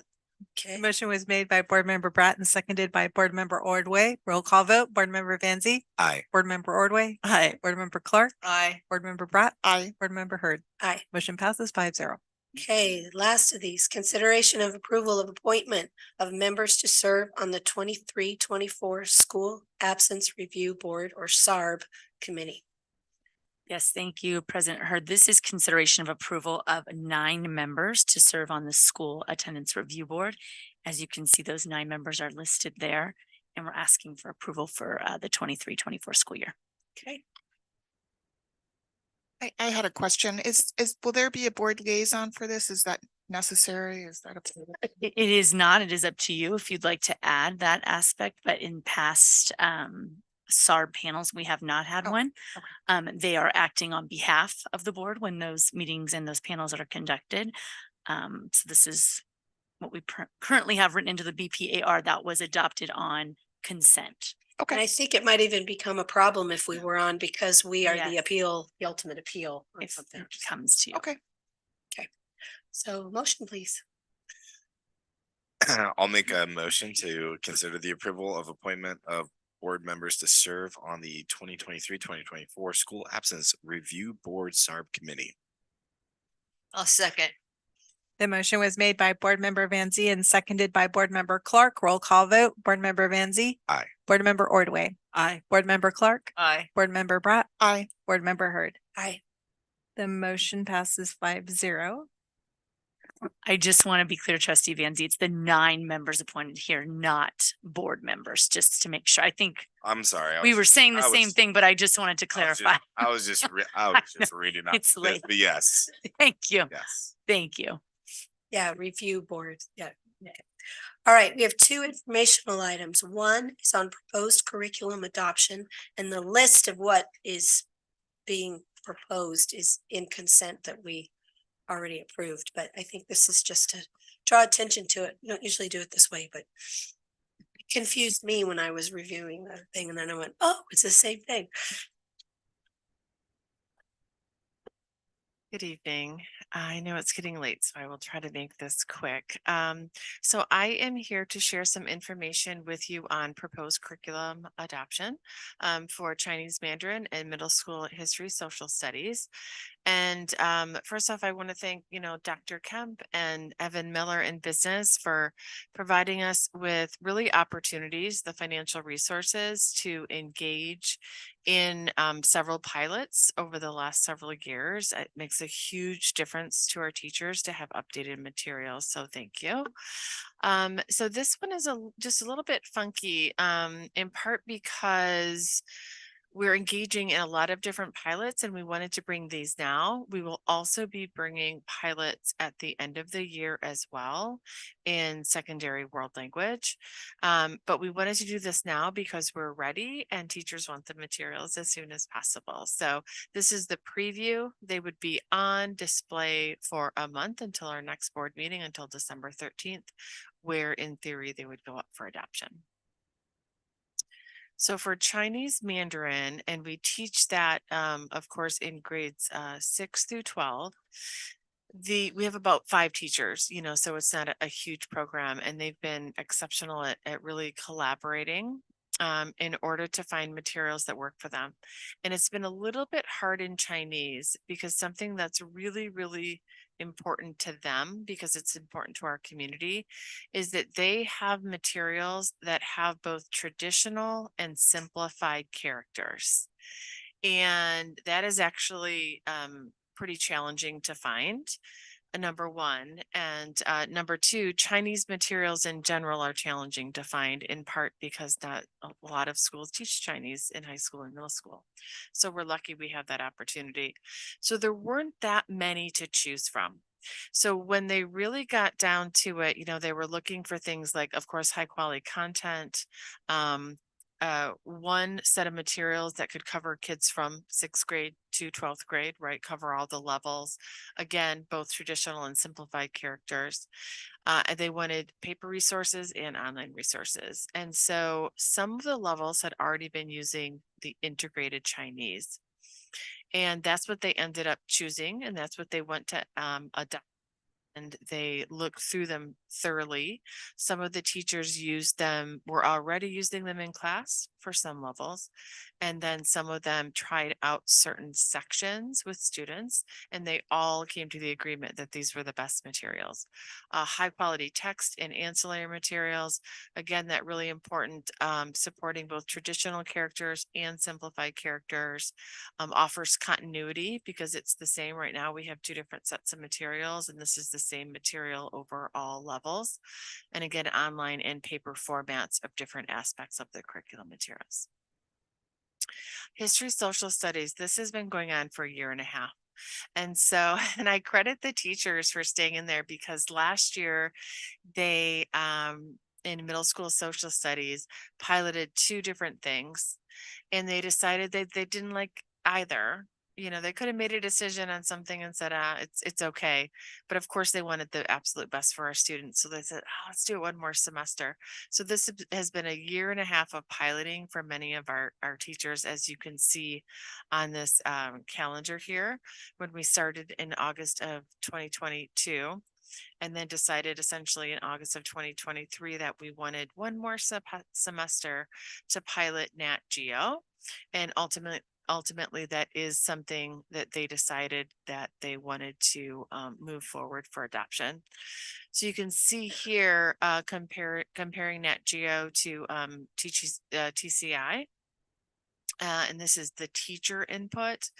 Nat Geo won on everything: content alignment, inquiry alignment, which is really important for us, Common Core ELD, and then an access and equity. And I do want to point out that when we look at these materials as part of our rubrics, there is always that equity component that we're looking at to make sure that it's representing our students in a way that is in alignment with our beliefs. It's just some informal student feedback from surveys. Please keep the National Geographic book we piloted because it was fun, easy to learn, and interesting. I always love middle school kids' quotes. So they're pretty excited about it. And then you can see on the left were the materials easy to understand, and how helpful were the images, charts, maps, etc. And so Nat Geo, again, not only from the teachers, but based on student feedback, was the most desirable. So some benefits, according to our teachers, it has authentic National Geographic content. Again, this student-centered idea, and that we're engaging students in inquiry-oriented experiences is really, really important for deep learning, engaging and motivating, rich instructional resources, and a variety of formats for assessments, which once again aligns really well to our strategic directions. So materials will be in preview from November 15th to December 13th. People can visit the SRVUSD district office, building C in the back. If there are any questions about this procedure, or I understand there are a lot of working parents, which I get as a working parent, who may find it difficult to be at the district office at that time, please just email me. My email is on the slide there, and I'll work with Alana in getting it out to the community, and we can either find another time or provide them with online resources. And again, really piloting these materials is a lot of work for our teachers, so I just want to give them a huge shout out. Also to Crystal Jen, who really led the Chinese pilot, and then to Courtney Konopaki, who has spent a lot of work on middle school social studies. So thank you. Any questions for Deb? Okay, it was just informational, so it'll be back next month. And then 12.2 is revision to board policy and administrative regulation for school-aged childcare provider leases. Stella Kemp. Good evening, trustees. How much more time do I have? Just kidding. Okay. So this evening, I'm bringing back to you sort of a process that we've been engaged in over a number of months now to review the different board policies that we have. I want to take you back first to last spring when we were in the process of new lease for 4 of our sites, and we uncovered that we have competing and different policies in our policy manual that kind of stopped the process of issuing a new lease.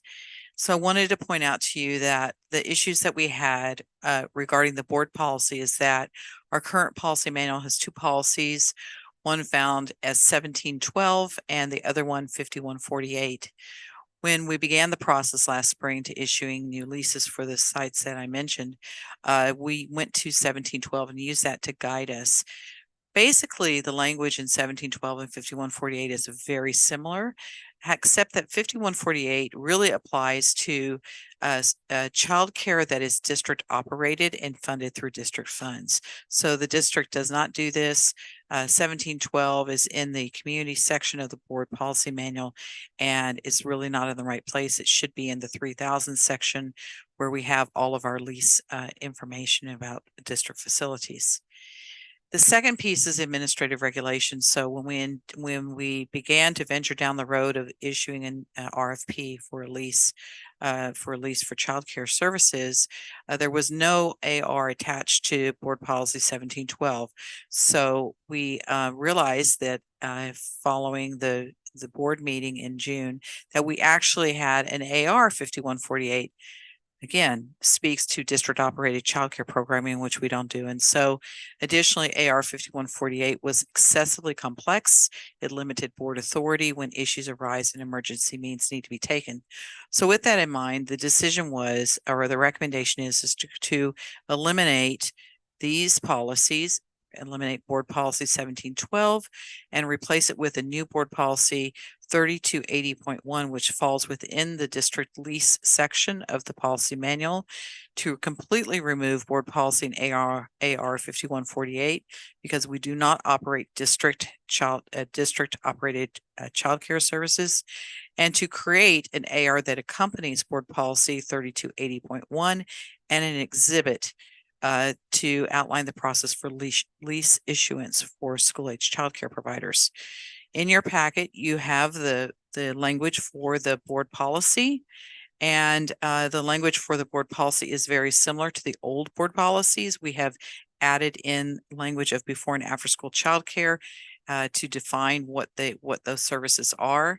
And the regulation 3280.1 talks about it's a very broad statement around the selection of or the solicitation for RFPs and the selection of a childcare provider. And so in this, I want to just kind of move over here to the exhibit because it does explain in detail sort of how we would implement the AR. So in the beginning of the solicitation, when we have a lease agreement that is coming up for renewal, or we're it's terming out, we would start with the school site parents. We would conduct a survey just basically to find out from them what are the desired qualities of a school-age childcare provider that you would like to see at the school, and we use those qualities to develop an RFP and ask that potential providers explain what their process, what their program will be like, and how it's aligned to those qualities. So we issue the RFP, then we'll have business and ed services, a representative from PTA council to review the proposals to make sure that they've met the qualification parameters for the vendors. And we invite them to a vendor fair, which is sort of like a very large, like a science fair we would do on a Saturday. We'd have them in different rooms on a campus, and parents would be invited to come in and attend sessions to visit with the vendors to find out more about the program. We don't have exactly all the details outlined for this, but we've run vendor fairs before in other school districts, and we would develop it very similar to that. The parents who attend, the teachers the parents and the teachers who attend would provide us feedback from the vendors. Would I send my child to this childcare provider? Yes or no? And we analyze the parent feedback during the vendor fair, and then we select 2 finalists. And the 2 finalists would be sent back to the schools, and the principal would meet with a team, school site council, with parent representation to basically select one of 2 vendors that then would come back to the district office, and we would issue a lease to them. The difference in this process and from the previous process is that previously we had schools had to bring a large team to the district office. It was very difficult to coordinate everybody's schedule to get them there. And so this is more fluid. It allows opportunity at each phase 1, phase 2, and phase 3 for parents to give input, so they can choose to be as involved or as not involved in the selection of a child care provider for their particular school. So we're going to use this process except when there's an emergency, and the AR outlines that if there's an emergency and we have to change vendors at a site, it defines that an emergency will be when there's a significant safety issue at a site, which generally contributes to the loss of licensure with a childcare provider, or if the provider fails to adhere to the terms of the agreement with the district, and that is the lease agreement that they have with the school district. So in that case, the school district would seek to first consider the work of a provider that's currently working in the district and has been evaluated through our normal evaluations process. So that is the proposed BP, AR, and exhibit that would accompany the leases for school-age childcare providers.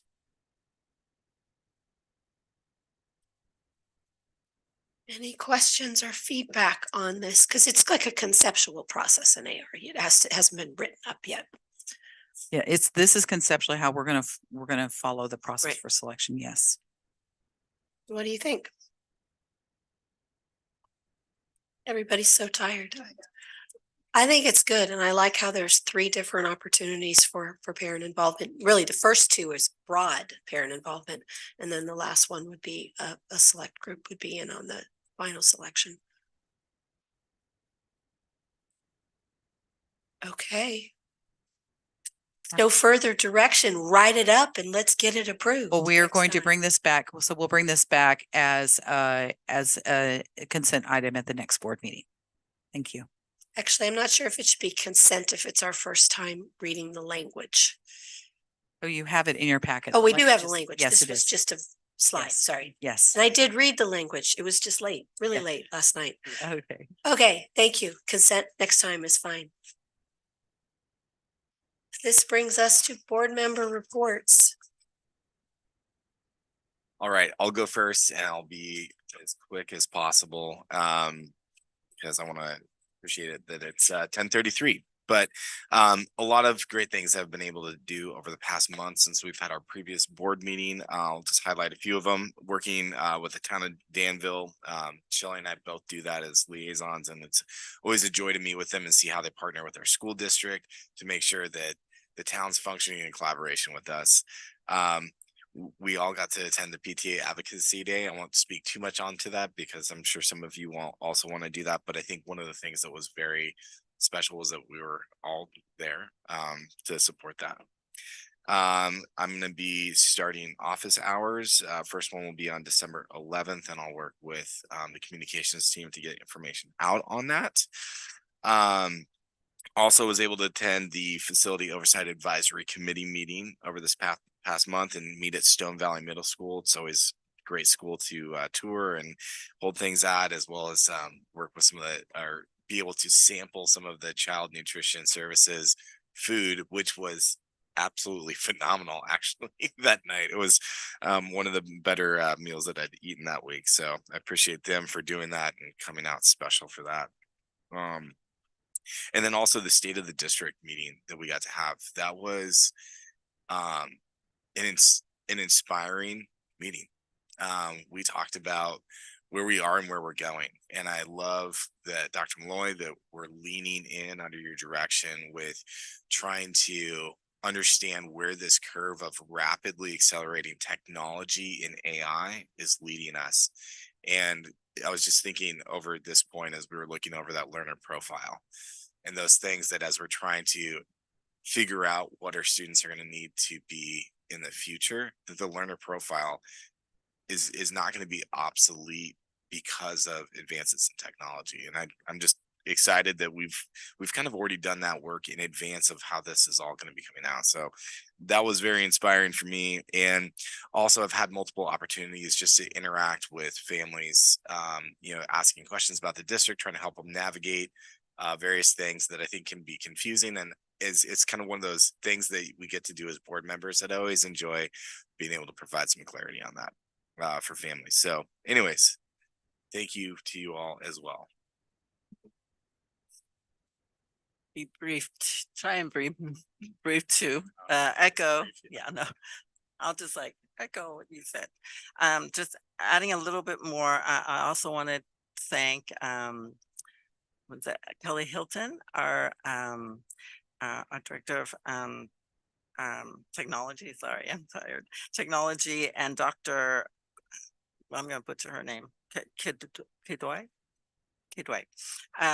for the town hall about AI and technology and how we can, take hold of this and yeah, get in front of it so that we can use it for our teachers, staff to use AI to make their work more efficient, but also how they can then teach our students to use this new technology that the kids hopefully are going to take off with. Shelley and I've been hanging out in the same events the last few days. Really appreciate the Dr. Wynn, the SLAM event, Student Senate Ethnic Studies Symposium. So really got a great experience hearing from all the students and their ideas and what they think, and they're amazing. Got to actually go and view some of the student ofrendas. I don't speak Spanish, so sorry. But the project for the Day of the Dead, those art projects or that projects are beautiful always. I always love seeing those. So thank you very much for Doherty Valley High School and librarians and Spanish teachers. Also got to stop in Coyote Creek Elementary School for their Native American storytelling showcase, celebrating Native American Heritage Month. Those are really cool what they do too, and all the kids acting out stories. Love that. And I am, just a plug for Reflection Showcase, talking about art, coming up December 7th. This is the PTA Reflections Art Program Showcase. All students from all of our schools were invited, and there's, I think there'll be 160 pieces of art, digital art and physical art, going to be displayed at the Doherty Station Community Arts Center. So open to public, so come by and see amazing student art, and looking forward starting tomorrow to serve Thanksgiving and lunch at the elementary schools and middle schools, and just want to wish everyone a wonderful Thanksgiving. Thanks. Okay, well, all my committees met this month, so social, emotional, grade reform, LCAP. As Jesse and Susanna said, I was at a lot of the same functions. They were our Town of Danville Meeting Advocacy Day, which was really, really great, except that Tony Thurman didn't show up, and that really that was a bummer. I went to a booster council meeting at SRVHS to talk about the parcel tax, which was good because I got to meet some booster presidents there. As Susanna said, we went to the Student Senate yesterday, and we got invited to come back and talk to the kids, the students there, and answer questions and talk about what board members do, because I think a lot of our students don't maybe really understand that. And I'll be serving Thanksgiving tomorrow at Charlotte Wood, and then going to the Bucket Brigade at Los Cerros, and then serving at Baldwin later in the week. And I'm excited about the start of our peer counseling class possibly next year. And that's something that I felt that was important for our students, and that they can learn to help each other and can kind of be an adjunct to our mental health. So I think that's enough for me. Anyway, everyone have a great Thanksgiving. I want to add, with the state of the school, just a congratulations to all of our 30 under 30 honorees. It was really great to see all of their accomplishments and the connections too. There was the person at my table, Tiana Day, her teacher was also one that was honored for 30 under 30, and it was a teacher that she had that actually really affected her and inspired her when she was at Doherty Valley. So it was really fun to see those connections and relationships. We had a CAC meeting.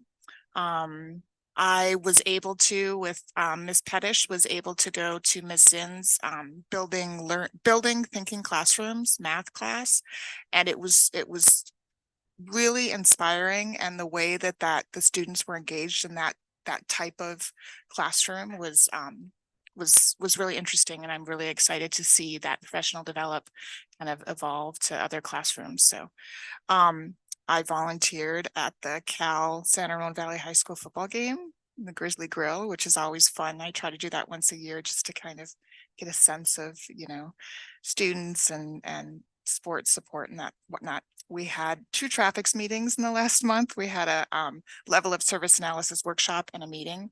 We have another meeting in December, I think the 18th. We had our first LCAT meeting, which I think someone mentioned, and there were so many students, and I was really happy to see. I know that was some outreach to make that happen, and it just felt like half the room was students, and that's so important in the work that we do with LCAT. So I was really happy to see that. And I did noon duty at Montevideo on Halloween, which was purposeful because my kids went to Montevideo, and I love Halloween at that school, and I'm sure all the schools, but all the kids dressed up in their costumes and, you know, trying to navigate their lunches with their masks and the recess and stuff. We had a partial tax oversight committee meeting, and then the equity steering committee, which was good. And again, another opportunity for a lot of students to have their voice and to have it be heard by others in the committee. I was really grateful for that support for them. So related to the special ed CAC meeting that we both were at, the CAC is doing a new program this year where we're putting in place a resource parent network, which is something we trained parents on years and years ago, back when Linda worked for the Contra Costa SELPA. It was that long ago. But we're bringing that back, and ideally are recruiting one parent from each special education eligibility category to be a parent resource for staff to be able to refer parents to, just so they have a friendly face to answer questions. And so the special ed CAC, her little report on that. I had trustee office hours, as I know many of you did, and it was great. This time, almost all the slots were full. I talked to 4 parents and 1 student, which was fabulous. I too want to highlight the state of the district. I've been asked by many community members, is that the first time you've done that? That was great. I learned so much. I mean, so it really went a long way with the community members that attended. And I thought the late afternoon event that Kelly Hilton led that interview was really good too. With traffics, the reason we're having so many meetings is that there's probably going to be some changes coming out of this service study. And so Laura and I are going to work with Alana to determine how we also, because the decisions will be made in the traffics JPA meeting, but we also feel like we need to really communicate with families about if there's any changes there. So work with Alana on how best to do that. And then PTA Advocacy Day was great. I really felt like the theme of it was really grounding in what we need right now. Superintendent's panel was fabulous. And I noticed that John is doing an EdSource roundtable tomorrow. And I thought, ooh, how did John Finsterwald find out about John Malloy? And I'm guessing it was there, because somebody asked me, how'd your superintendent get on there? And so I think that's how. Last Thursday, I spent most of the day doing a virtual literacy summit that's put on by the California Reading Coalition. And there were several different breakout panels. It's just so reassuring to look at the work that we're doing and how we are at least a year ahead of so many other places. And then later that day, I'm on an advisory panel for a county grant that Contra Costa has for the Comprehensive Literacy State Development Grant. And Contra Costa and San Diego County are both part of this one grant, and Oakley is the test school for Contra Costa, and Oceanside is the one for San Diego. So it was great to see their data and where they're going. And one really important piece of success was when you're doing these shifts, having coaching. And I mean, our MTSS liaisons are kind of like that, but they were even talking about beyond something that expensive, having site group leaders along your shared leadership idea about, so that the teachers who are working with these shifts have people to go to and bounce ideas off of them. Come watch my lesson and tell me what I'm doing. And so that was really great to be part of that. And equity committee, as you said. And then I went to a CCSBA meeting last Monday where the topic was cybersecurity. That's enough to scare you, especially as we were discussing bring your own devices, right? So the whole elements of that. And one last fun thing, Discovery Counseling hosted a fun fundraiser, which was called Dandia Night. And it was the coolest thing. It was held at Doherty Valley. Families from all over our valley, but largely Doherty Valley, were there dressed in their beautiful outfits, and they taught us to do this dance that you do with sticks. It was almost hypnotizing, almost like therapeutic. And it was great to be part of that and to see that part of our community. And they just embraced all of us and taught us the dance and all that. So happy Thanksgiving, everyone. Thank you for hanging in. We have a little time left.